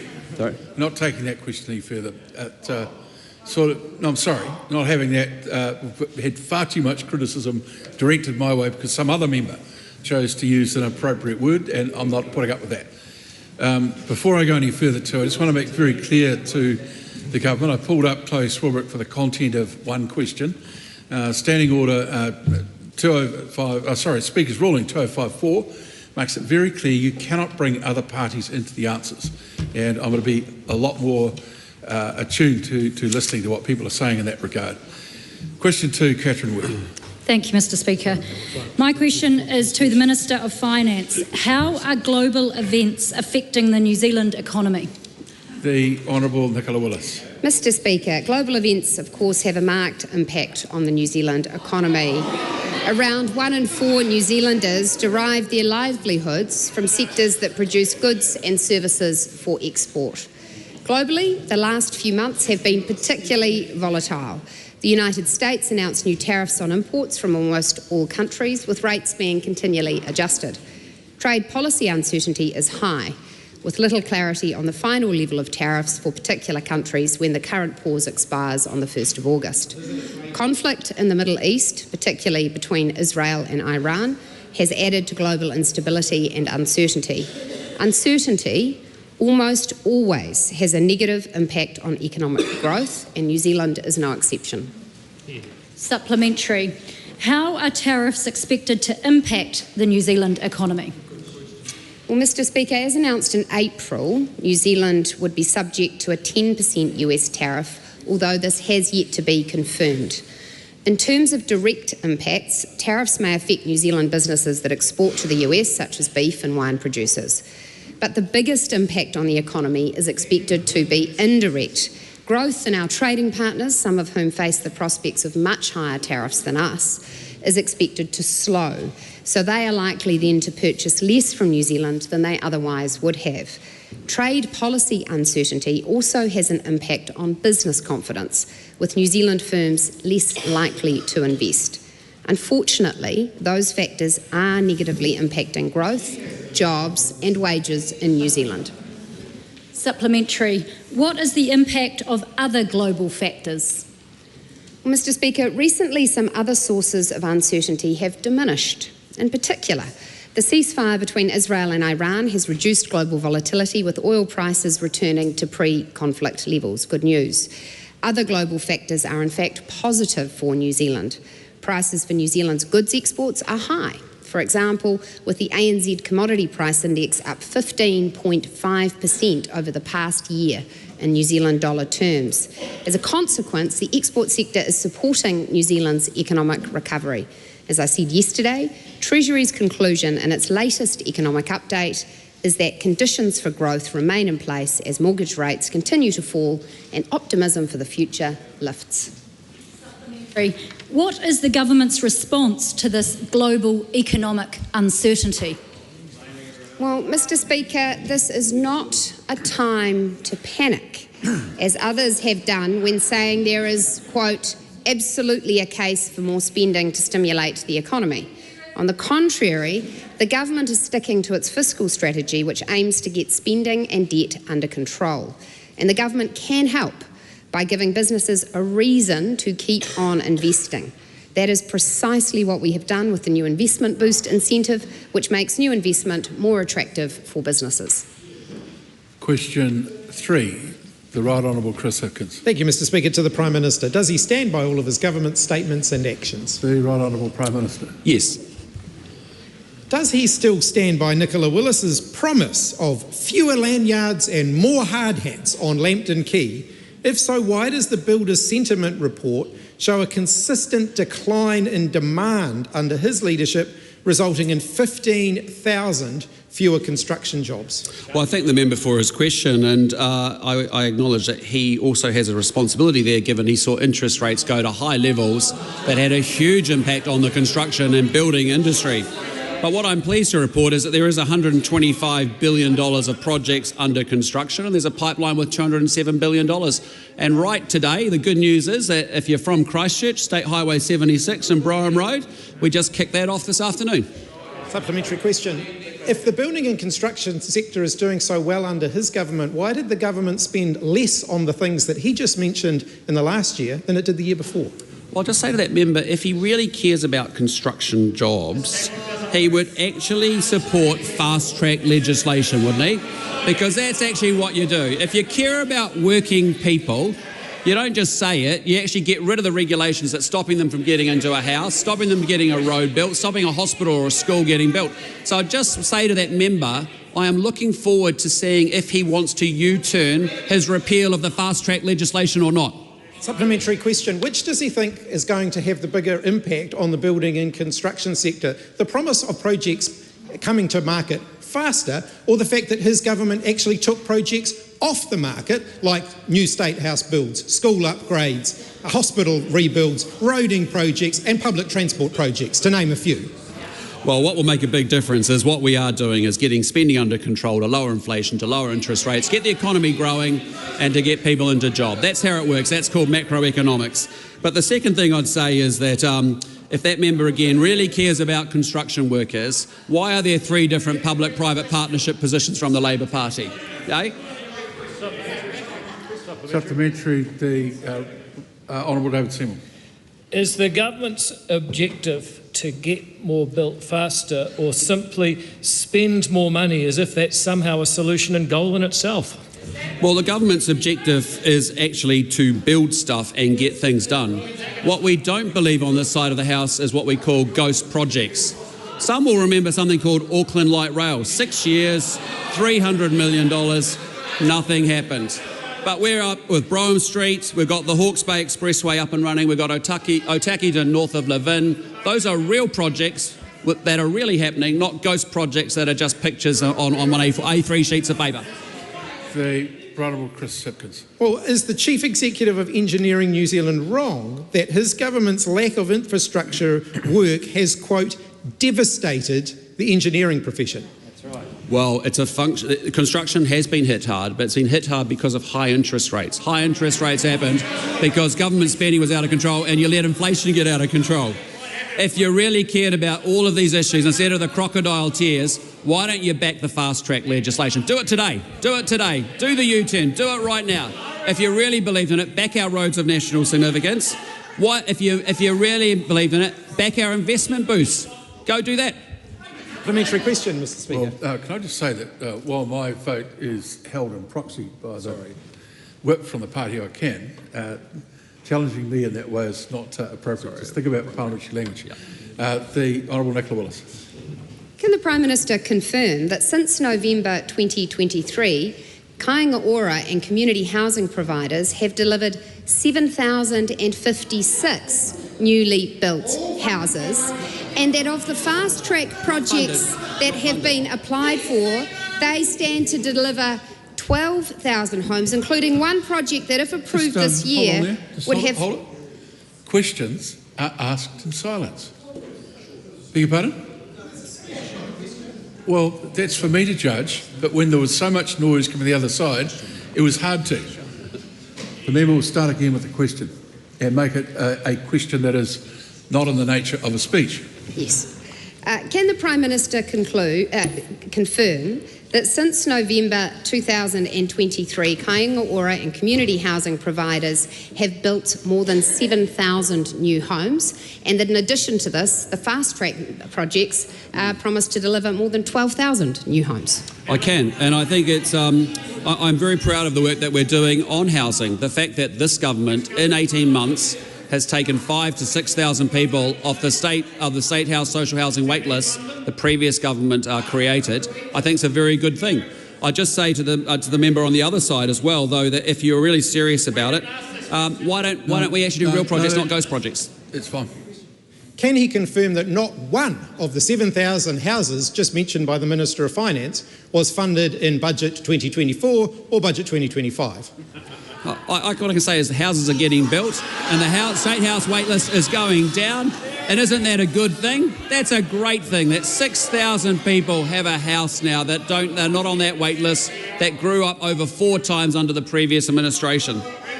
Parliamentary question. Is he so desperate to report progress that the only progress he can report is progress that was made under the previous government? And why, a year and a half into his tenure as Prime Minister, will he not admit that things are getting worse for New Zealanders, particularly those in the building and construction sector, not better? And that's why I would like that member to come on board and actually reverse his position on fast track, on investment boost, on actual mining, on a bunch of things in order to get things built. Because you can talk about stuff or you can do it. We do it on this side of the House. When you're ready, excuse me, do you want to leave the House? Then be quiet between questions. Question number 4, Rawari Waititi. Tēnā koe te piko o te rā, tēnā tātou i te whare. My question is to the Prime Minister. Does he stand by all his government statements and actions? Yes. Does he stand by his statement, excuse me, does he stand by his statement that the United Nations letter regarding the Regulatory Standards Bill and its impact on Te Tiriti o Waitangi is, quote, a total bumpkin, unquote, and, quote, a waste of time, unquote? Well, I think I've actually said all I want to say about that yesterday, but we've got a Minister of Foreign Affairs who's going to reply very eloquently on behalf of our government to that letter, and I'm going to leave that to him. Does he also believe the more than 131,000 people who made submissions on the Regulatory Standards Bill are, quote, bumpkins, unquote, and, quote, waste of time, unquote, given most of them raise the same issues as the UN Special Rapporteur did in their letter? Well, I just reject the characterisation of that question outright. I mean, the Regulatory Standards Bill is designed to improve the quality of regulation that is passed in this Parliament and by politicians, to make it transparent, to make sure that we have the rule of law upheld, that we have property rights upheld. That has benefit, obviously, to Māori and to non-Māori. How does he intend to repair the international reputational damage caused by Deputy Prime Minister on behalf of his government, who described the UN Special Rapporteur, quote, insane, unquote, for raising concerns about Indigenous rights? Well, I think New Zealand should be very grateful that we have an outstanding Minister for Foreign Affairs, someone that is hugely respected around the world, someone that actually has left New Zealand and built and deepened relationships up and down around the world. And I just say, as knows the UN incredibly well, and I trust him to respond on all of our behalf. Point of order. Point of order, the Honourable David Seymour. Mr Speaker, normally I'd let it go, but seeing as we have guests from the French Senate, can we please have it said rapporteur, not repertoire? Oh, I'm sure that, very sure a good number in the House are deeply appreciative of your correction, and we'll put that in their vocab for future reference. Point of order, the Honourable, Rawari Waititi. Thank you, Mr Speaker. Point of order. Yeah, and we'll hear it in silence. The question was around the comments made by, well, the reputable damage made by the Deputy Prime Minister, not what the Minister for Foreign Affairs is going to do. No, I think the problem with the question is that it infers that there has been reputational damage without any particular, it might be the member's view, but it's not something we can work with, and the answer simply said this is a matter in the hands of the Right Honourable Foreign Minister.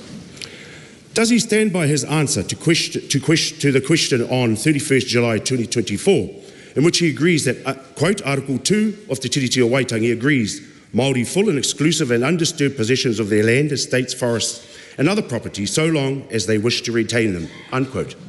Well, I fully respect Article 2. How does he reconcile his agreement with Article 2 of the treaty while also stating that he fully agrees with the content of the Deputy Prime Minister's letter to the UN? Well, I think we get letters from the UN. They will raise in this case, it raised a number of issues on 4 or 5 points. We're going to respond to those. We don't believe those positions. We don't agree with that position. But I trust the Minister of Foreign Affairs to actually draft a reply to the UN to actually articulate our position and our counterpoints as to why we don't believe with the content of that letter or the substance of that letter. And I trust him completely to do that job for us. How are Indigenous peoples in Aotearoa supposed to hold this government to account for violations to our rights under Te Tiriti o Waitangi, with a Prime Minister who completely disregards the treaty, the Waitangi Tribunal, Select Committee submissions, and now the United Nations Special Repertoire on the rights of Indigenous people? Because this is a government that's about outcomes and results for Māori or non-Māori. So we're working incredibly hard to improve the education of Māori, whether it's in maths or reading, by providing materials in te reo. We're making sure that we take many Māori kids that have been sadly consigned to emergency housing, they get into proper warm, dry houses. We're focused on outcomes for Māori and non-Māori. Question 5, Tim. Hang on a minute. To the Minister of Health. I haven't called you. We'll have silence before questions are asked. Mr. Speaker. Tim Costley, question 5. To the Minister of Health, what progress has been made on childhood immunisation rates? Mr. Speaker. The Honourable Simeon Brown. Mr. Speaker, good news. New data released earlier this week shows that childhood immunisation rates at 24 months continues to rise across the country. This reflects our strong commitment to improving health outcomes for New Zealand kids. National coverage has climbed to 79.3% in the third quarter of 24-25. That's an increase of 2.4 percentage points compared to the same quarter last year. This result shows that our clear focus on health targets, combined with the efforts of our frontline health workforce, is delivering real improvements for children. When you focus on delivery, you get results. Nice. What progress has been made across the regions? Well, Mr. Speaker, the gains have been widespread and encouraging, with several districts showing strong improvements compared to the last quarter. Auckland lifted its coverage by 5.7 percentage points, counties Manukau by 5.5 and Lakes by 5.2. Capital and Coast rose by 4.4 points, while Whanganui achieved a 5.8 percentage point gain. In the South Island, Nelson Marlborough saw a 5.2 percentage increase, and South Canterbury delivered a remarkable 12.1 percentage point gain in that quarter. These results show that our investments in local services are working, that our communities are stepping up to protect their children. However, there's still more work to do. Mr. Speaker, why is it important to increase immunisation rates? Well, Mr. Speaker, recently we've seen cases of measles in the Waitangi. This serves as a timely reminder of why immunisation matters. Measles is one of the most infectious diseases we face, and immunisation remains the most effective way to keep our children, families and communities safe. We're committed to giving every child the healthiest possible start to life, and that's why we've brought back the health targets. These improvements are a vital step towards that goal. What other actions has the government taken to lift immunisation rates? Mr. Speaker, we're heading in the right direction, but there's still more work to do, and that's why, as part of our record funding boost for general practice, we've introduced performance payments for GP clinics that successfully lift childhood immunisation rates by up to 10%. All reach 95% of their enrolled population, with partial payments for partial achievement.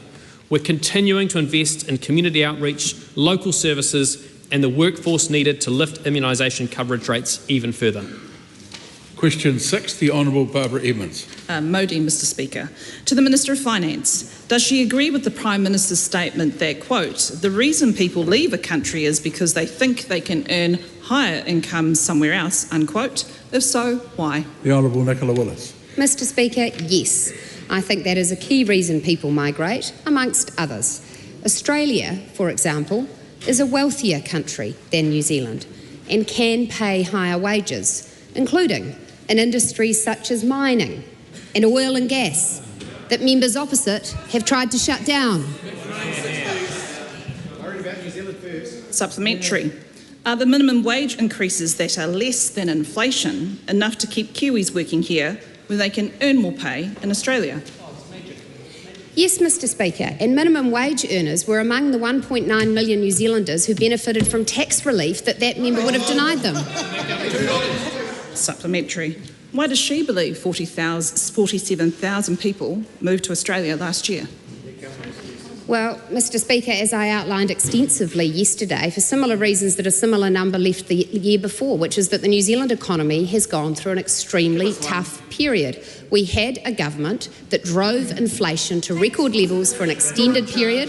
Interest rates soared to control that. That has had a contractionary effect on our economy, and this government is working hard every day to rebuild and recover the economy, and I'm yet to hear from that member a single idea about how to do that. Supplementary.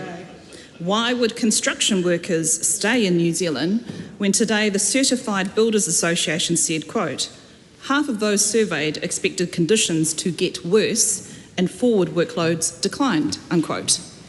Well, Mr Speaker, I'm also aware of the Builder Sentiment report that was released by EBOS this morning, and that report stated, and I quote, that the percentage of builders anticipating improving sector conditions has doubled on last year from 22% to 40%, and it said, I quote, the shift in sentiment reflects growing confidence and a more balanced outlook for the industry.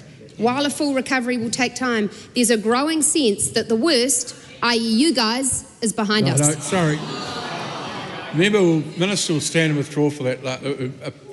Apologise to the House for that last statement. I withdraw and apologise. Supplementary.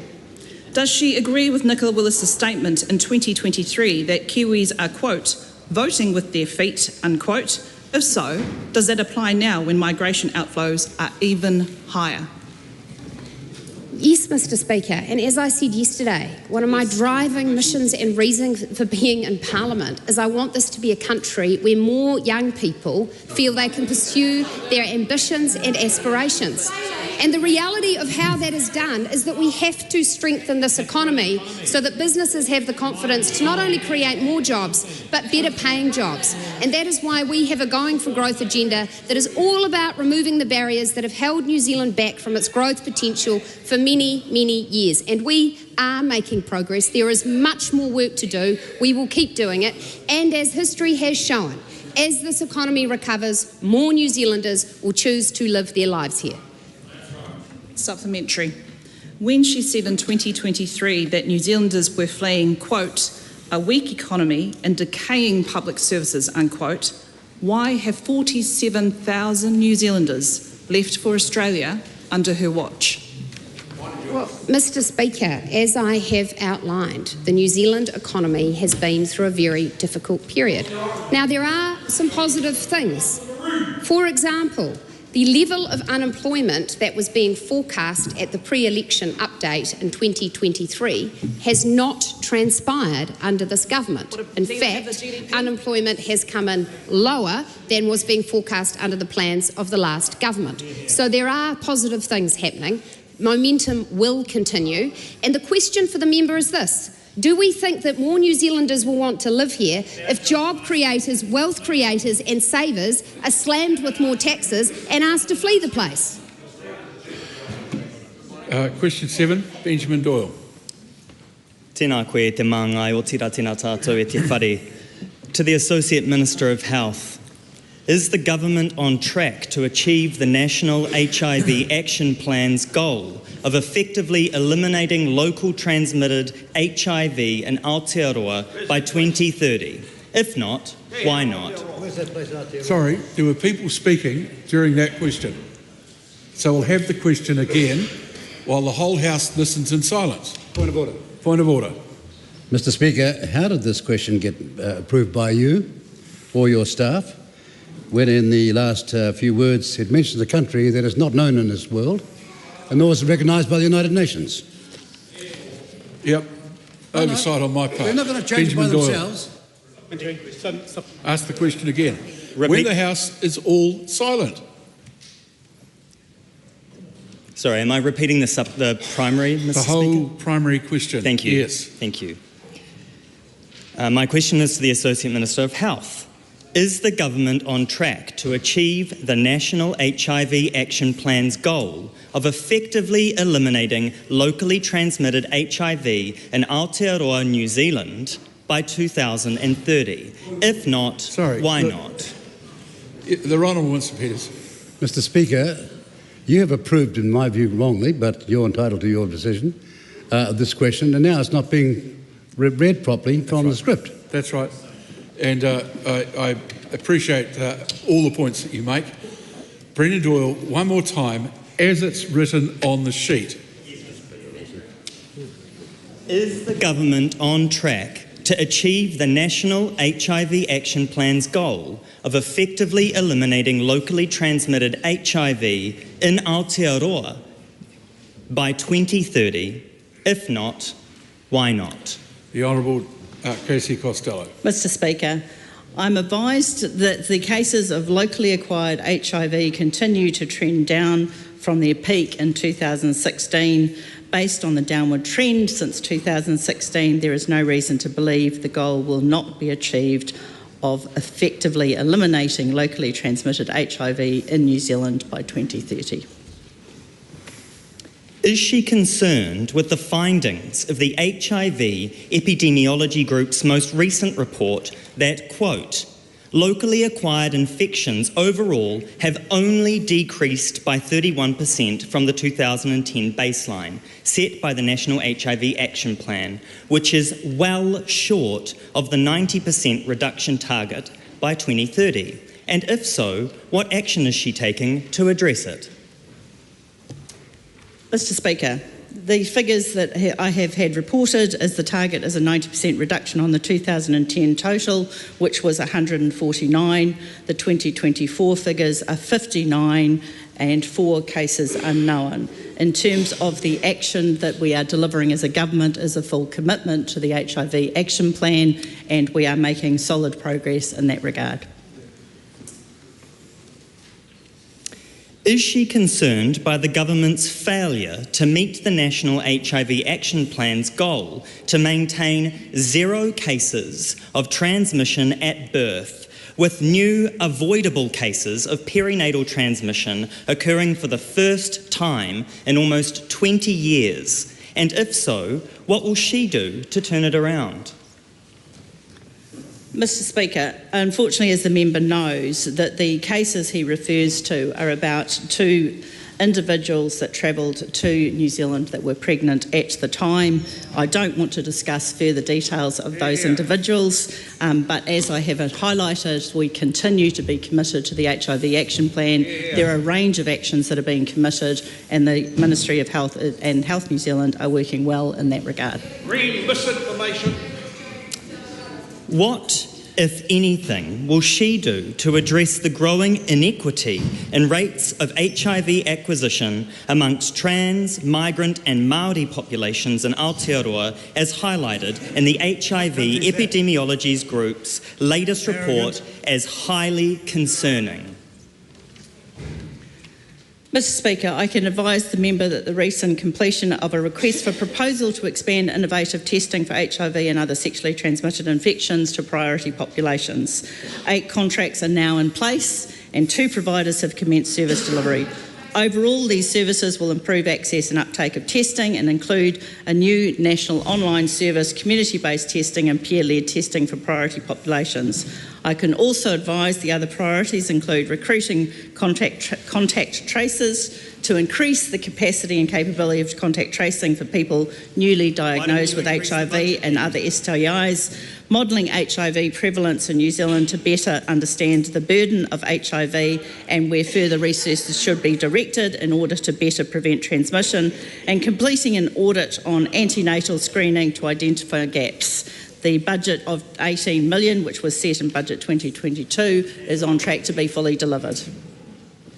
Question 8, the Honourable Ginny Anderson. Thank you, Mr Speaker. My question is to the Minister for Infrastructure. Why are there more than 15,000 fewer people working in the construction under this government, and what impact does this have on the government's infrastructure pipeline? The Honourable Nicola Willis. Mr Speaker, on behalf of the Minister for Infrastructure, the construction sector has certainly been affected by the economic downturn and higher interest rates. The construction industry is very sensitive to changes in interest rates, as construction projects are heavily reliant on debt funding. So no wonder construction has been affected. Interest rates have been high in recent years to fight inflation, pumped up by reckless government spending. But Mr Speaker, the member is over-egging the impact on construction jobs by using a data series that Statistics New Zealand says has provisional status. Stats New Zealand notes that the Household Labour Force Survey is the data source for official statistics about our labour force. And since we came into government, the HLFS shows a more moderate decrease in construction jobs of around 4,000. So I reject the extent of the member's claim. In relation to the second leg of the question, the government's infrastructure pipeline is strong. Over the next 6 months, we will be breaking ground on at least $6.4 billion worth of publicly funded infrastructure builds across this country. How many construction companies have been impacted by the government cancelling 3,500 Aotearoa homes? And what number of these companies have had to lay off workers? Well, Mr Speaker, this is a to and fro with that member that seems that it will never be resolved, because the fact is this, and I say it again, since November 2023, Aotearoa and community housing providers have delivered 7,056 newly constructed homes funded not with Labour's money, not with National's money, but with taxpayer money. Exactly. Taxpayers' money. Just wait until your own side give you the courtesy of silence in the House. What does it say about this government's blueprint for the construction sector when 750 firms have gone under in the past year, and half of those surveyed by the Certified Builders Association say that conditions are expected to worsen? Well, Mr Speaker, I feel very strongly for any business that is unable to operate in a difficult economic environment, and it remains the focus of the government's activity to ensure that there are better business conditions and better settings in which businesses can thrive. In terms of the sentiment that is in the sector, I again quote the report I quoted earlier in question time, which has come out today, which shows that in fact sentiment amongst builders is increasing quite dramatically. And Mr Speaker, I would also point to one very tangible action that the government is taking that's going to help a lot, and that is the fast-track legislation. There are up to 17 projects that have indicated they would commence this year if approved through that process, creating among them hundreds of construction jobs that the members opposite would cancel because they oppose fast-track. When will she accept responsibility for the fact the number of apprentices being trained is not enough to replace those who have left, given her government cancelled the apprenticeship boost for civil engineering? Well, Mr Speaker, I just reject that. What actually happened with Apprenticeship Boost was another of the fiscal cliffs left to us by the last government, which is that they did the dirty, They said, oh, we're funding this apprenticeship scheme, but oops, by the way, only for 1 year, not for the future. Well, our government came in, we rescued Apprenticeship Boost, we found the funding for it, we continued that scheme, and of course, we are now also bringing regional leadership back to training in our areas, and rather than a nationalised TPerkinga that removes the ability of employers to have the influence that they want on things like apprentices. Supplementary question, the Honourable Chris Pink. Thank you, Mr Speaker. Is the Minister aware of the report, the EBOS survey released today, that included a reported nearly doubling of the increase in demand for builders doing building work, in addition to the statistic that she cited earlier in terms of the near doubling of those within the building sector who expect improved conditions next year? Yes, well, Mr Speaker, on behalf of the Minister for Infrastructure, yes, the Builder Sentiment Report released this morning by EBOS confirms that while times are tough, sentiment is improving, recovery is underway.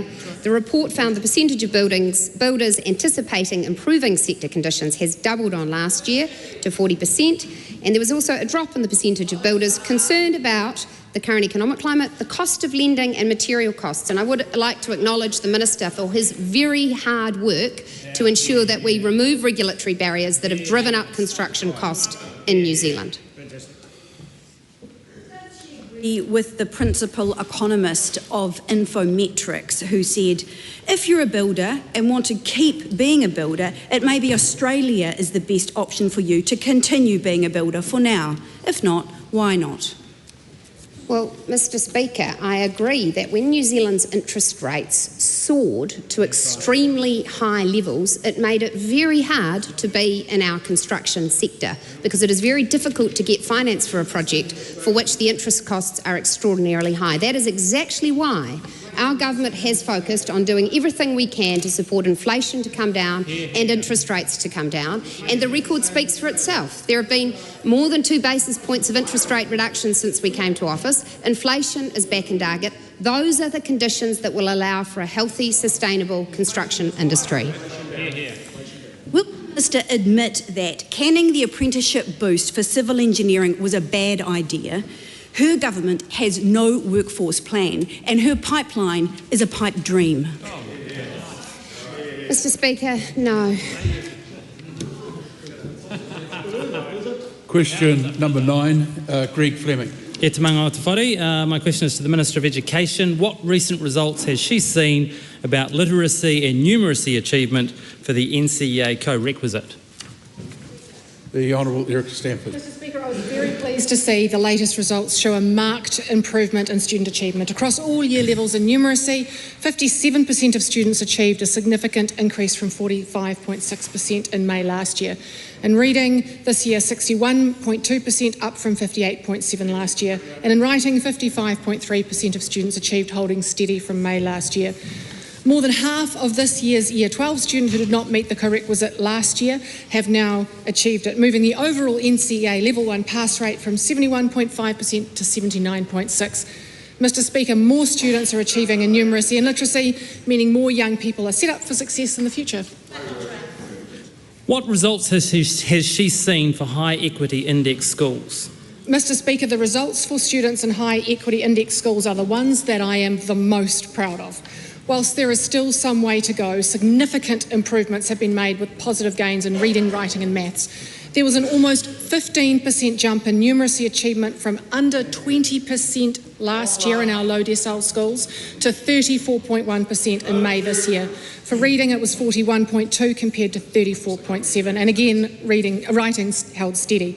We can see that the persistent effort and focus on the basics from our students and the incredible hard work and dedication of our teachers is achieving meaningful results. What investment has she made to support schools with the co-requisite assessments? Mr Speaker, when we were made aware of last year's results, we knew that we needed to provide additional targeted support for young people in literacy and numeracy. That's why in 2024 we invested $2.2 million to support students in 141 lower decile schools to get the foundational literacy and numeracy skills they needed to get across the line. Schools receive targeted training and funding, teacher release time to support teachers to directly work with groups of students in the greatest need. Mr. Speaker, this is a government of action that responds when there is a need, and we have a relentless focus on raising student achievement. And how will the government's plans to teach the basics brilliantly enable students to continue to achieve success in the co-requisite? Mr. Speaker, these early improvements are supported by a comprehensive reform package that is focused on lifting academic achievement. We've introduced a new year-by-year curriculum that's internationally benchmarked in English and in maths. We've implemented structured literacy and structured maths, provided schools with hundreds of thousands of high-quality maths textbooks. We've trained tens of thousands of teachers in structured literacy, structured maths. We've implemented an hour a day of reading, writing and maths, and today we called time on open plan classrooms. While these results are positive, there's still a lot of work to be done, and that's why this government is unapologetically reforming an education system with a focus on academic achievement. Question 10, Todd Stevenson. Thank you, Mr. Speaker. My question is to the Associate Minister of Justice and asks, what recent announcements has she made regarding New Zealand's anti-money laundering and countering finance of terrorism regime? The Honourable Nicole McKee. Thank you, Mr. Speaker. I recently announced a series of practical changes to the AML CFT regime to reduce red tape and costs for everyday New Zealanders. The current system is overly risk-averse, making it unnecessarily difficult and expensive for people to access basic financial services. It shouldn't take a mountain of paperwork to open a child's bank account or to buy a home. That's why we're reforming the system, introducing simpler customer due diligence for low-risk situations, supporting common sense compliance for families and small businesses, and minimising costs wherever possible. Supplementary. What changes is she making to reduce unnecessary red tape for Kiwis using family trusts? Thank you, Mr. Speaker. The current rules make selling property held in a trust a bureaucratic nightmare. Sellers are required to provide extensive documentation about trustees, beneficiaries and sources of wealth. I've announced changes to give businesses the discretion to apply simplified checks for low-risk trusts, such as family trusts. This will significantly reduce paperwork, lower service costs and make it easier for Kiwis to buy and sell homes. Supplementary. Will the changes the Minister make allow more Kiwis to access banking services? Yes. Current rules have made it too hard for New Zealanders, especially children, to open basic bank accounts. As a mother, I know how important it is to teach kids early how to save. That's why I'm changing the law to reduce the documentation needed to open low-risk accounts. In many cases, only a birth certificate and proof of a parental relationship could be required to open a bank account for a child. This will make it easier for families to start saving and help set their child up for a stronger financial future. Supplementary. What changes is she making to provide relief to New Zealand businesses? Mr. Speaker, many small businesses are weighed down by rigid anti-money laundering regulations that slow their operations and increase their costs. For businesses that use accountants, the changes I'm introducing will simplify the compliance process. Accountants will only need to confirm that payments are consistent with the business's usual activity, removing the requirement to apply the enhanced customer due diligence checks to every transaction. This reform will save time, reduce costs and ease the compliance burden on small businesses and their clients. Supplementary, the Honourable Dr Duncan Webb. Thank you, Mr Speaker. Why is she considering using taxpayers' money to give compensation to crypto traders for the loss of their crypto ATMs, which support organised crime, when ordinary New Zealanders can barely afford their groceries?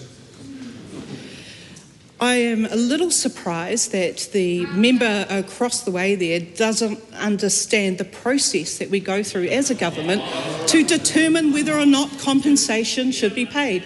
This is some advice that I'm waiting on, and of course, whenever property is looking to be confiscated, there should always be advice on whether or not there is compensation that goes with the confiscation. I'm still awaiting that advice. Question 11, Shannon Halbert. Thank you, Mr. Speaker. Question to the Minister for Vocational Education. How many jobs at polytechnics have been cut or are proposed to be cut since she took office? The Honourable Penny Simmons. Thank you, Mr. Speaker. While I am not responsible for staffing numbers for the business division of Te Pukenga or polytechnics, as they will soon be referred to, I can confirm that since I took office, staffing numbers have reduced by 620 FTEs, including approximately 150 less in Te Pukenga head office.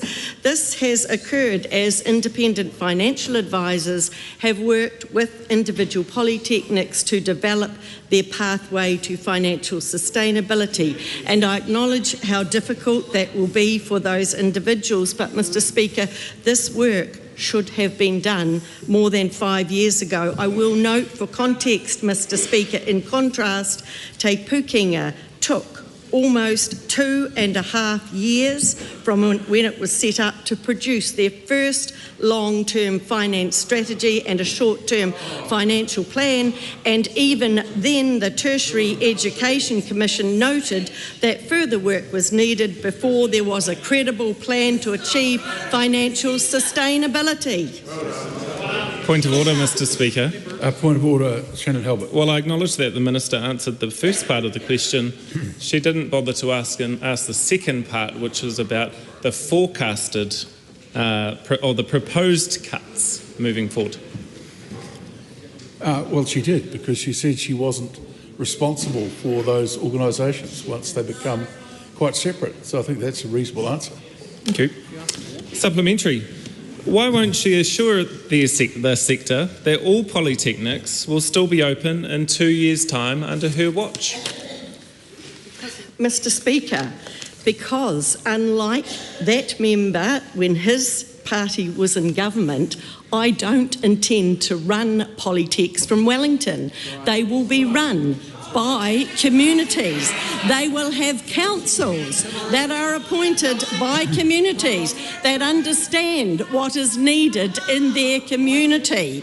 And so they will have accountability for ensuring they stay on the pathway to sustainability, which I'm very grateful for, Mr. Speaker, because under the previous Te Pukenga, they ran a deficit of 80 million in 2022, a deficit of 38 million in 2023, and budgeted a further deficit had that previous government still been in power for 24.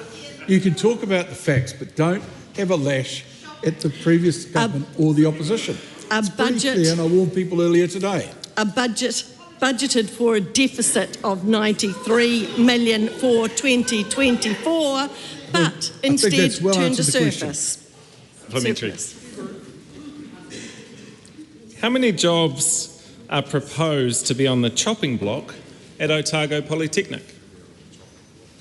Mr. Speaker, as I said, I don't have responsibility for determining the staffing level. What I will say, though, Mr. Speaker, is that it's... Sorry, member will stop. Look, that sort of just screaming out is unacceptable. Please carry on. Thank you, Mr. Speaker. It's absolutely imperative that this country has a vocational education and training sector that is viable, not running multi-million-dollar deficits each year. A viable network is how we will ensure there is provision in Otago, in every other region, for those people who need to gain the skills and the training to be able to gain meaningful, well-paid employment and contribute to the economy of this country. Supplementary. How many more jobs are proposed to be put on the chopping block at Toi Ohomai, Western Institute, UCOL, Whitireia and Northtech? Mr. Speaker, I continue to remind the member that I will not be responsible for determining the staffing. I'll stop you there. So, Speaker's ruling 1815 makes it very clear that although you might not be legally responsible for the entity, you are responsible for the portfolio. The questions that relate to it should be answered. Those entities themselves don't get the opportunity to be accountable to the House. That's why we have a minister. So please rephrase your answer. Thank you, Mr. Speaker. Those are operational matters that the councils of those polytechnics will make decisions on as they decide what level of funding they need for the programs that they deliver. I will, Mr. Speaker, though, give you an example. If this is... No, it's not necessary. That's not necessary? Taken a lot of time over these answers. Supplementary. Shannon Halbert. Thank you, Mr. Speaker. How many jobs are on the chopping block moving forward at her old stomping ground, SIT, and how does that compare? Well, I'll stop the member right there. He can't expect me to be pedantic about the minister's answers at the same time starting a question with the various colourful descriptions in his question. Keep a straight question. Thank you, Mr. Speaker. How many jobs are on the chopping block? No, that's the problem. That's not. You can't possibly know that that is the case. So you can ask a question without those sort of, colourful descriptors. Thank you.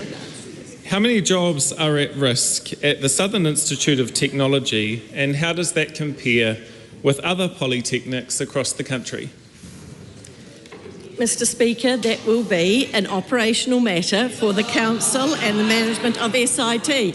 But can I just say, Mr. Speaker, I would expect SIT to continue a long and distinguished history of running in a business-like manner with prudent attention to their financial situation.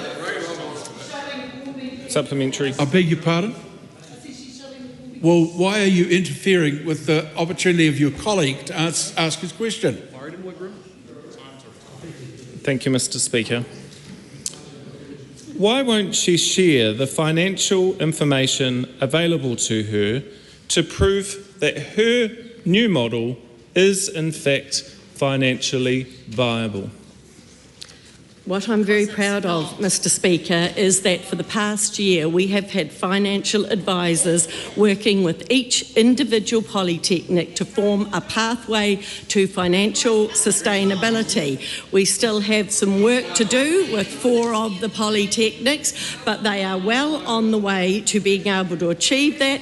It isn't appropriate to share that until they have worked through what is needed with their own staff, and I am very confident that we are well on the way with at least 10 to be able to stand them up to be financially viable, and it is the work that should have been done 5 years ago.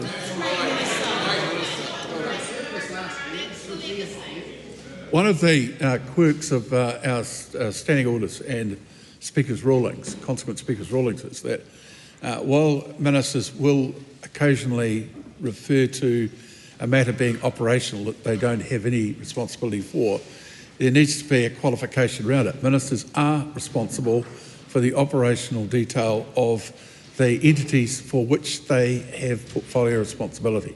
Standing order, Speaker's ruling 1823. So that's where we'll be watching for that in the future as well. Question 12, Rima Nakli. Mr. Speaker, my question is to the Minister of Justice and asks, how is the government progressing with its plan to restore law and order? Mr. Speaker. I just want to make it clear too that while this question was accepted, there is a supposition in this that should not be there, and the question should not stand. I'm inclined almost to knock it out on that basis. Oh, no. But we will allow a very short answer. Well, Mr. Speaker, very well. Following changes to strengthen the sentencing regime and give police more powers to deal with gangs, government announced further measures to restore law and order, strengthening trespassers laws and announcing changes to the Crimes Act to protect retailers from shoplifting and strengthening criminal offences for assaults on first responders. Oh, great. Supplementary. Why is the government proposing changes to strengthen trespass laws and protect retailers from shoplifting? Well, Mr. Speaker, because retailers, their staff and their customers should feel safe in our shops and public places. Public confidence in our justice system in recent years has been eroded by rampant shoplifting, and this government says enough is enough by introducing infringement regime for shoplifting to deliver swift justice, Mr. Speaker. Additionally, we're giving business extra tools, to deliver better, protect their properties, keep offenders away and stop them from coming back. Our retailers and their customers deserve to be respected and to keep kept safe, Mr. Speaker. That's right. Supplementary. Why is the government proposing to introduce new measures to protect first responders? Well, Mr. Speaker, because first responders and prison officers are often the first to run towards danger on behalf of all New Zealanders, and they deserve the extra cloak of legislative protection, Mr. Speaker. And the government, as part of the coalition agreement with National New Zealand First, is introducing new offences to ensure that those who assault our first responders and prison officers spend longer in prison.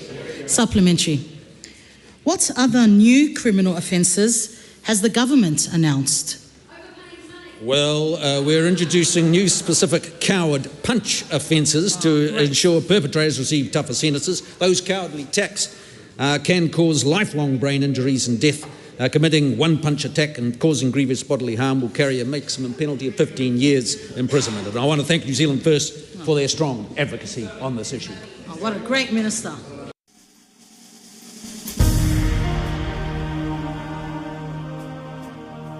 Live coverage from the House of Representatives will resume at 7:30 p.m.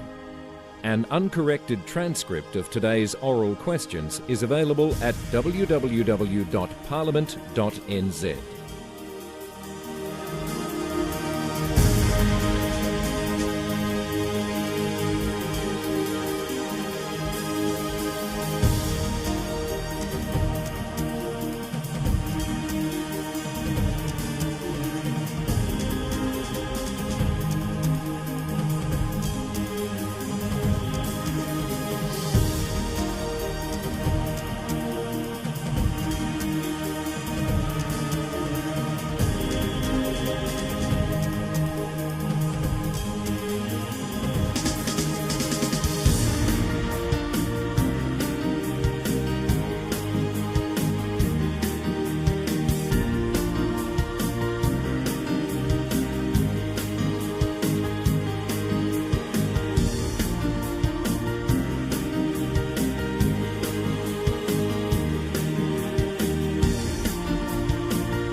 Good evening, everybody.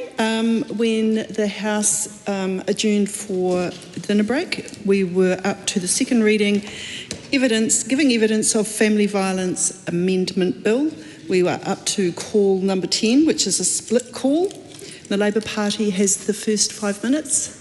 I call for Nurse Walters.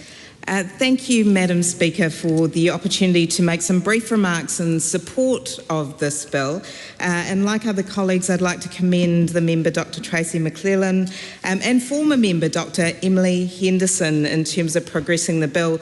Madam Speaker, I didn't have the privilege of being on the Justice Select Committee to hear the submissions on this bill. However, I was here in the last Parliament when the genesis of this idea was initially proposed by Dr Henderson, so I'm delighted to be here to see it through this reading.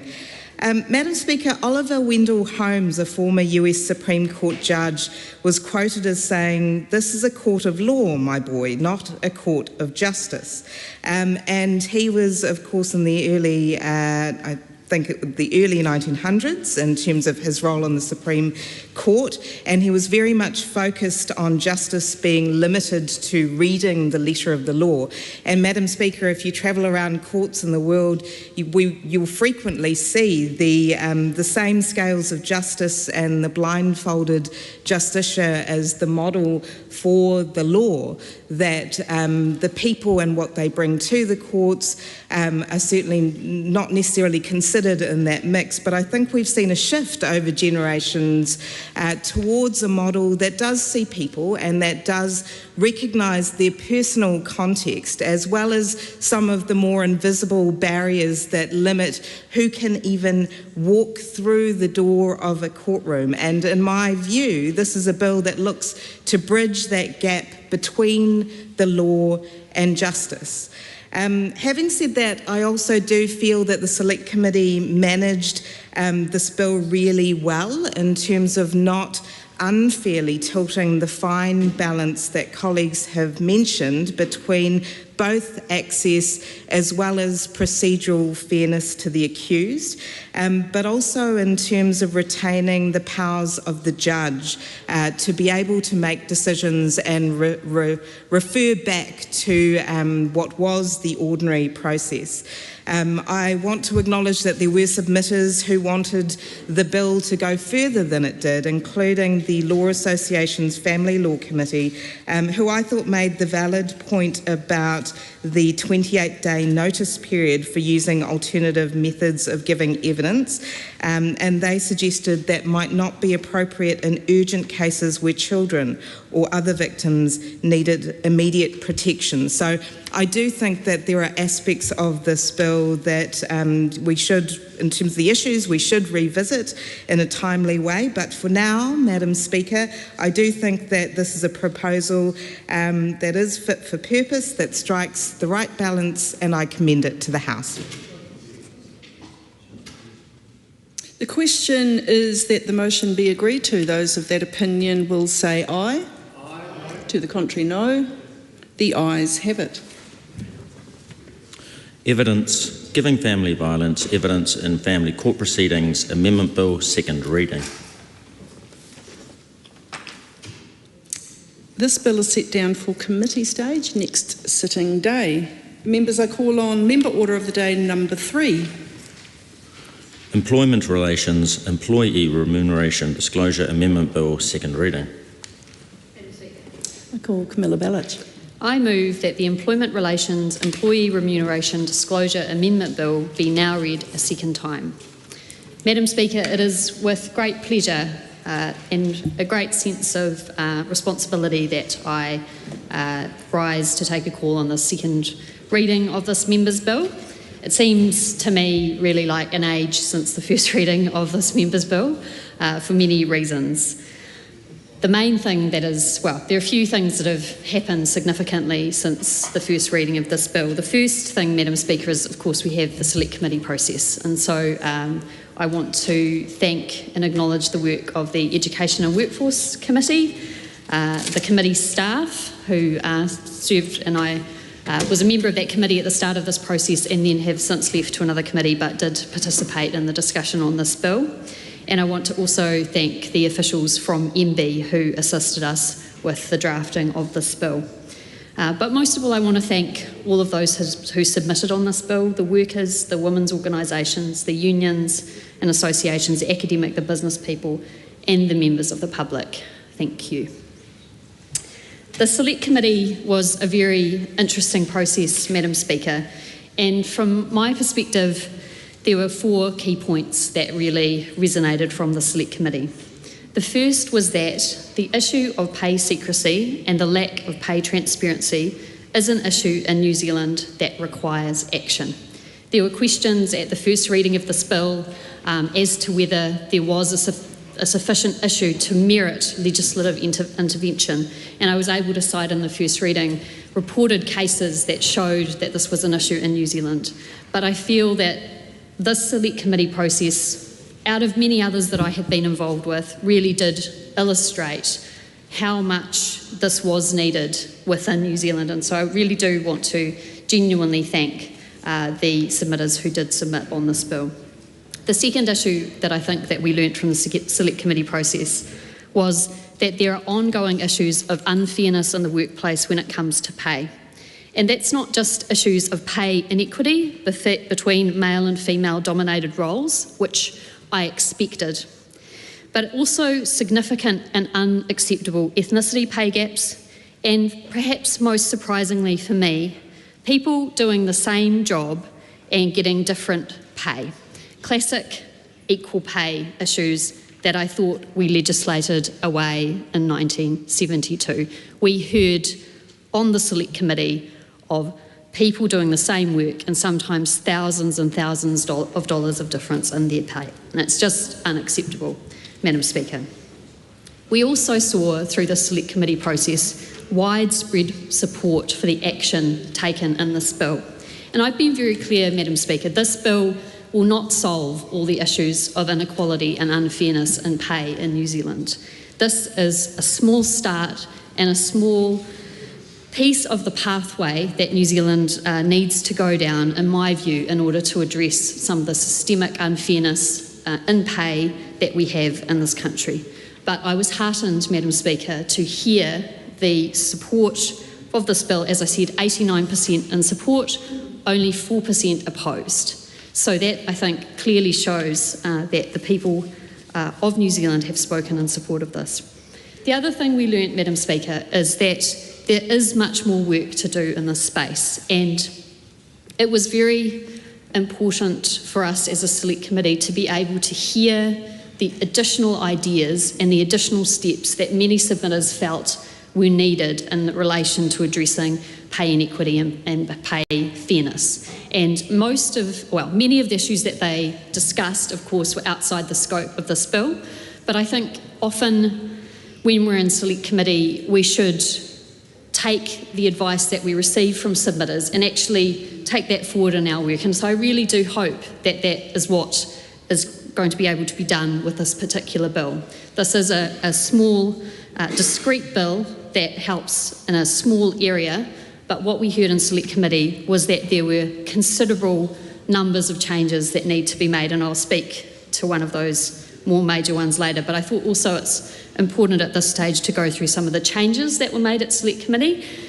And I also want to acknowledge the members of the Select Committee who did, I feel, despite blowing somewhat hot and cold, if I can be diplomatic, on this issue, did constructively engage with improvements to the bill. And I think we must all, as members of Parliament, try to do that when there are bills in front of us. And so this is what happened in this particular bill. So we changed the meaning of detriment. We made it consistent with the Employment Relations Act. We made sure that both the disclosee and the disclosure of pay data or pay information were covered by this bill. We looked at the definition of remuneration, and we made amendments to that to make sure that if you were a business owner, you were not that particular information that might be privileged to the way that the business runs or commercially sensitive was not included in that definition. So I think that gave colleagues confidence to be able to hopefully support this bill moving forward. We also talked about who disclosures can be made to. We clarified the intention of the bill. The intention of this bill is that people can discuss their own pay with whomever they wish without being disciplined. It really is that simple, Madam Speaker. And the changes that we made at Select Committee make that even clearer. But perhaps we also talked about, and we made sure that there wasn't retrospectivity within the bill, which I think is always a good thing in a bill. And we also clarified that there was no requirement to make a disclosure. That is very important. This isn't about forcing people to do anything. It's about recognising an existing practice where people talk about their own pay to their family members, to their colleagues. Sometimes that unearths unfairness. Sometimes when that unfairness is unearthed, you are able to address the unfairness which exists. And that is all it's really about. But there is absolutely nothing in this bill compelling anyone to say anything about what would be private information. And I acknowledge the differing view of the ACT Party and their statement that pay is private information. If that is the view of an individual in New Zealand, there is nothing in this Act that requires them to do anything different than to keep that information private. So I hope the ACT Party will change their mind and join with us, having received that assurance from me and the way that this bill is drafted.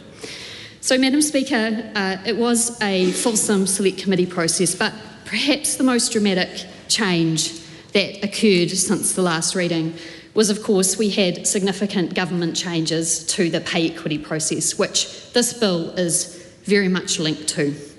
We had a significant change in the legislative landscape. 33 claims cancelled, thousands of women having their pay, their entitlements to pay equity cut, and also their way that they can claim pay equity limited. All done, this is all stuff that we know, all done under urgency and all without notice. But it is my view that it was a shameful day for this Parliament and a huge step backwards for women's rights in this country. However, Madam Speaker, this bill is even more necessary due to those changes. And the reason for that is because now we have a situation where the landscape in relation to pay equity is changed, because we have a situation where we have essentially no existing pay equity claims. There is an even greater need for people to be able to discuss their pay to see if they have a need to make a claim, to see if there's some injustice within their workplace. So although that was not my view and definitely not something I supported at all to see this change, I think it makes this bill even more necessary within the New Zealand context to allow those discussions to take place. So, Madam Speaker, this bill might be a small bill. It might make a simple change, but it matters. It matters to women. It matters to people who want to see progress on equality. It matters for fairness and transparency in the workplace. It is a small step forward when we have recently taken several steps back, and I urge parties around the House to support it. I commend this bill to the House. The question is that the motion be agreed to. Dr. Vanessa Weening. Thank you, Madam Speaker. It's with great pride that I rise on behalf of the National Party to speak in support of the Employment Remuneration Disclosure Amendment Bill. And I'd like to congratulate Camilla Bellich for bringing this bill, for the luck of having it drawn and for your tenacity throughout the process. Even though we're no longer on that committee together, I enjoyed our time there together. So the bill seeks to ensure that employees can discuss and disclose their own pay rates to whoever they want, to others, without detrimental repercussions to their employment. Madam Speaker, the National Party has we supported this bill at the first reading and will continue to support it throughout the next stages. I believe that this time for this bill has really come. We're not at the leading edge of societal change with this legislative action, We're actually merely supporting what's already happening quite commonly in businesses and within households across New Zealand.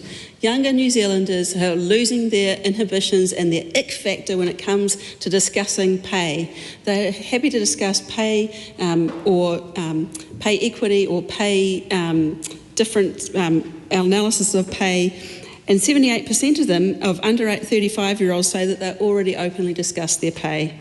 Information is power, and imbalance of information leads to inefficiency in markets, including the labour market. Some of the likely benefits of removing a barrier and potential negative consequences would be, of discussing pay, would be things like empowering employees to negotiate further. It would lead potentially to better fit of qualifications and people to roles, and overall an enhancement of trust in the workplace. Trust and employee happiness in the workplace is directly related to productivity.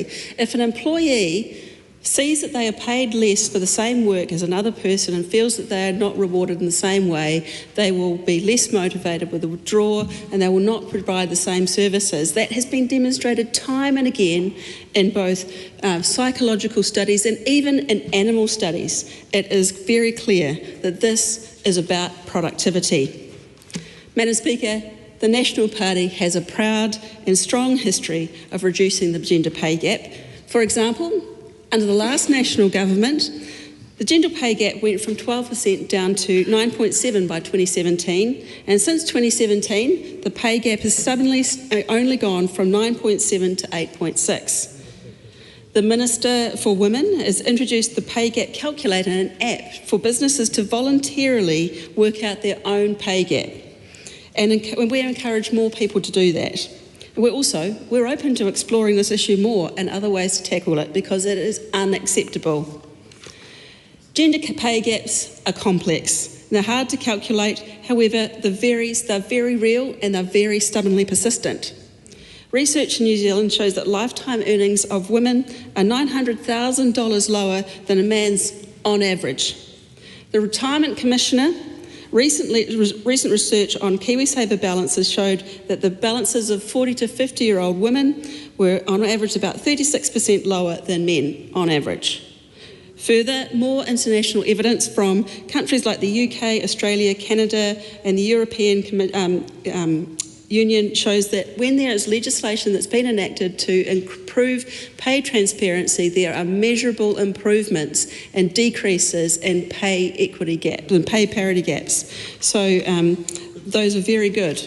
There's also a recent report after the Convention on the Elimination of All Forms of Discrimination Against Women, or CEDAW, and the reporters suggested that although New Zealand is a leading light in gender equity and equality overall, there is more for us to do, and one of those improvements could be improving pay transparency within New Zealand.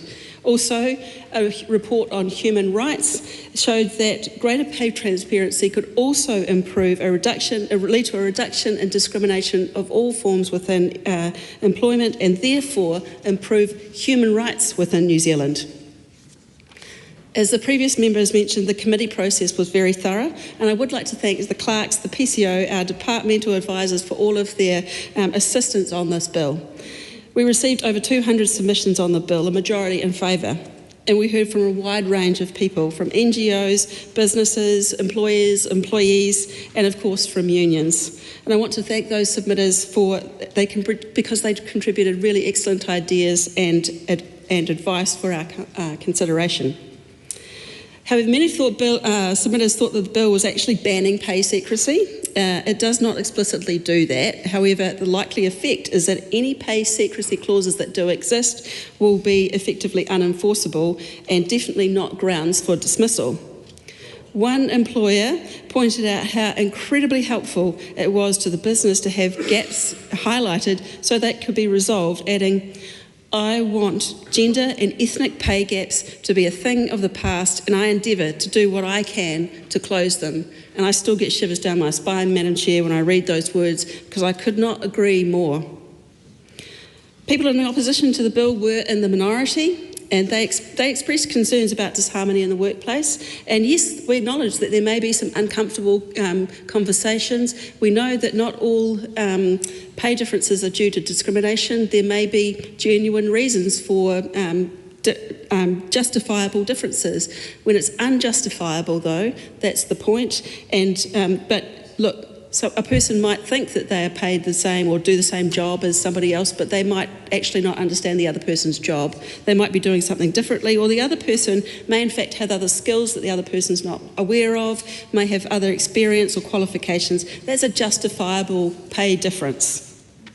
However, I would challenge employers to ask themselves that if they see a pay gap and they know that there does a pay gap, it does exist, that they should proactively look to change that themselves. When they know that that gap exists, work on it, action it. Don't just wait for employees who may not be aware of that to come forward and work it out and ask for the difference. Work it out yourselves. When this becomes more transparent and people start talking about this, would those employers be happy for their company to be named in this house, for it to be publicly aware? Would they be happy if their customers and their competitors knew that they weren't paying a person the same just because she or they hadn't asked?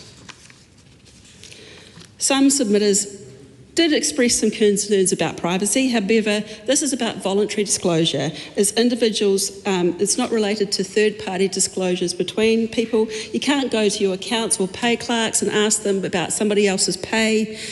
You have to have a willing conversation with a person. There can't be any poor behaviour about this, no coercion or any form of bullying. It must be mutually agreed and agreeable discussion. So we did, as the previous member discussed, we did make some clarifications and changes after all of that process. We further clarified adverse conduct definitions and what the detriment meant, and we made sure that there was that broad application, because we think that that's what's happening in real life, in real homes in New Zealand already.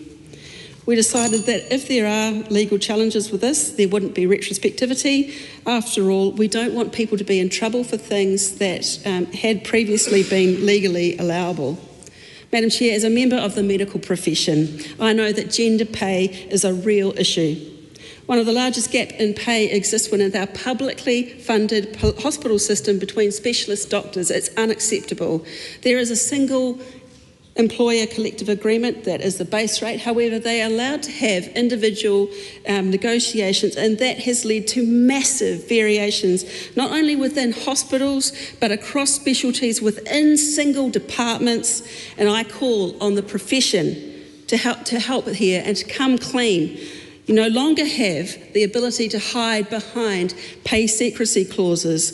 And if I have my way, you will all have your own pay on a full, transparent basis, which will be open not only to your colleagues and to the members of public, it will be open to the members of all of New Zealand to see, because I believe that transparency is a key part of reducing the gender pay gap, and when there is high rates of pay, that brings that percentage up and that number even higher. So I think it's fundamental to New Zealand closing the pay gap that those highly paid professions take a close look at themselves, and that the public service in New Zealand takes a close look at itself.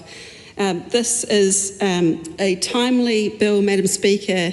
It has been through the fulsome process of the Select Committee. We've given it thorough consideration by ourselves, submitters, and by officials.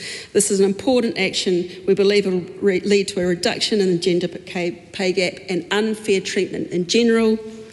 I commend the bill to the House. Tiano Tuiano. Thank you, Madam Speaker. I rise on behalf of the Greens to support the Employment Relations Employee Remuneration Disclosure Amendment Bill. I basically agree with pretty much everything that's been said by the past two speakers, and I do want to begin by acknowledging Camilla Bellich, who's bringing yet another important bill before the House through the member bill process as well, and to acknowledge the work that she has done navigating through the House. That's not an easy process, particularly in in this particular parliament where we can get quite volatile, where we can get quite, how can I say it, feisty on lots of issues, but in particular on employment issues. So being able to bring something successfully through the House is something that should be commended.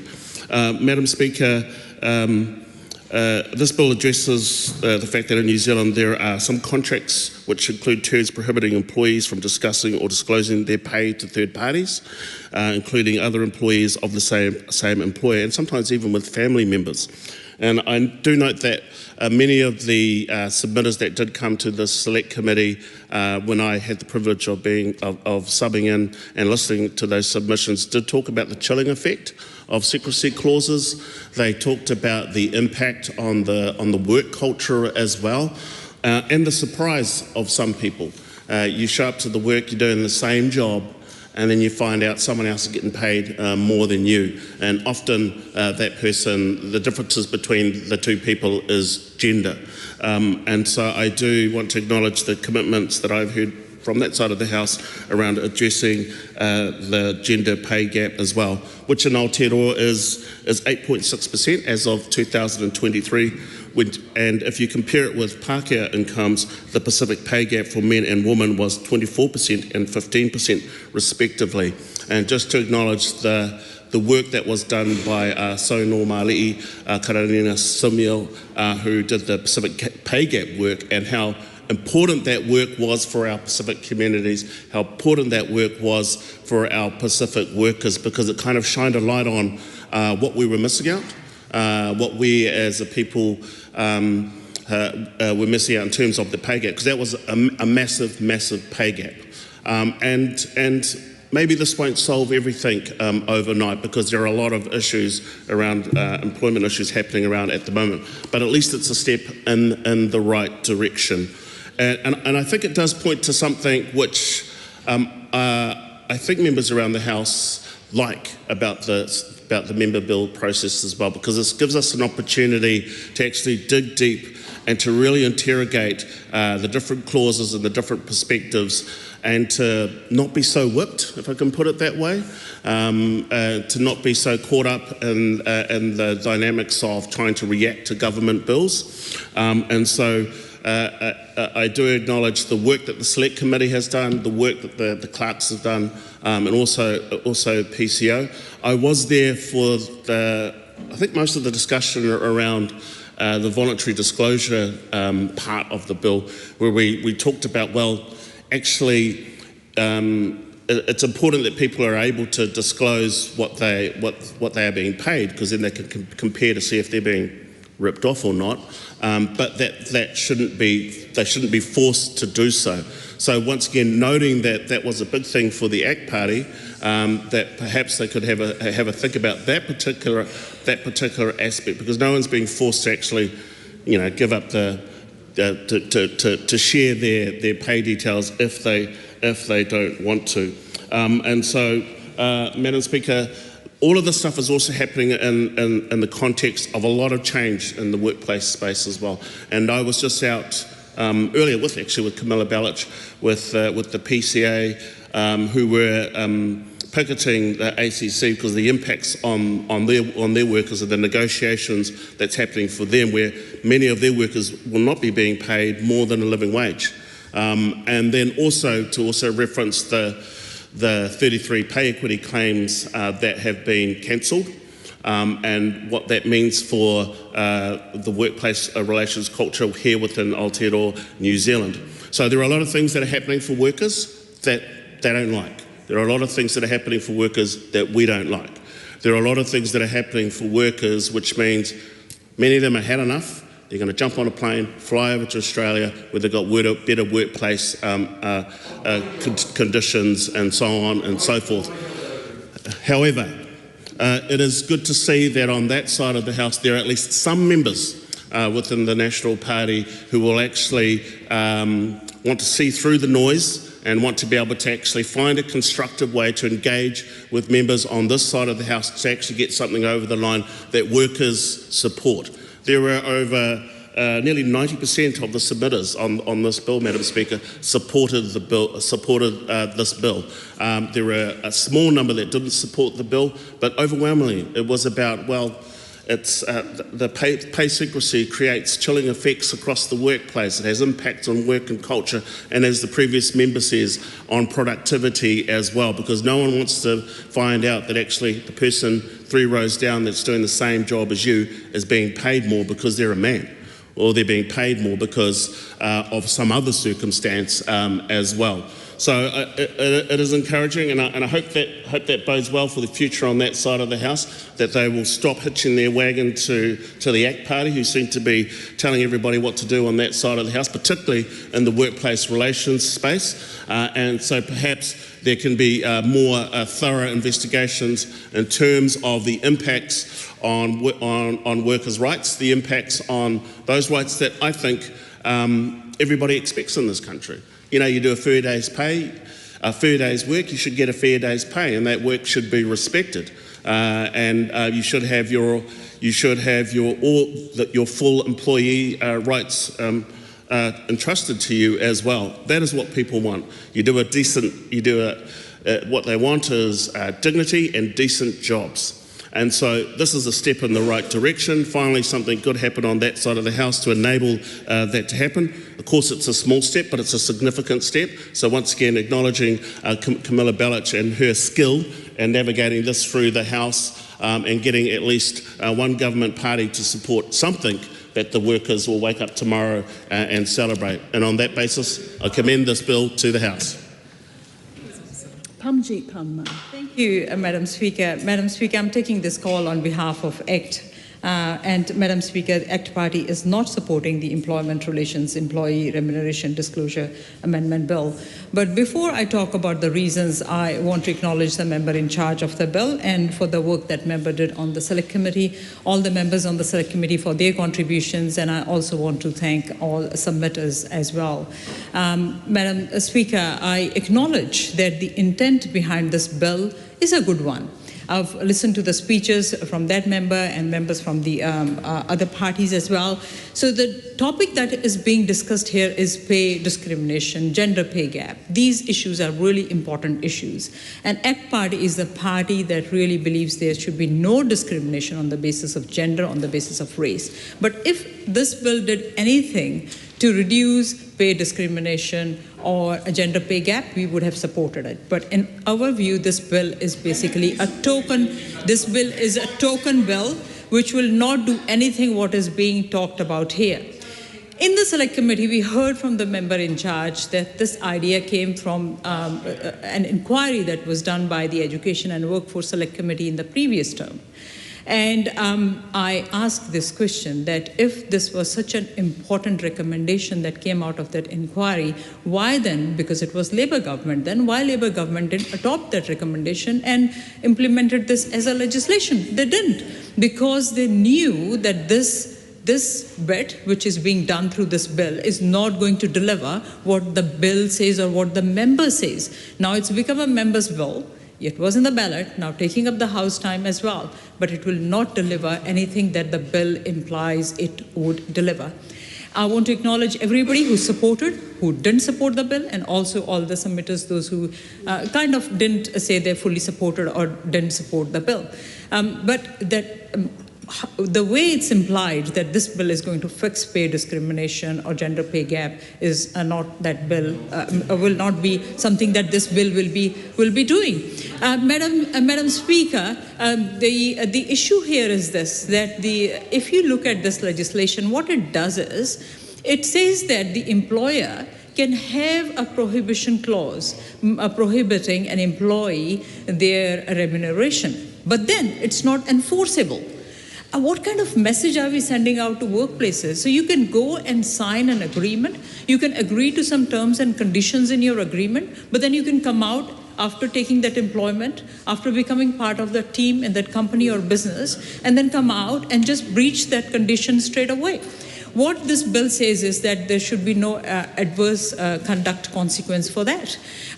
It is sending a very, very negative message out there to workplaces. And this is not the kind of message we would like to be sent to workplaces from Parliament, from any member of Parliament, that once you've signed something, you are supposed to oblige to the conditions that you have signed for. And if you do not agree to something in the agreement that you have signed, then there is an opportunity for you to go back, renegotiate the terms and conditions that you don't agree to. But you don't just breach the agreement and say that there should be no consequences for that.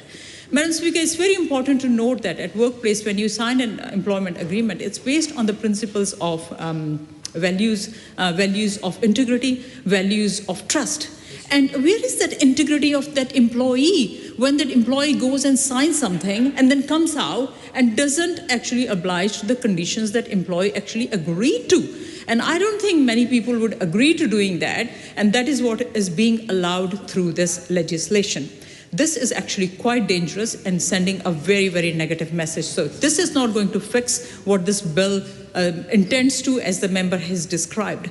Madam Speaker, on this side, we want to see that if people have some agreements, they need to oblige. Breaching those agreements, there should be consequences for them. And it's a matter between an employee and employer what to agree to. As I said before, they can renegotiate. But here, what this bill will allow, they don't need to renegotiate. They can just go out and break the condition that they have signed for. Second thing, it's a voluntary disclosure. So it's up to that employee if they want to disclose how much they are earning, what their remuneration is. So again, what's the point? So if we are leaving it to employees, at the moment also it is up to employees. And also the member in charge of the bill could not give exactly numbers on how many cases of this we have seen here in New Zealand. And that's again another issue. So it's a problem that doesn't even exist. Employers and employees, when they agree to something, they're happy dealing with it, and the system is not broken, system is working fine. So if it was so important, why Labour government in the previous term, when they were in government, didn't adopt this and made it a government bill and implement it? They did, because they knew this is not going to do anything. And especially I'm really concerned about this a component in this bill, which sends a very wrong message to workplaces. Madam Speaker, on this side, we want to stand with the voice that is grounded in reason, not a voice that is grounded in assumptions. So this bill is making lots of assumptions that somehow, with what this bill does is, allowing people to breach their conditions they have signed for, and just leaving it as a voluntary thing if they want to disclose or not disclose, will somehow fix pay discrimination, will fix a gender pay gap. I've repeatedly heard how many people submitted and supported this bill. Yes, there was support for this bill, but there were people, those who didn't support this bill, and there were some substantial reasons made why people, those who didn't support this bill, the reasons that came from those people were quite substantial and very noteworthy. And here, one of the submitters says that the recommendation from that submitter was, leave it as it is, the system is not broken. This submitter also said employees' remuneration has and should always be confidential between the employer and the employee. As a business owner, there are times when you may have your hand forced to pay more than the market rate to an employee for the sake of the greater good of your company. So, very important point here made by this submitter, because sometimes an employee might be bringing that revenue that is needed to keep that company's financials in a healthy state, to also support more employment. So there is indirect benefit that other employees are getting. The other point this submitter makes is here. Employees should be paid based on a range of factors. Skill level, we have heard this thing again and again, skill level. Yes, of course, skill level should be compared and people should be getting paid on the basis of their skill level. But then there are other things like attendance. If there is one employee who is turning up to work on time and is diligently doing their work, whereas other employee of similar skill level is going on holiday every second week, not turning up to work the same day, of course the employer will say that they want to pay more to somebody who is of the same skill level but is also diligent, is also turning up to work when needed. then the effort is also counted. Length of service is also counted. You might be working in that company for 10 years and somebody comes along and you expect that somebody who has been in that company has shown loyalty should be paid more, and employers should be able to decide that if they want to do that. So these things matter, and these are the kind of things we believe that are important to take into consideration. Now, another submitter says this, that they recommend this bill does not go through. They said that if they believe if employees are allowed to discuss remuneration, it would have a negative effect, as all employees have different strengths and abilities, which is reflected in their remuneration, just like the other submitter said. Then another submitter said, scrap it and concentrate on how we can improve the economy to keep people employed instead. So these are some of the examples of submissions that didn't support this bill. And as I said, Madam Speaker, on this side, in ACT Party, we support things that are grounded in reason, not grounded in assumptions. So this, as I said, the intention is good. The speeches are good. As if it's going to fix pay parity, pay discrimination, gender pay gap. No, it will not. Actually, it is sending a very wrong message to workplaces that you can go and sign an agreement, but come out and then you can just go out and breach that agreement that you have signed without any consequences. So what it does is that the adverse conduct consequence is not enforceable if an employee goes out despite signing that they are prohibited to disclose their remuneration, despite signing that as part of their agreement, going out and then disclosing. Now, where will that employer get the trust on that employee for other clauses that the employee has signed? If an employee goes and breaches one clause that they have signed, then how will the employer get trust for anything else that's part of that agreement that that employee is going to oblige to all that? So this is sending a very wrong message. Workplaces, trust and integrity are very important values, and this bill is actually about taking those two very important values away from workplaces, and that's why ACT Party opposes this bill. Hear, hear. Well done.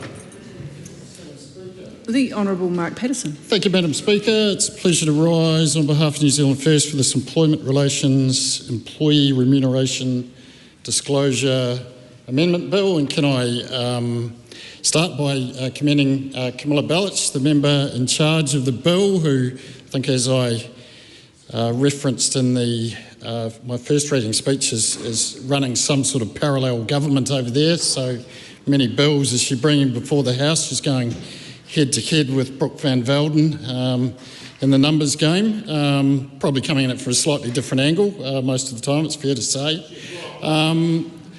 But it is an impressive feat to get two bills into the House and looking like passing as well.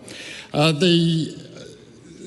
we get into the second reading and look at the Select Committee, note the 225 submissions, which is a pretty good number for a member's bill, so obviously elicited quite a bit of debate and support out there in the wider community, which suggests that it is a bill that is worthy of this House's time. And can I commend the Education and Workforce Committee for their diligent work on this. It sounds like, and from New Zealand First perspective, you haven't improved this bill through that work. And I know through my own time in my last term in Parliament on the Education and Workforce Select Committee, it was a really interesting space to play in, and also you had that dynamic between the left and the right blocks that was often a bit of a flashpoint. So there was always some really interesting debates in there, but it looks like the committee's worked pretty well in this particular case. Right, in terms of New Zealand First position on the second reading, New Zealand First will be joining the ACT Party in not supporting this bill. The problem, and we absolutely agree with, understand the intent, but this bill runs smack into the brick wall of New Zealand First's belief in the sanctity of contract law. And while this bill doesn't prevent pay secrecy, and that's still able to be incorporated within a contract, it does limit an employer's ability to enforce it, and that is, goes against what a contract should be. So it is more a technical, but an important technical point of principle. And as you could imagine, we're led by a notable Privy Council lawyer in as our leader, and things like that really matter to us and our party. So whilst we agree with the intent of the bill, we did not feel that the magnitude of the benefits that it was purporting to bring overrode that important point of legal principle. And of course there may be very good reasons based on merit primarily why you may want to have a differential in a pay rate between two employees doing similar roles. That is as it should be. It should be merit-based at times. If you've got someone that is doing a superior job, working harder, more skill, the like, showing more get up and go and more intent, then an employer should be able to remunerate that person better. There's some equity in the workplace there where you don't want to upset the apple cart too much where everyone's going around, and so it actually is of some benefit that people aren't waving their pay slips around, and there's a reason why that pay secrecy or some discretion around pay rates has traditionally been the norm in workplaces. So it is not the case that there is nefarious reasons every time there is a pay differential. There is definitely merit-based reasons why you would differentiate pay. So that said, that doesn't mean that there isn't, a discrimination and we have got this gender pay gap. But as the previous speaker mentioned, that's this, and as the member herself that introduced the bill has referenced, this isn't the be-all and end-all in terms of that wider issue of, it is a tool, but it is a very modest tool, and it's not a tool that has reached the threshold for New Zealand First of breaking the sanctity of contract law. So there are other ways that we need to go about breaking down this gender pay gap, but we do not think this would have more than but a modest impact, if at all, and I think that's been acknowledged from speakers around the Parliament tonight. But I do want to congratulate Camilla Bellich again. I think this is your second member's bill. Last time we had with the wage theft bill, we had the privilege of supporting it. We did feel that that was a bill that was worthy of passing into law, and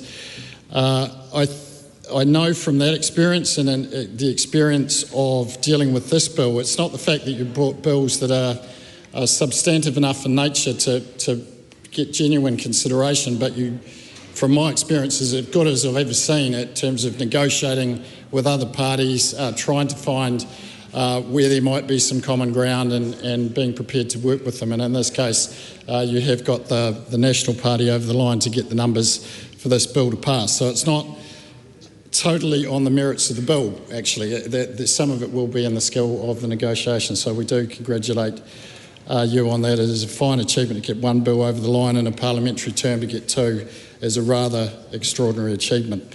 But, Madam Speaker, I feel like I've essentially laid out New Zealand First's position on this. It is the sanctity of contract law that has trumped any benefit we may have seen through this modest clause of making it easier or less ramifications around disclosing payment. That would be breaking an employment contract. There would be no ability for the employer to enforce it, and that is an important point of principle that New Zealand First cannot support. So with that, Madam Speaker, New Zealand First will not be supporting this bill. This is a split call. I call Ricardo Menendez-March. Thank you so much, Madam Speaker. First of all, I want to commend Camilla Bellich for bringing this bill forward.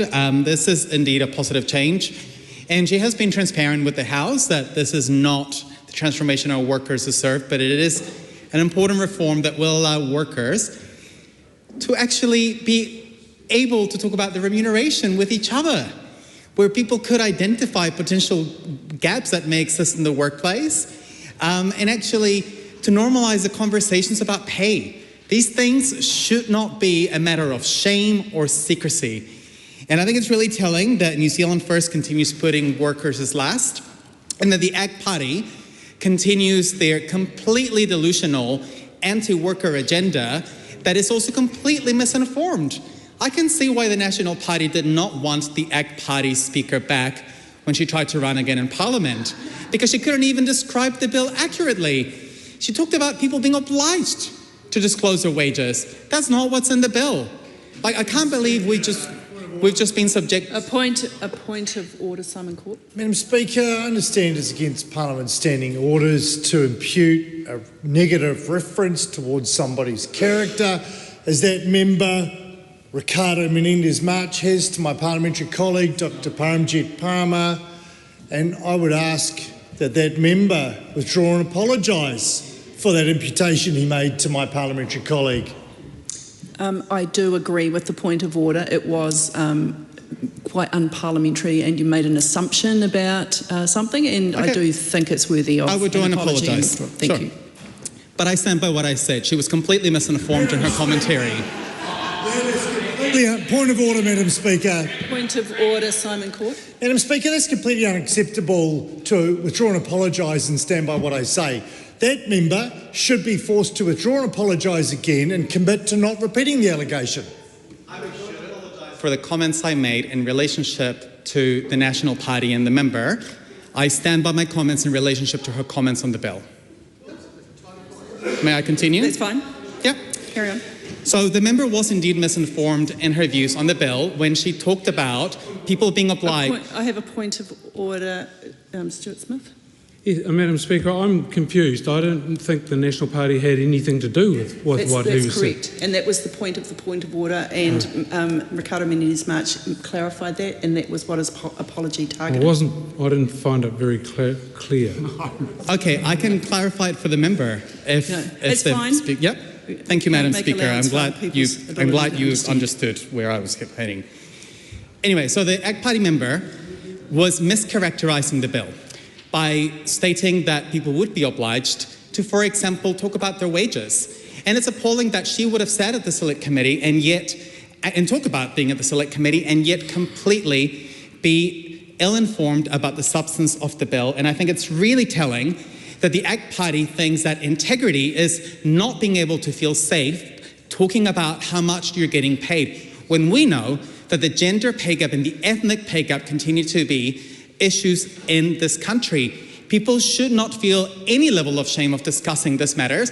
And I think once again, the sort of fake outrage and crocodile tears from the ACT Party just now speaks volumes to the fact that they're far more offended about simple objective descriptions about, for example, their speeches in the House in relationship to the bill, than actually how they treat everyday workers. The fact that they're far more concerned about this so-called integrity of secrecy around talking on remuneration than people having enough incomes to pay their rent, being able to afford to go to the doctor, and actually when the situation arises and people wish to discuss with each other how much they're getting paid, that they're able to do so without consequences. I think that this reform is so common sense and it should be so apartisan that it says more about the political parties that are voting against it than the ones that are voting for it, because I think this is well overdue. We should, I think most people actually may be surprised that they're not supposed to be discussing this kind of things in the workplace, even though it's quite commonplace that people do it anyway, despite knowing that they could face consequences for it. And so when I hear members from the ACT Party and the New Zealand First Party talk about the integrity of these contracts, we've got to talk about the reality that these workers who may choose to disclose the remuneration with each other are the ones that are propping up the businesses that these political parties claim to support. These businesses are nothing without their workers, and workers deserve to, at the very least, be able to discuss the remuneration to identify whether they're being paid fairly. The ACT Party member listed a perfect example of an issue that maybe workers may want to identify. For example, a worker being penalised for taking annual leave far too often. That should not be happening. And the fact that the ACT Party thinks that this is an issue that, someone may choose to punish someone over and give better pay to someone else when we have those legal entitlements that exist, such as sick leave or annual leave, says that we actually should allow workers to discuss these matters. Because if I was in a workplace where I was being told that because I took my legal entitlements and annual leave, I was getting paid less than a counterpart, I would be raising that issue with my employer, because that would not be fair. And so I don't think the ACT Party and the New Zealand First Party understand the lived realities of many workers who currently struggle to have these conversations and raise legitimate issues around pay with employers. I'm encouraged that the National Party supports this bill, and I want them to actually commit to putting in measures to address the gender and ethnic wage gap that exists in this country. That means many women and ethnic minority groups are going without, despite doing similar or sometimes the exact same work as their peers. We should have a country where every worker is treated with respect and dignity and free of discrimination, and this bill will enable people to have conversations on their pay in a way that allows them to organise, which is something that they are scared about. Mike Butterick. Thank you, Madam Speaker. Thank you for the opportunity to address the House on the Employment Relations Employee Remuneration Disclosure Amendment Bill. I would just start off, as a number of other speakers have, congratulate Camilla for the good fortune to have your bill drawn from the ballot. Camilla Ballot, sorry.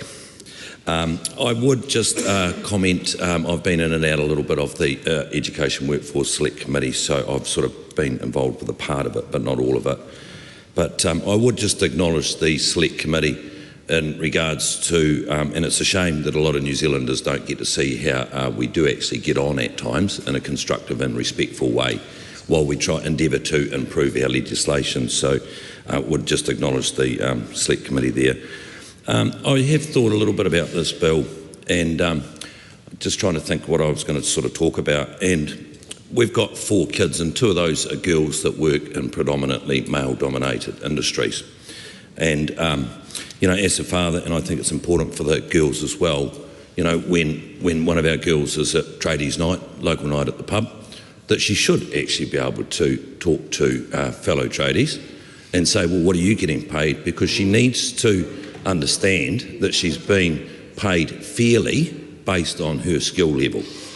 And our other daughter is involved in the farming sector. Again, has traditionally been a male-dominated industry. And, if she's down at the locals night at the pub, not always at the pub, but she does need to be able to talk to other managers. With nothing wrong with a pub. We're not going to go into which pub. So I think it's not an unfair expectation, and that she should be able to talk to other managers and ask what they're being paid.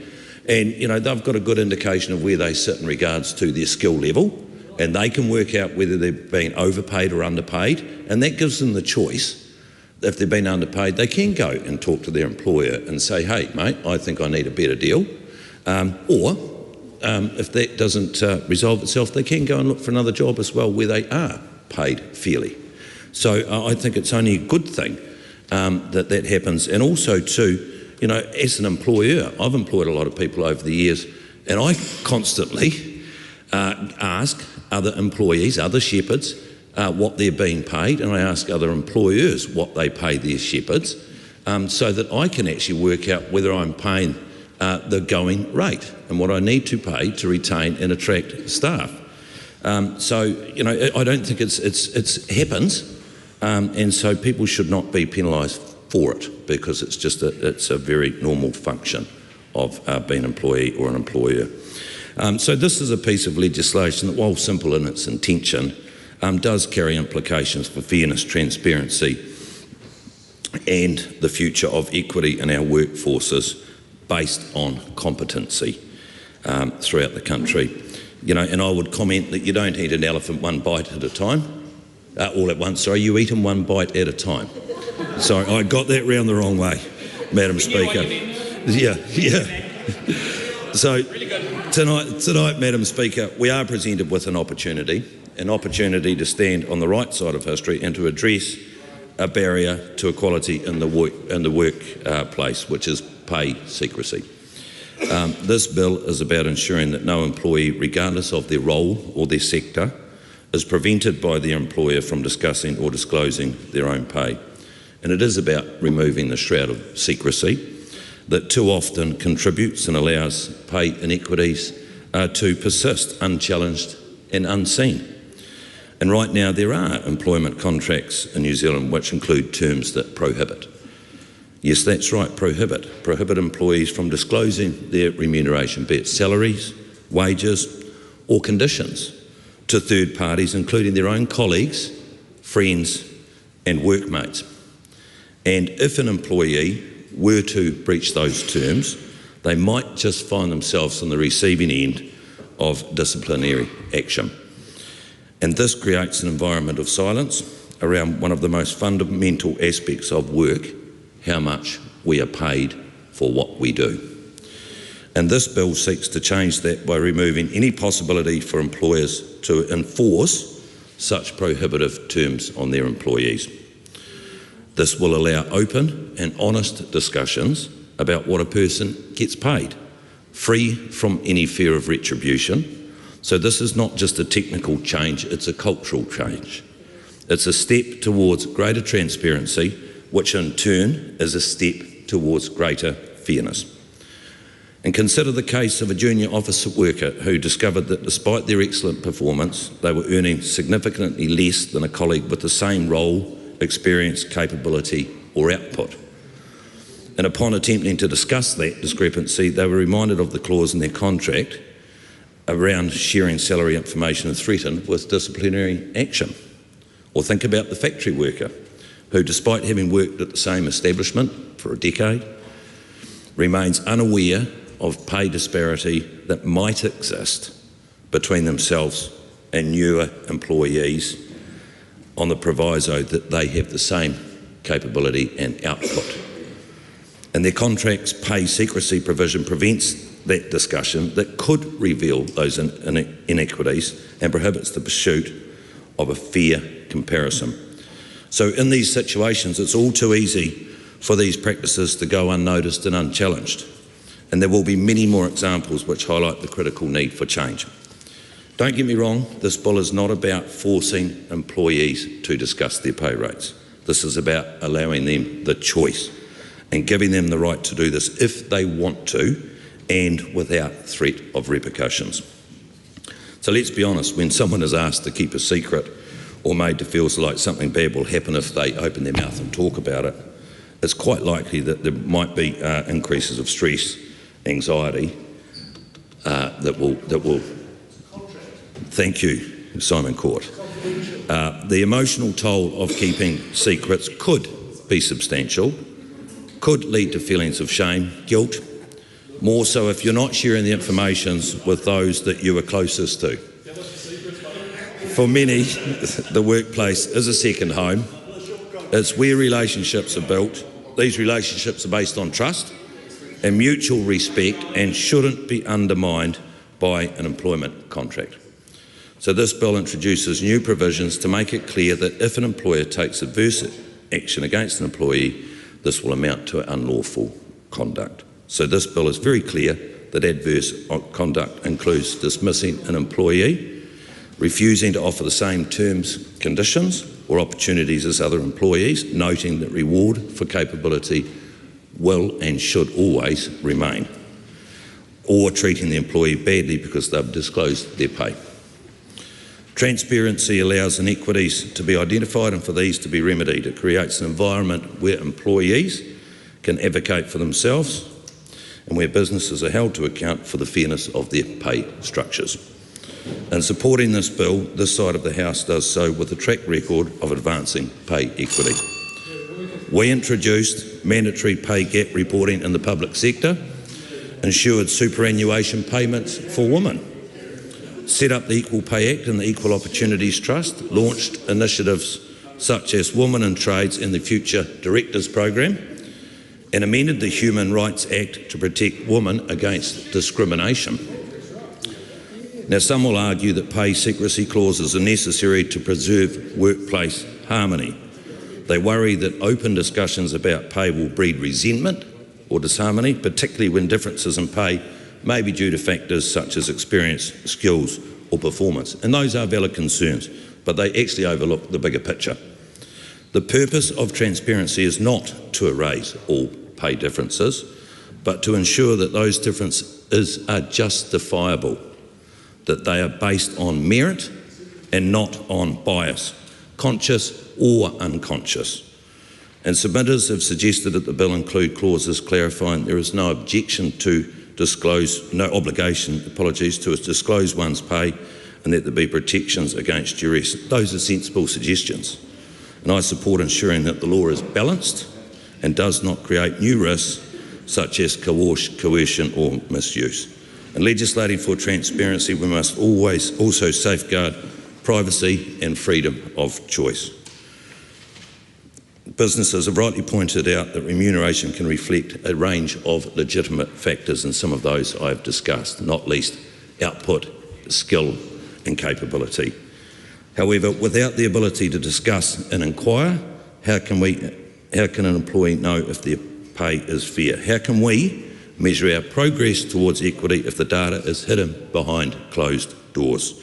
We take a step towards closing the gender and ethnic pay gaps that have persisted for too long. I commend this bill to the House. Oh, very good. I'll just note the members need to read his speech. Thank you. Speaker. The Honourable Jane Tinetti. Thank you, Madam Speaker. I'm delighted to stand in support of this bill, and I too want to take the opportunity to congratulate my colleague Camilla Bellich in your success in shepherding this bill through to its second reading here this evening. I too am like the member in that I was on the Select Committee for a short time as this bill was going through, and got the wonderful opportunity to actually sit and listen to many of the submissions, of which 89% of submitters expressed support for the bill and only 4% expressed opposition towards the bill. I have to say, Madam Speaker, that if anyone was listening to the speeches here tonight and were wondering where they sat, they did only have to listen to the ACT member's speech and they would be in agreement with this bill by the end of that, because it was probably one of the most confused speeches that I have heard in this House in a very long time, and it was very obvious, Madam Speaker, that the member was very confused about this bill and about what this bill would actually achieve. At no point did any of the submitters or indeed the member herself say that this was the magic bullet towards changing and reducing that pay gap to zero. In fact, it has always been part of one tool in the toolbox as part of a suite of changes, and that has been traversed here this evening, that many of those changes are things like a mandatory pay transparency scheme and reporting of the mandatory reporting of the pay gap, which we do hope will be followed through on, as we announced that Labor did announce that in 2023 as an important part of absolutely reducing that pay gap that has sat stubbornly around that 8 to 10%, Madam Speaker. This is an important part, and we've heard from some very confused speakers, the ACT and New Zealand First, that this would not make the difference. That is not what the research shows, Madam Speaker. In fact, this has been in place in Australia since 2022, and there is already research that and work that is coming through to show that it is making a difference. So for anybody that doesn't think that this will make a difference, go and have a look and do your research, and don't just spout the rhetoric around what they think it might do. Go and actually have a look and see what it actually does, and the difference and the speed at which we can see that it is making elsewhere in the world, and particularly Australia, since it came in 2022. Madam Speaker, there are a lot of people who were part of the last government's tripartite forums between Business New Zealand unions and the government around what was needed in the pay gap area. And all three of those organisations were very supportive of this work. In fact, when Labour announced a mandatory pay gap reporting scheme and a pay transparency scheme, Business New Zealand stood very much proudly alongside the other two partners, saying that its time had come.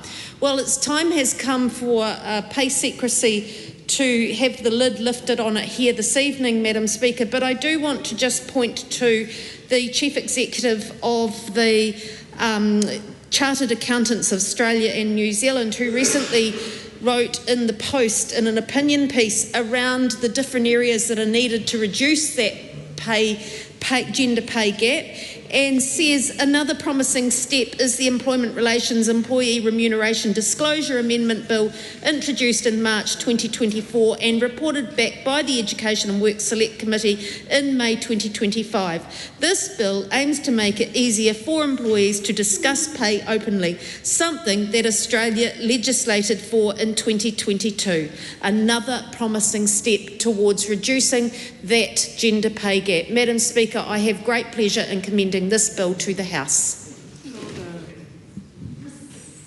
Madam Speaker, Catherine Wedd. I rise to support the Employment Relations Employee Remuneration Disclosure Amendment Bill, and like many of the other members tonight, would like to congratulate the member Camilla Bellich for bringing this bill forward and obviously navigating it through and working very hard on the Education and Workforce Select Committee. And I'd also like to commend the Select Committee for all of their hard work, of course, in bringing this bill through to the second reading. But look, as we've heard tonight, this bill really does create more transparency in the workplace, and it will make it safe for people to talk about their pay. And that's if they wish to, because of course, as we've also heard, there are many people within a workplace that may not want to talk about their pay. That makes them anxious, and of course, they want to keep that private and confidential. But of course, there may be many employees who do want to talk about their pay, and those employees should have that choice, Madam Speaker, that individual choice to be able to talk about their pay in an open environment, whether that be in their workplace or whether that be at home. This is transparent, it's fair, and they should not be punished for that. They shouldn't be penalised for talking about their pay, which of course, as we've also heard, can bridge the gender pay gap as well. This bill will allow for those conversations about pay to happen at home and across workplaces. And so if someone identifies some unfairness, they of course can raise that, and that is fair. I mean, I believe that is fair, and that is what this bill is about, and that has been widely traversed across the Select Committee process. And the bill will remove the ability for employers to include terms prohibiting employees from disclosing their pay to a third party. So currently, if an employee discloses their pay and is subject to a disclosure term in their employment contract, they will be deemed to have breached the terms and may be subject to disciplinary action. I mean, that just feels unfair, it is unfair, and that needs to change. And this bill is going to drive that change. So this bill will ensure that employees can discuss and disclose those pay rates. Look, I am going to speak about the gender pay gap because, of course, that is an issue for us here in New Zealand. I mean, we have made a lot of progress over the years, but we have still got some way to go. And this bill, of course, is likely to provide another tool in the toolkit to reduce that gender pay gap. And if we can get as many tools in that toolkit as possible to really make some inroads here and create some positive change, that is positive for women and female workers across New Zealand, Aotearoa. And if we can move in this direction, that's a good thing. And so the National Party, on this side of the House, we do remain absolutely committed to pay equity and addressing inequity in the workplace. So the National Party has a strong history, and it has already been mentioned this evening, but I would just like to put the spotlight on some of that work that has already been done, because this bill is about adding to that work and heading in the right direction. So, we introduced mandatory pay gap reporting in the public sector, a really positive progress. Introducing superannuation payments for women. We introduced the Equal Pay Act, Equal Opportunities Trust, introducing women in trades, another really positive mood, and the Future Directors Program. And we amended the Human Rights Act to protect women against discrimination. So the previous national government reduced the gender pay gap from 12% to 9.7% in 2017. And since 2017, it's moved down to 8.6%, and we want to see that continue to downward trend, because that is really, really important for us here in New Zealand. And our current government has taken action to reduce the gender pay gap through development of a voluntary calculation tool that will see all businesses have access to the same measurement components to calculate their pay gaps. And this is really healthy, because businesses and employers should be taking action themselves to assess the gender pay gaps within their own businesses. And so this tool is about encouraging that. It's about providing them, again, with the tools to be able to do that. And we know that many businesses across New Zealand are committed to closing the pay gaps and are already acting to voluntarily measure and report them. But we need to encourage businesses, employers and companies to do more. And more reporting and, of course, more transparency will bridge that gap.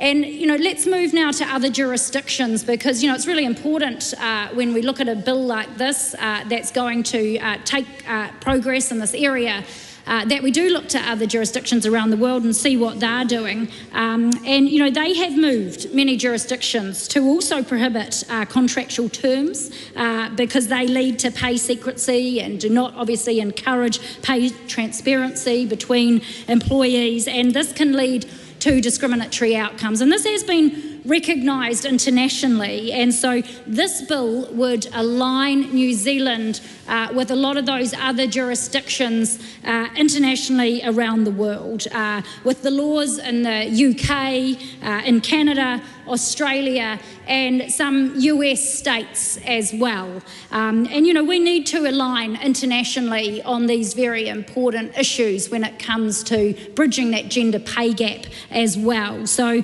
although gender pay gaps are complex and they can be inconsistent when taking into account things like part-time workers and inclusion of bonuses and performance pay, there is absolutely no excuse for someone to be paid less as a result of their gender or ethnicity. That is absolutely unacceptable. And as a modern, progressive country, we should not be standing by and enabling that to happen. Pay gaps have impacted women across New Zealand for decades, and we know there are significant pay discrepancies between men and women in New Zealand. And it is absolutely unacceptable that women who are as productive and contribute just as much in many professions, if not more, I might add, and it contributes significantly, of course, to our economy and our productivity, and also, of course, making New Zealand a better place. We need to respect that, reward that, and recognise it. And this is why we need to continue to drive change. Trust and employee confidence is so important in a workplace. You know, people will do a better job, as we've already heard tonight. You know, we will also see better cultures within businesses and companies if we have that trust and that confidence and that transparency. And employers should have a responsibility to ensure their pay equity across their businesses, organisations, and that they are moving in this direction to ensure that there is more pay equity. This legislation is likely to show more transparency, which results in more pay equity. And as we have heard, internationally, more transparency makes significant difference. And with over 200 submissions, I understand, were heard through the select committee process, and 89% of those submissions were in support of this bill. So that's a real credit to this bill. And only 4% were against it and opposed, and I understand you know, some of those were relatively neutral, because most submitters believing that greater transparency, you know, will help reduce the pay gap.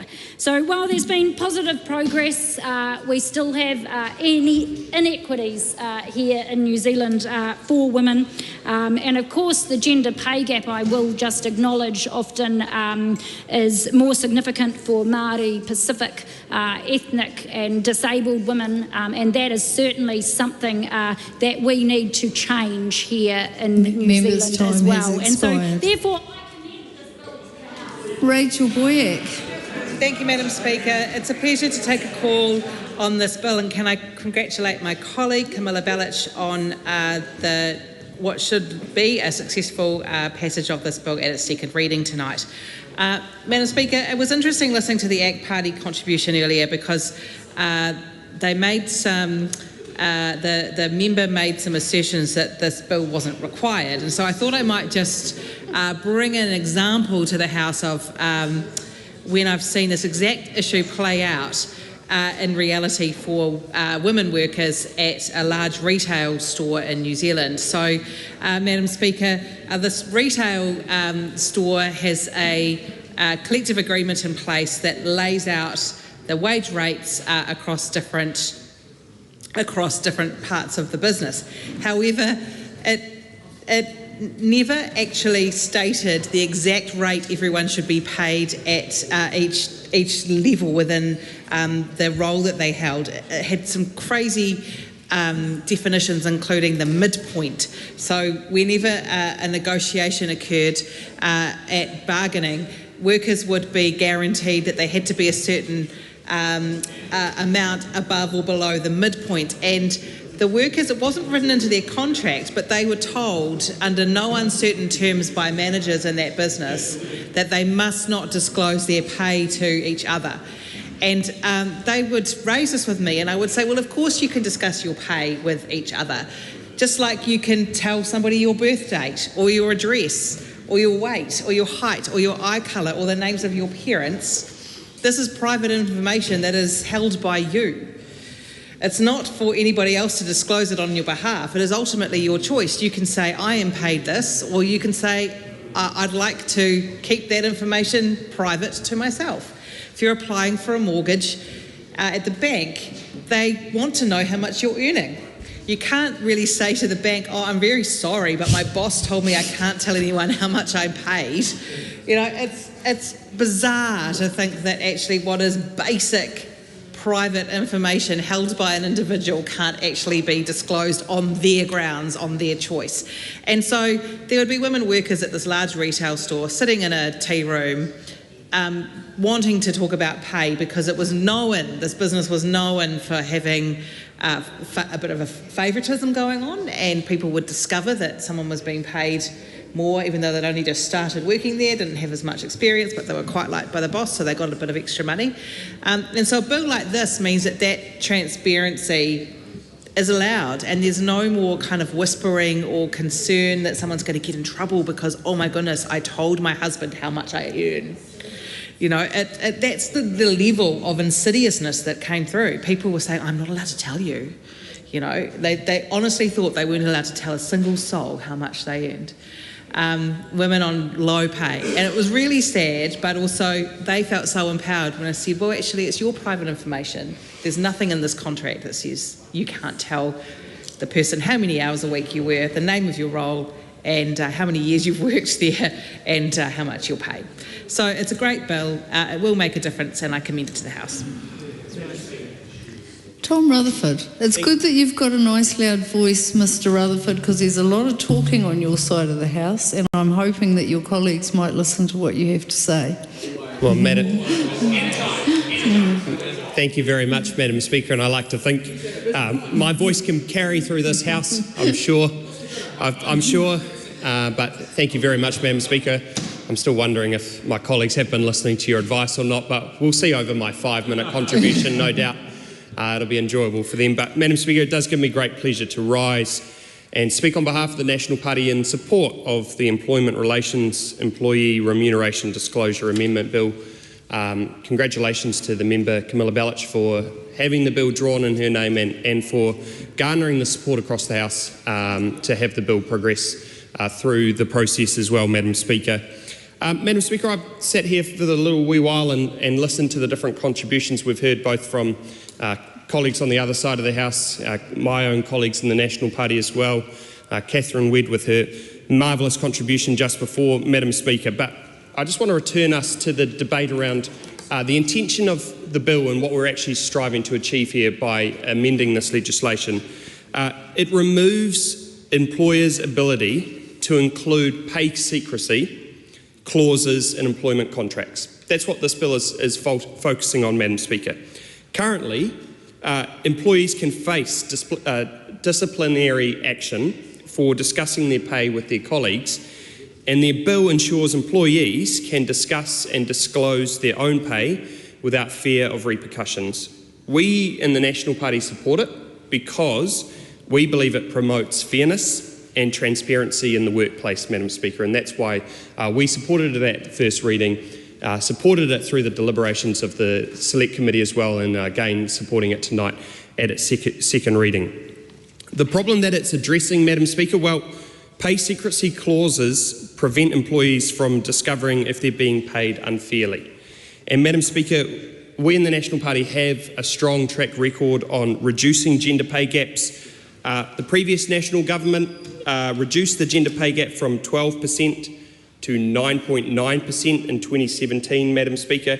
And I was just having a quick flick through as well, Madam Speaker, to see what had happened in the space of the gender pay gap in particular. Since 2017, well, it only moved down from 9.7 to 8.6, Madam Speaker, and so there's still work to do. But again, this bill isn't solely focused on the gender pay gap, but that is a flow-on effect of this piece of legislation for transparency in the workplace, Madam Speaker. We've taken action as a government to reduce the gender pay gap through the deployment and development of the voluntary calculation tool that I know Minister Grigg has been leading as the Minister for Women around, that will enable businesses to see and have access to the same measurement components to calculate their pay gaps, Madam Speaker.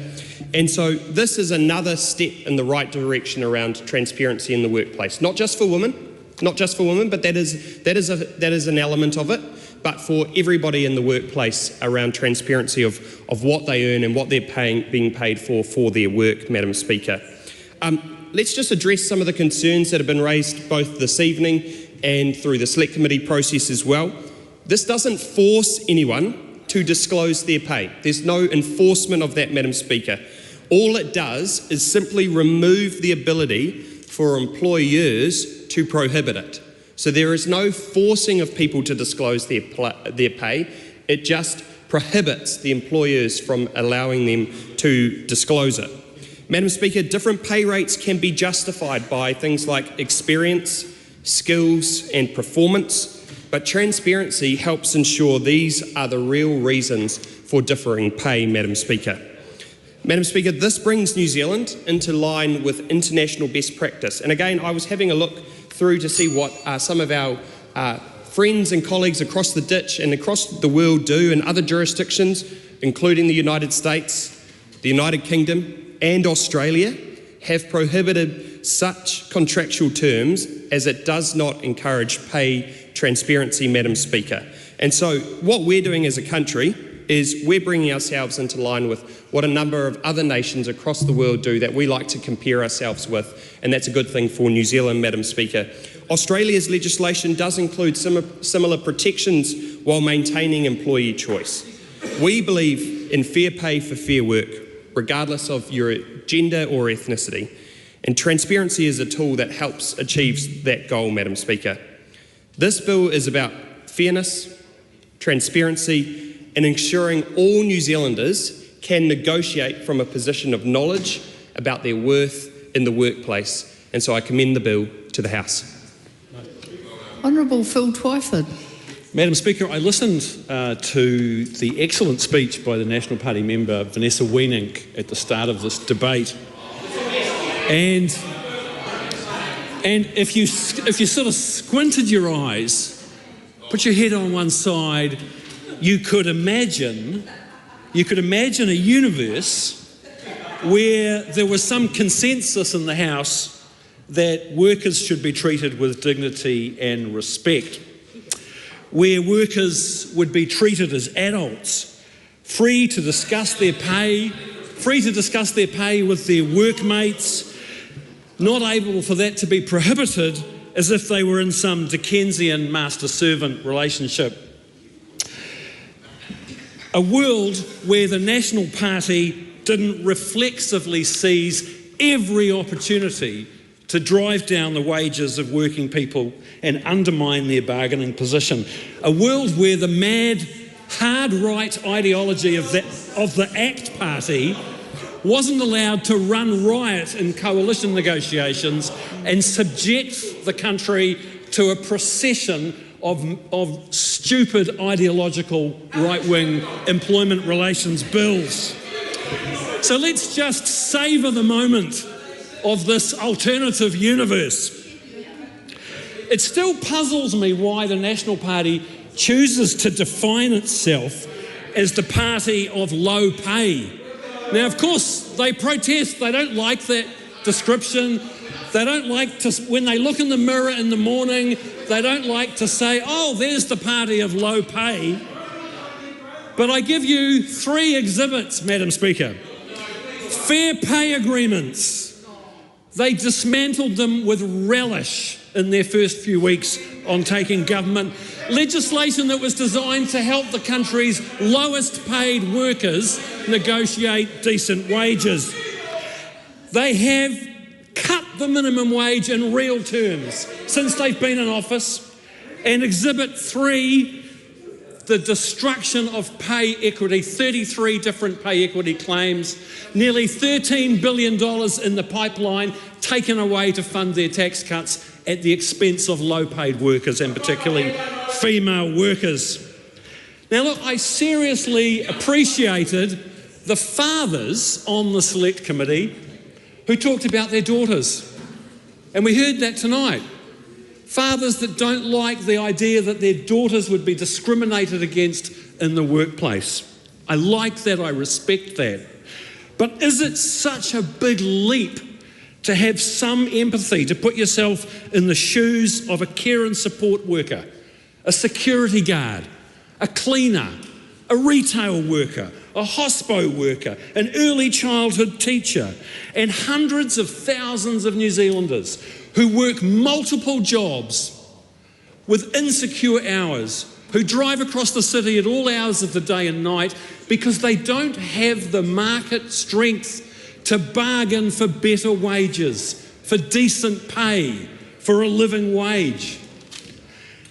Is there anything about conservatism as a political ideology that requires the members on that side of the House to always try to strengthen the position of the owners of capital and undermine the bargaining position of people who work for a living? I don't think there should be. There's no logical reason why that should be so. And yet we have a legacy of 40 years in this country of policy settings that have delivered a low-wage economy that tilts the playing field away from workers It is the root of almost all of our problems, social and economic problems as a country. Governments these days spend all of their time subsidising low wages and cleaning up the social mess caused by poverty. Wouldn't it be great? Wouldn't it be great if the National Party actually was serious and reflected some concern that they evinced in the House tonight for fairness, for equity, being in opposition to discrimination, and actually stood up for New Zealanders getting decent pay and conditions in the workplace? Wouldn't that be a great thing? And Madam Speaker, I reckon Kiwis would really like that. Dan Bidwa. Madam Speaker, it's a pleasure to take the last call in this debate and to restore some decorum in this debate after the dribble that we heard in that previous speaker. He, in that time, Mr. Speaker, in that 5 minutes, he didn't even talk about the bill. Didn't even talk about the bill. I was expecting it in the second 5 minutes, but he didn't take That's right, Mr. Speaker. And I wouldn't be surprised if Camilla has a word with him after this debate. But Mr. Speaker, it is my pleasure to sit here or stand here and support this bill on behalf of the National Party. I wish to congratulate my fellow Northcote constituent, Camilla Ballich, for your courage and for bringing a real tangible issue and solution to this House. I come to this debate, Madam Speaker, as a son of a working class mother, raised by a household of strong women and married to an ambitious, smart and talented wife. I also come to... what's that? I'm a lucky man. And I also come to this debate as an economist. That's my profession, and that's what I've devoted most of my working life to do. And I want to speak, Madam Speaker, about the role of efficient markets and the role of transparency in efficient labour markets, because this is what we're talking about here. This is a labour market issue. And in fact, there's a lot of research that looks at the role of transparency in market efficiency. And it is all about leading to transparent pricing. And why is that important? It's about making sure supply and demand match and clear at a strong and efficient pricing. It's all about making sure that there's an efficient allocation of resources and talent across this country. If you don't like what you're getting paid, you can go elsewhere to a higher wage rate. It also leads to greater trust in labour markets. And that trust leads to greater participation, which we've had lower participation rates for women ever since day dot. And it also leads to greater outcomes in this country. So, Madam Speaker, this is an important bill for so many reasons. It's important around equal pay, it's important around participation, but it's also a productivity problem. And that's what this side of the House is focused on, is improving our productivity. That is why we are supportive of it. I am surprised and dismayed at my friends in the ACT Party, who I thought valued free markets, that they would not support such moves in this House. And I would encourage you, I'd certainly encourage, we're going to go through your dissenting view, I'm going to read it out, but it is the 11th hour, and I would encourage you to get onto your leader, David Seymour, and to change the vote, because I do think that the greats of the ACT Party, Richard Prebbles and your Roger Douglas and your Derek Quigleys, I think they'd support this bill tonight, because they support it on the grounds of market efficiency. And it's that basis that I stand and support this bill. So, Madam Speaker, importance of transparency cannot be understated for efficient labour markets. And we've got still some big issues around transparency and pay equity for women.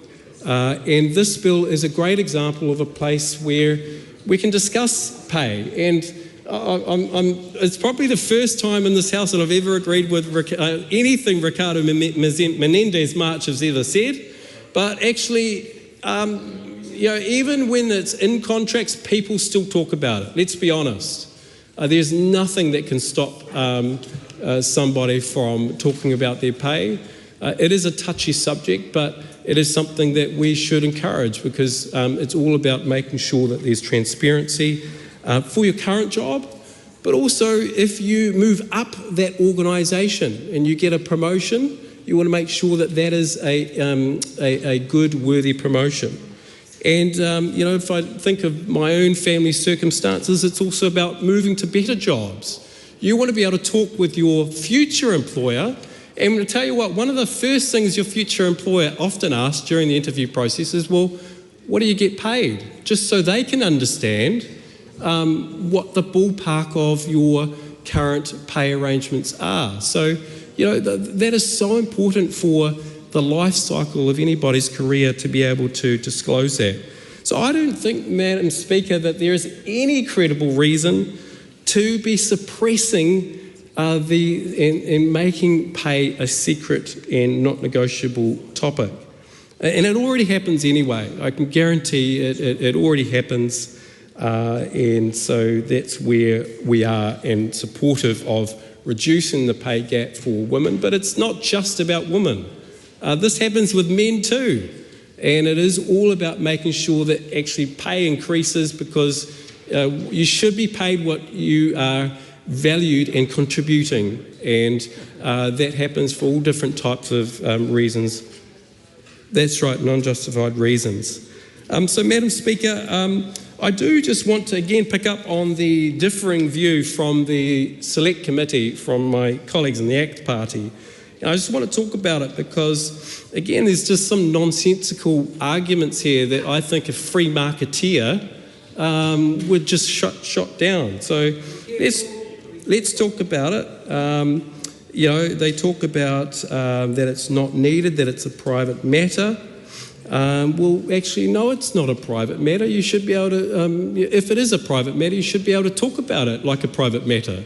You shouldn't be able to restrict what people say in private conversations. My colleague here talks about freedom of contract. Now, I just want to say to that member that not everything of value is written into a contract, and not everything in a contract is of value. And I've been on both sides. I've employed people, and I've also been a worker. And I tell you what, the amount of times that I just cut and paste from a website into and there's so many stuff that is in an employment contract that I just don't really think is needed, but you put it in there because it's a cut and paste job and you don't want to overthink it.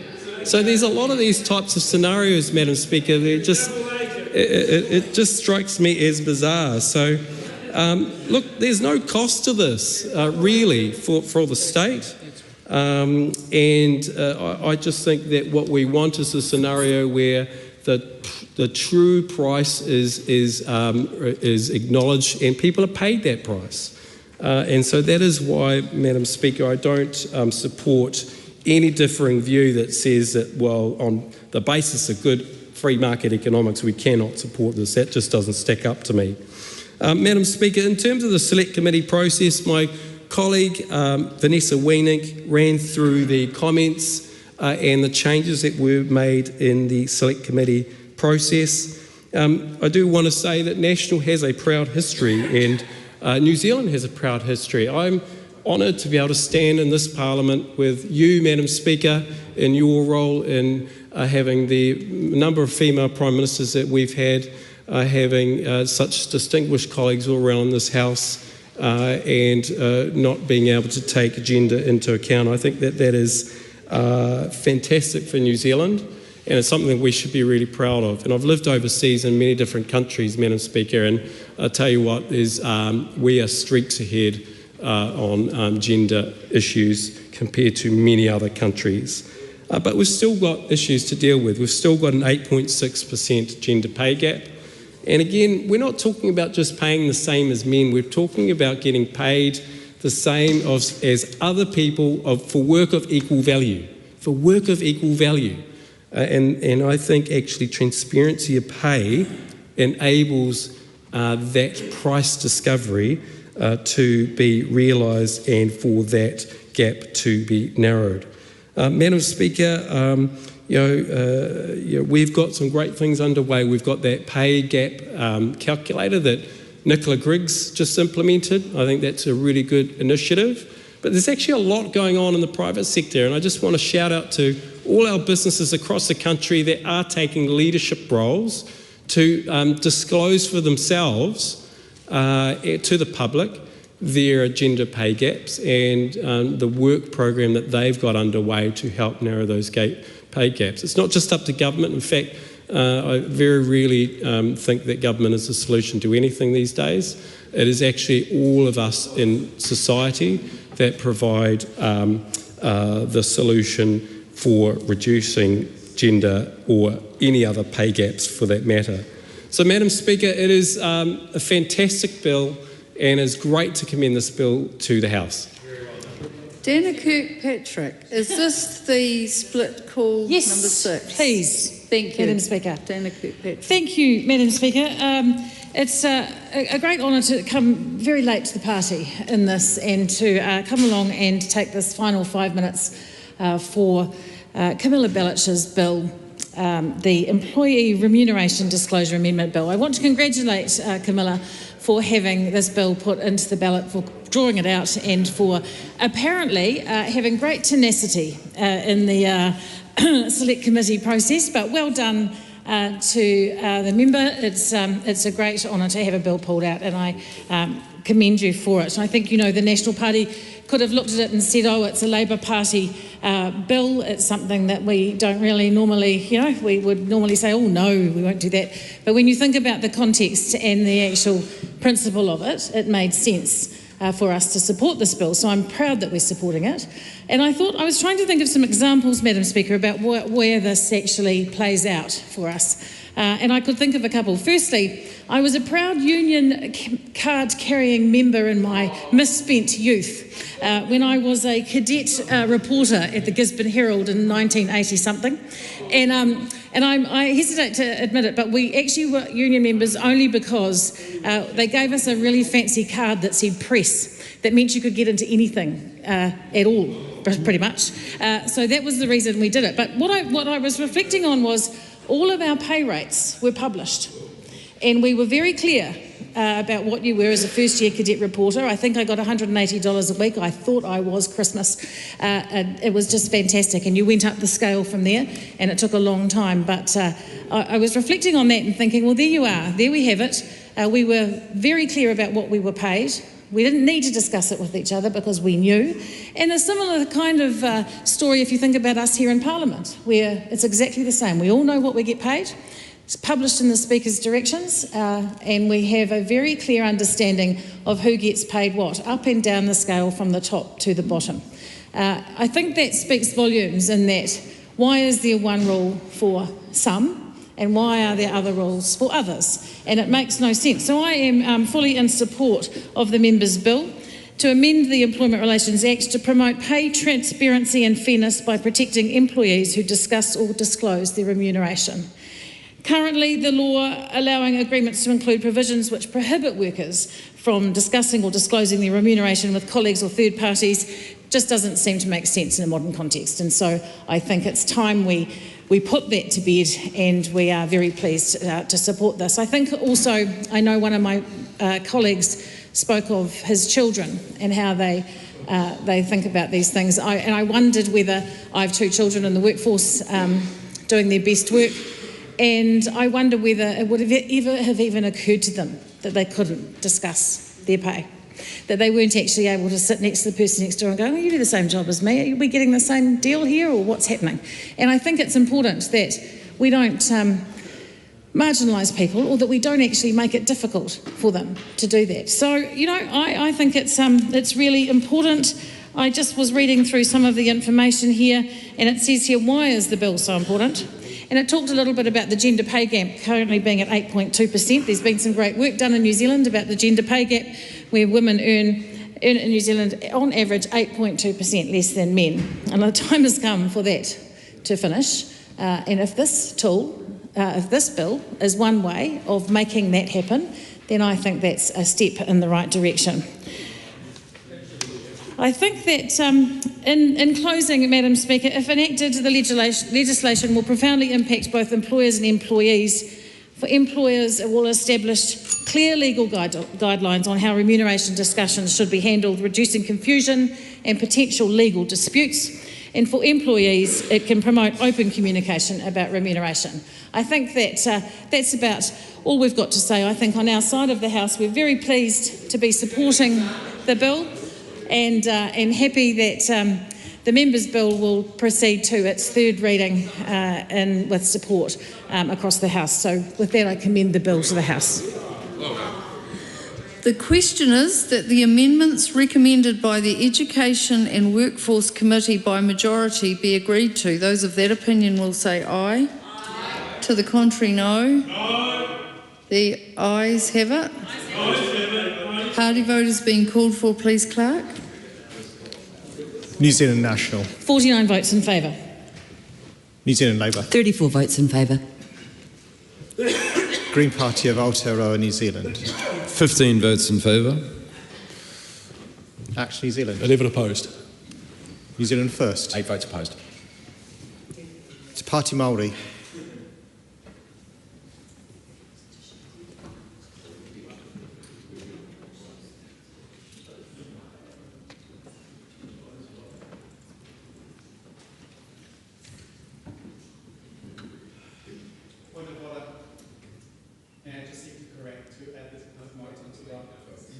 Is it?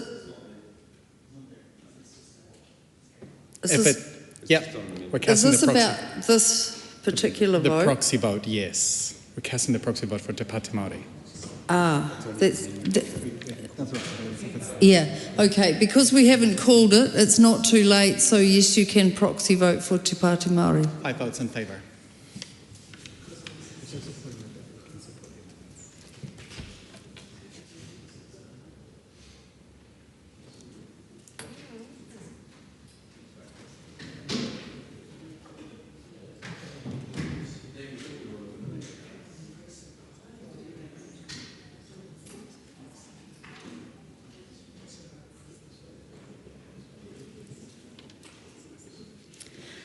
The ayes are 103, the noes are 19. The motion is agreed. The question is now that the motion be agreed to. Those of that opinion will say aye. Aye. To the contrary, no. No. The ayes have it. Party vote is being called for, please, Clerk. New Zealand National. 49 votes in favour. New Zealand Labour. 34 votes in favour. Green Party of Aotearoa, New Zealand. 15 votes in favour. Act New Zealand. 11 opposed. New Zealand First. 8 votes opposed. Te Pāti Māori. 6 votes in favour. No, say that. Oh, sorry, number. 5 votes in favour. Thank you.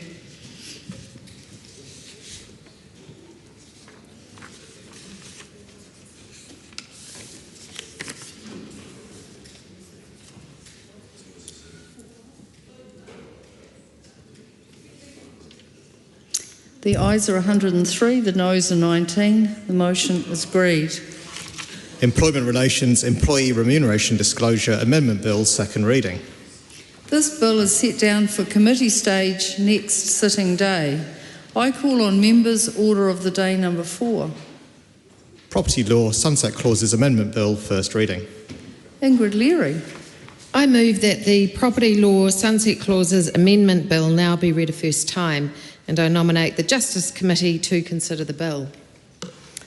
Madam Speaker, Auckland expectant couple Manu and his partner bought a $600,000 two-bedroom home in West Auckland off the plan in April 2020, and it had a November 2020 completion date and a July 2021 sunset clause. Now, these sunset clauses are common in off-the-plan deals. They are meant to primarily protect buyers so they can pull out at a certain date if a project is legitimately delayed, say due to supply chain constraints that we saw during COVID times. Manu got little communication and saw little construction, according to Radio New Zealand's Phil Pennington, who reported his case. And eventually, 1.5 years later, after he signed the contract, and just days before the baby was due, the sunset clause was invoked. And that meant the seller did not have to sell the house Instead, with a freshly issued certificate of compliance, conveniently issued in fact just a day before the sunset clause was invoked, the seller could put the house back on the market, this time fully built and worth tens if not hundreds of thousands of dollars more.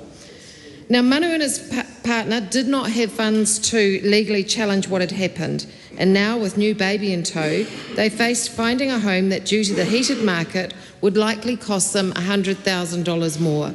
So shock, heartbreak, uncertainty, and a massive financial burden for Manu and his family. No impact to the seller, no reputational risk or legal issues. It was all done under the sanctity of the sunset clause. And Radio New Zealand reported on 3 similar cases in Papakura, Christchurch and the North Shore.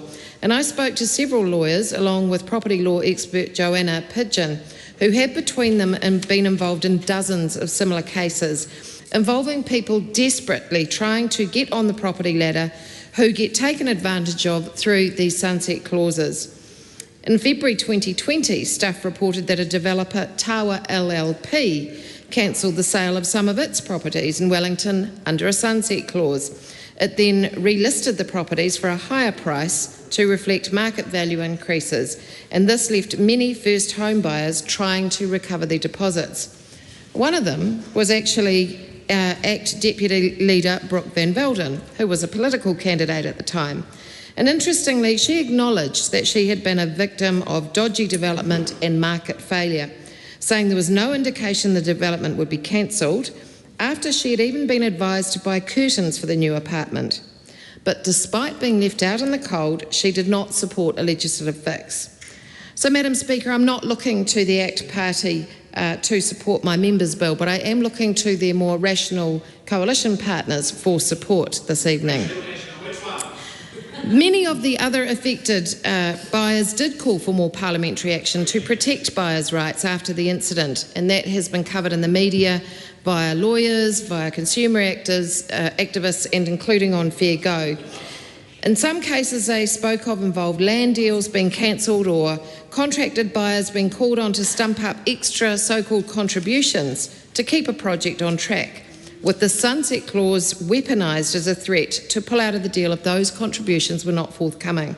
And in one case, $100,000 was added to the purchase price, and when the buyer couldn't pay it, the sunset clause was invoked, and once again the house sold days later at a much higher price. You get the picture. It might be a first-time buyer's market now. However, only a few years ago the property market was so hot that commentators feared it risked collapse. In 2017, the average house price increase was 24%, and in some spots it was 30%. And it is inevitable in an essentially property market economy that it will sizzle again, and we will see the same unconscionable behaviour by a small number of unscrupulous developers. Now, it's all very well for lawyers to say if you're buying off the plan and the contract includes a sunset clause favouring the developer, you should insist it's removed.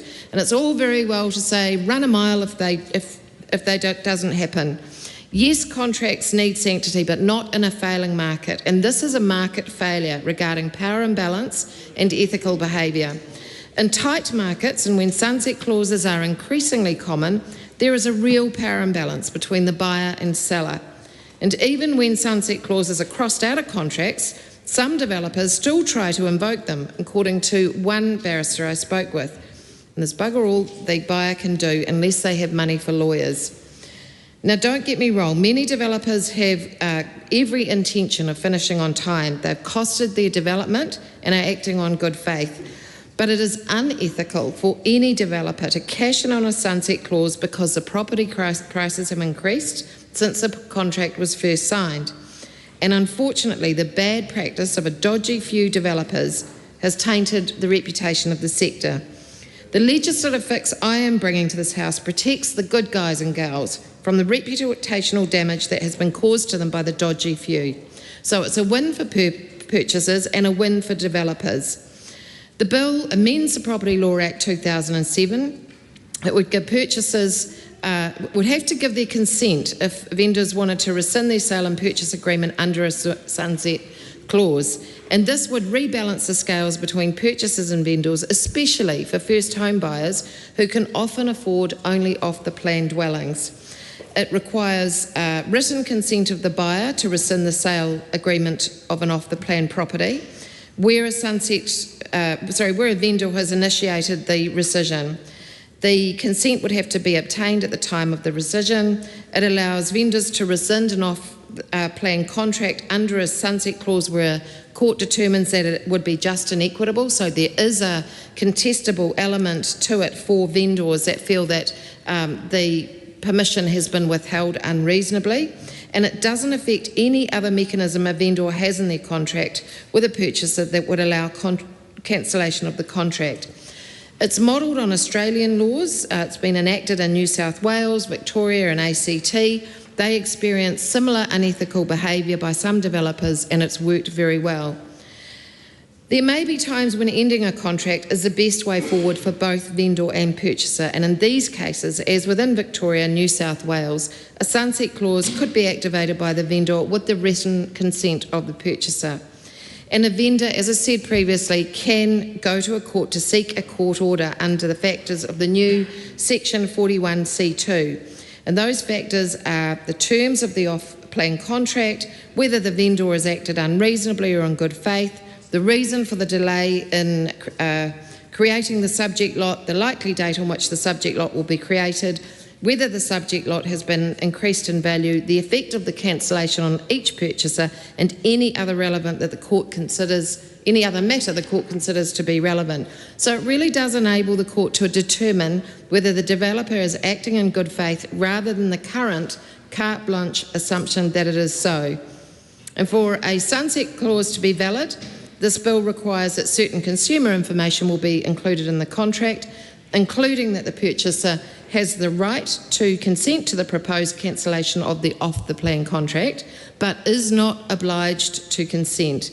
And it includes relevant procedures that a vendor must undertake in order to legally cancel a contract under a sunset clause.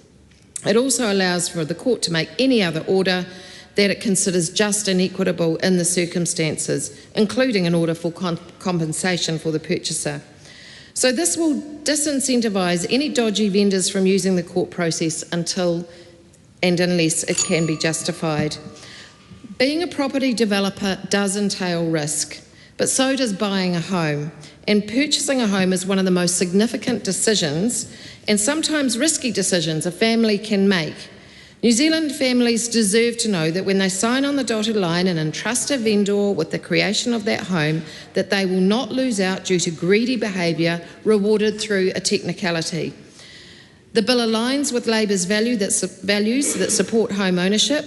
It is simple, it doesn't add red tape, it won't make developers more risk averse because it is fundamentally narrow in scope. It only captures the actions of those vendors who use a sunset clause in an unjustifiable manner. It provides a safeguard for a developer through a court order where a purchaser unreasonably withholds use of the clause.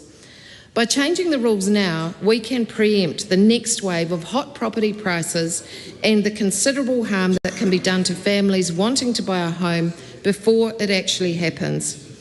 Madam Speaker, this is a sensible bill, and I do hope that the sensible parties within the coalition government will put aside party politics and do the right thing for New Zealanders and support my bill. The question is that the motion be agreed to. Tom Rutherford. Thank you very much, Madam Speaker. And unlike what some of my other colleagues might have done, and I could take my full 10 minutes and string the member along and hold her on to the hope whether we'll be voting in favour or opposed to the legislation, I'm not going to do that. We're going to be opposing this legislation, Madam Speaker, and despite the member in charge crying out for the more rational side of this, of the government coming to play, Rational National won't be supporting this legislation, Madam Speaker. And to clarify for the member, the Justice Committee won't be required to consider the bill because it won't be progressing to the Justice Committee, Madam Speaker, without support from coalition partners and things on the bill as well, Madam Speaker. And there are 4 problems, Madam Speaker, I see with this legislation, and I'm going to outline them through my... What was that, I'm sorry? Oh, very smart from Mr. Davidson, very smart, very smart. But Madam Speaker, there are 4 issues I have with this piece of legislation, and I'm going to outline them. But ultimately, this bill does seek to change how sunset clauses work in off-the-plan property purchases, as the member in charge outlined. Sunset clauses currently allow each party to either to cancel if construction isn't completed by a certain date, and I believe that this proposed change would actually create a one-sided sunset clause, Madam Speaker. These agreements are for 2 parties, but this bill would empower it for one side and one side only, Madam Speaker. So number 1, the first problem I have with this piece of legislation is that it's a solution in search of a problem, Madam Speaker. The size and scale of this supposed issue is not well established. There's limited evidence in that developers are systematically misusing sunset clauses, and we shouldn't be making major legislative changes without clear evidence of widespread problems. Anecdotal cases, as the member outlined in her contribution, citing, for example, the Deputy Leader of the ACT Party, who was involved in one of these, as she outlined in her speech, but then said herself, but I don't think we should have legislative change, kind of verifies why there's no need for this bill in the first place and why it's actually a problem, a solution searching for a problem. Madam Speaker, number 2 problem that I have with this bill is that it's using the wrong legislative vehicle. The Property Law Act 2007 deals with property rights, leases and mortgages, not consumer protection. Consumer protection in building contracts already exists under the Building Act 2004. That's quite right, Miles Anderson.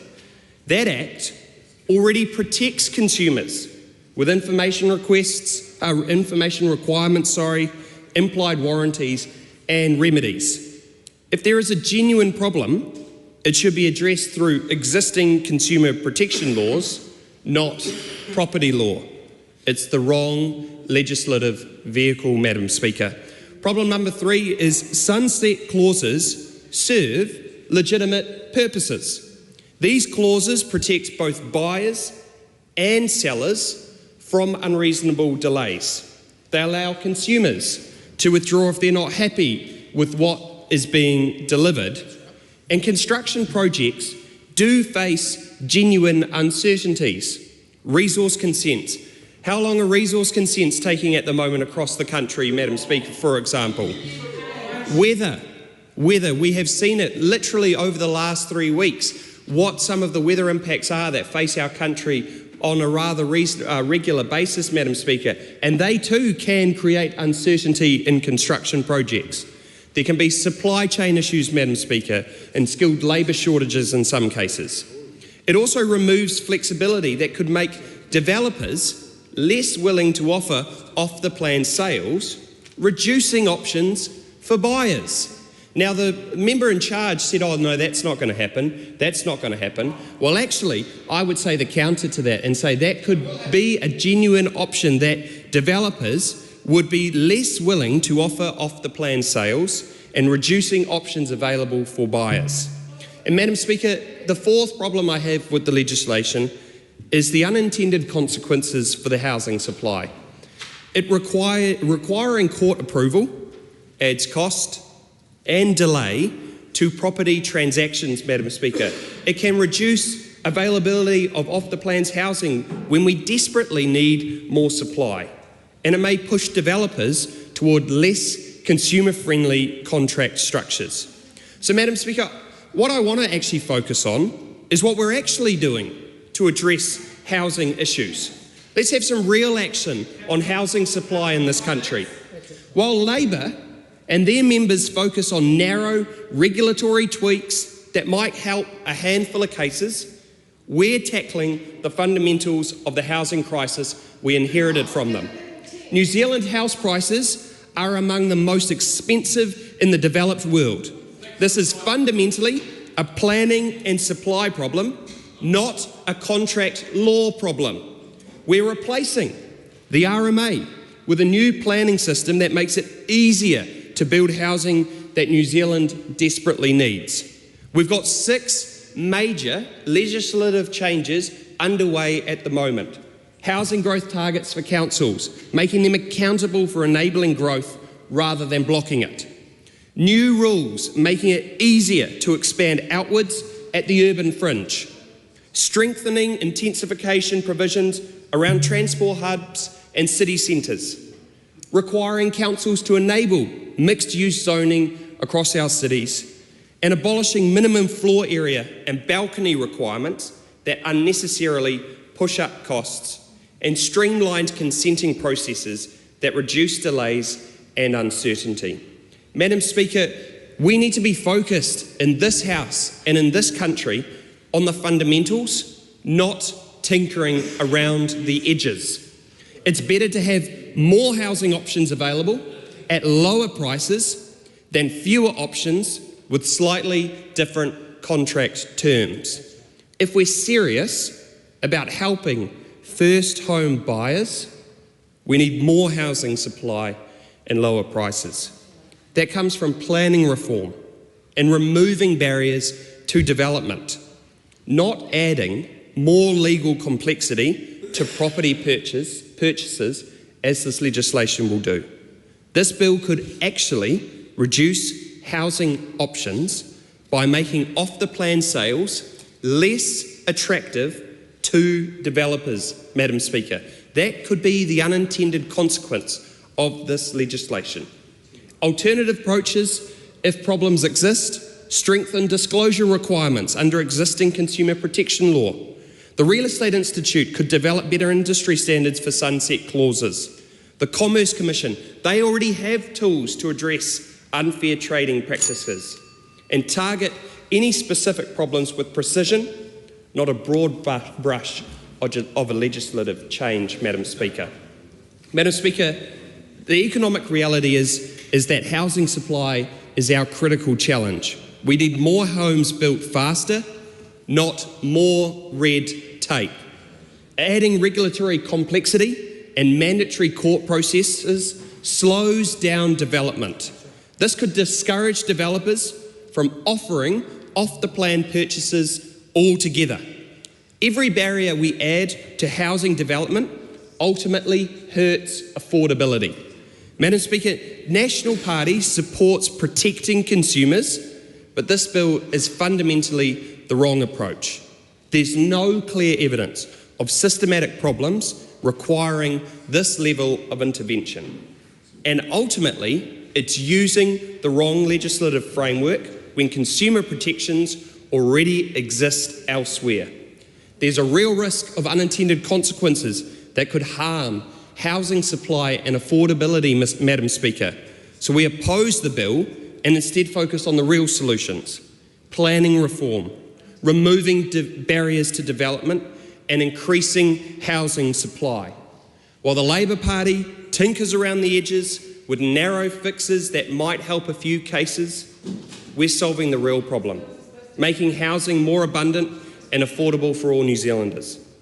Good intentions, Madam Speaker, aren't enough. What we need in this country is evidence-based policy that addresses root causes, not symptoms, and that bill fails that test. Ricardo Menendez-March. Thank you, Madam Speaker. To make it clear, we are supporting the Property Law Sunset Clauses Bill, and we want to commend the member Ingrid Leary for bringing this to the House. I think it's rather rich of the National Party to claim that they're not supporting something that's tinkering around the edges. If that was the case, I don't think they would be supporting most of their own members' bills, because that's basically what they do most of the time. The reality is that this bill is addressing an issue that has been reported by people as a detrimental factor and something that can cause hardship and stress.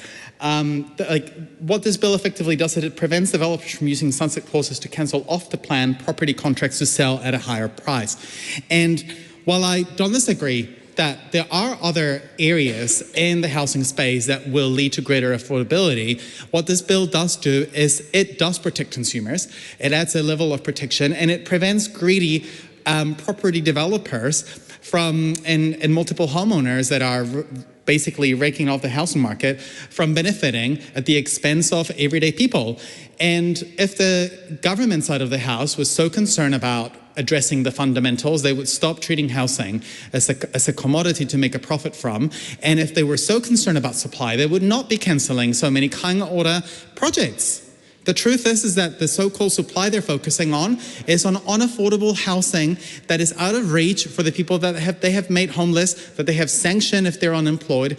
And so it just falls in an incredibly disingenuous way on this side of the House, because this is not what the government is doing. They're not addressing the fundamentals. They're allowing landlords to get richer, and actually they're giving tax cuts for landlords while we continue seeing more people going overseas. And even when we look at rent prices in places here like Wellington, where this place is, the slight decrease in rent prices has been largely driven by people having moved overseas due to the job cuts and poor economic conditions that this government has created.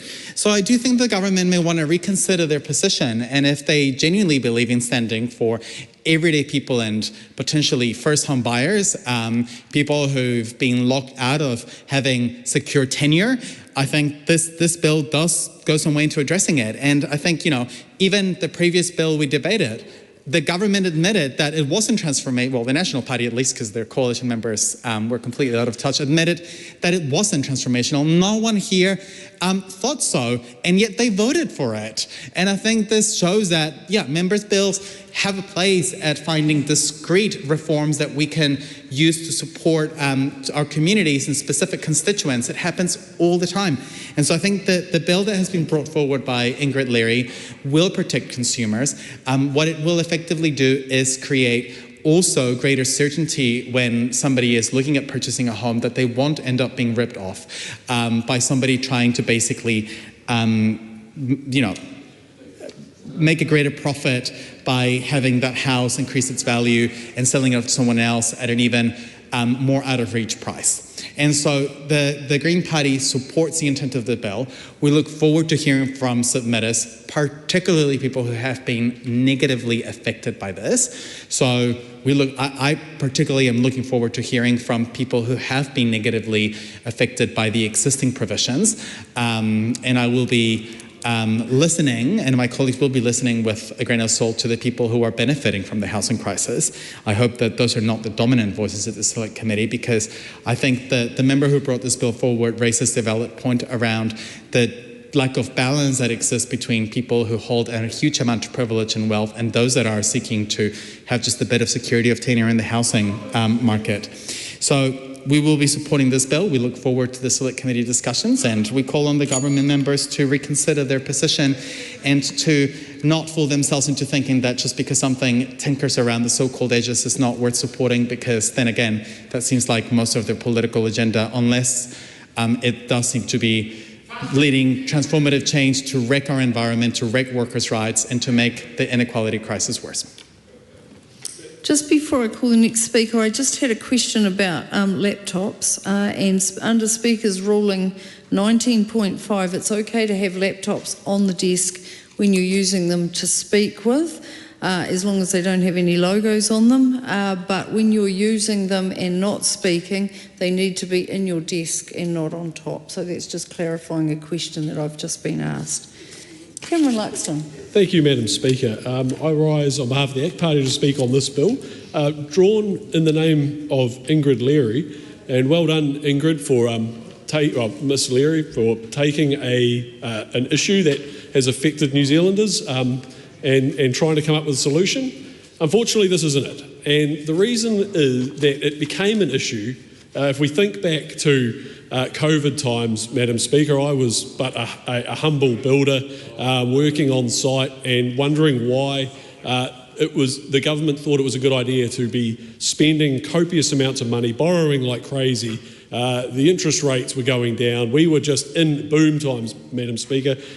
Shock horror, when you print a whole lot of money, borrow a whole lot of money, it went straight into assets and asset prices went sky high. So the people in the early 2020s, so 2020, 2021, when this was an issue, they were raising it And it was an issue that was brought about by profligate government spending and an inability for the financial system to actually digest that spending. Instead, it was going, oh well, I'm just, Dr. Webb, I'm just a humble builder trying to explain the way it was on the ground, dealing with the decisions that your government had made. Now, what we had, Madam Speaker, was a poor planning system, as Tom Rutherford has laid out, which led to a shortage of housing. We had poor building products laws, which is another thing which this government is getting on top of to make sure the house price, the price of constructing a house doesn't go blowing through the roof again that it did in the 2020s.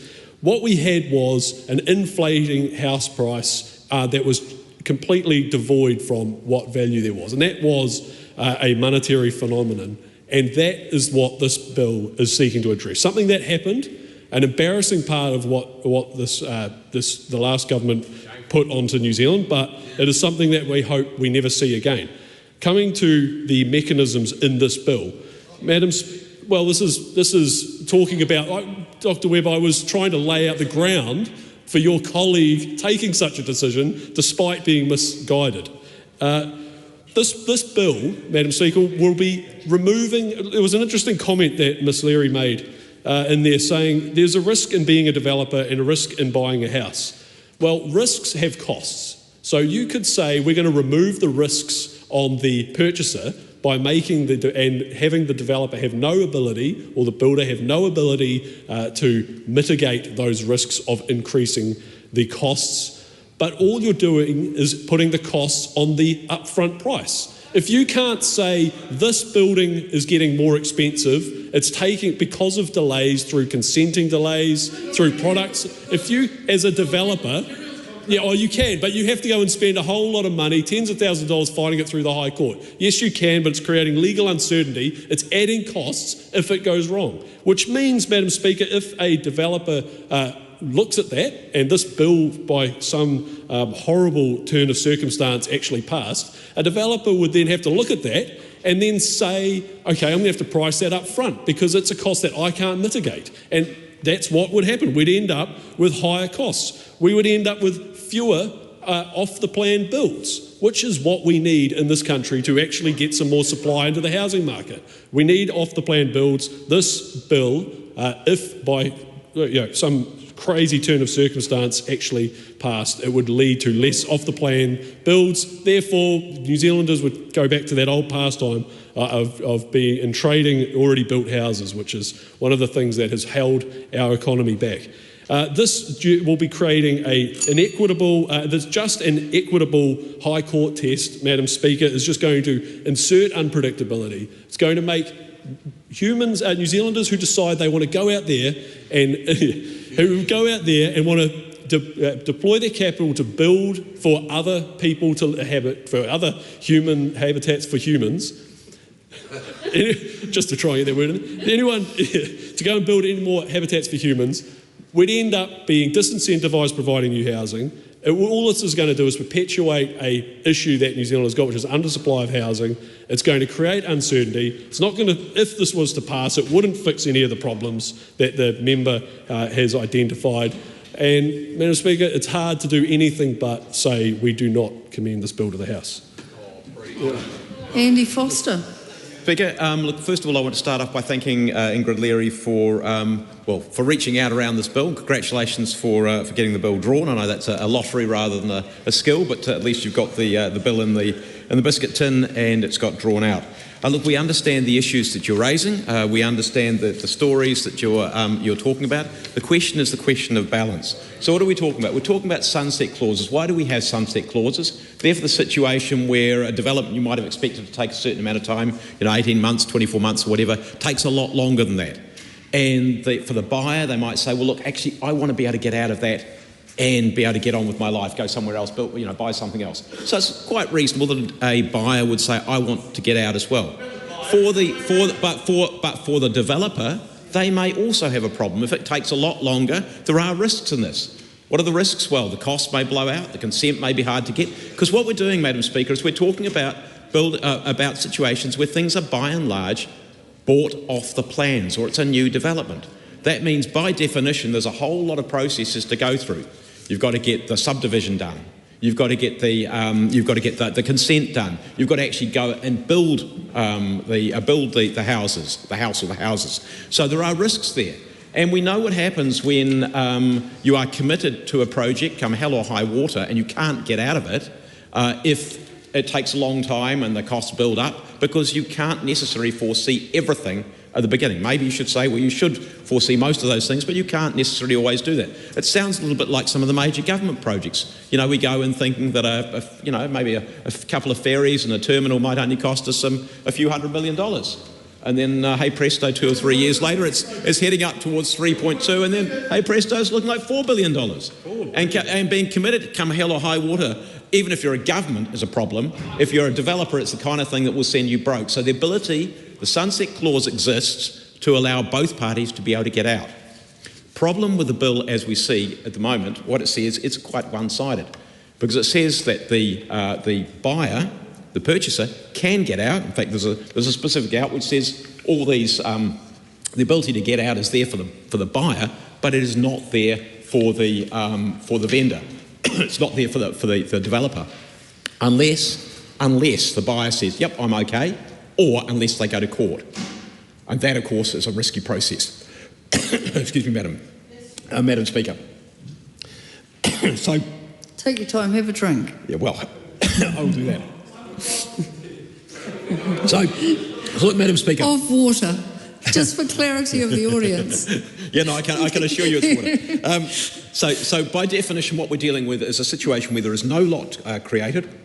Possibly there is no contract to build the building. There is no building. There is a risk there for the developer. And I guess what we're hearing from, particularly from this side of the House, is that the greater the risks are, what you start doing is you're putting more barriers in the way of creating new housing.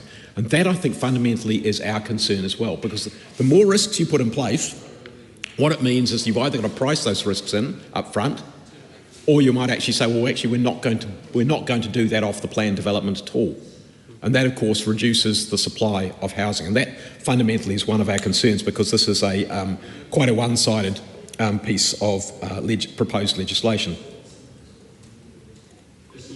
So 41B of this bill says that the vendor cannot cancel once they are past a sunset date without the purchaser agreeing or going to court and the court agreeing to that. So we understand the problem, but we consider that on balance the potential harm to the building market is greater than the gains which are going to be there. And look, I just wanted to say one other thing. If we do this to developers, if we force developers, what effectively we're saying is we're forcing developers to be more advanced in their development before they enter a contract, because it's too risky to do it right at the front end. If we do that, how are developers going to be able to finance some of these developments? It's going to be a lot harder, a lot more expensive, and that cost will flow through. Two other things I wanted to mention while I've got 30 seconds left, because they were raised, which aren't directly relevant to this, but they were raised in debate. One of them is we keep getting from this side of the House concern about cancellations of Aotearoa projects. You look at the cost of some of those Aotearoa projects, they were running 40, 50, 60% higher than the market was delivering. That is why those things were cancelled. They were just not good value for money. And that is what this side of the House wants us to keep doing, is to keep building things which are not good value for taxpayer money. And finally, Tom Rutherford said that the most important issue is housing. I think it is productivity in our economy. Thank you, Madam Speaker. This debate is interrupted and is set down for resumption next sitting day. The House stands adjourned until 2 p.m. tomorrow.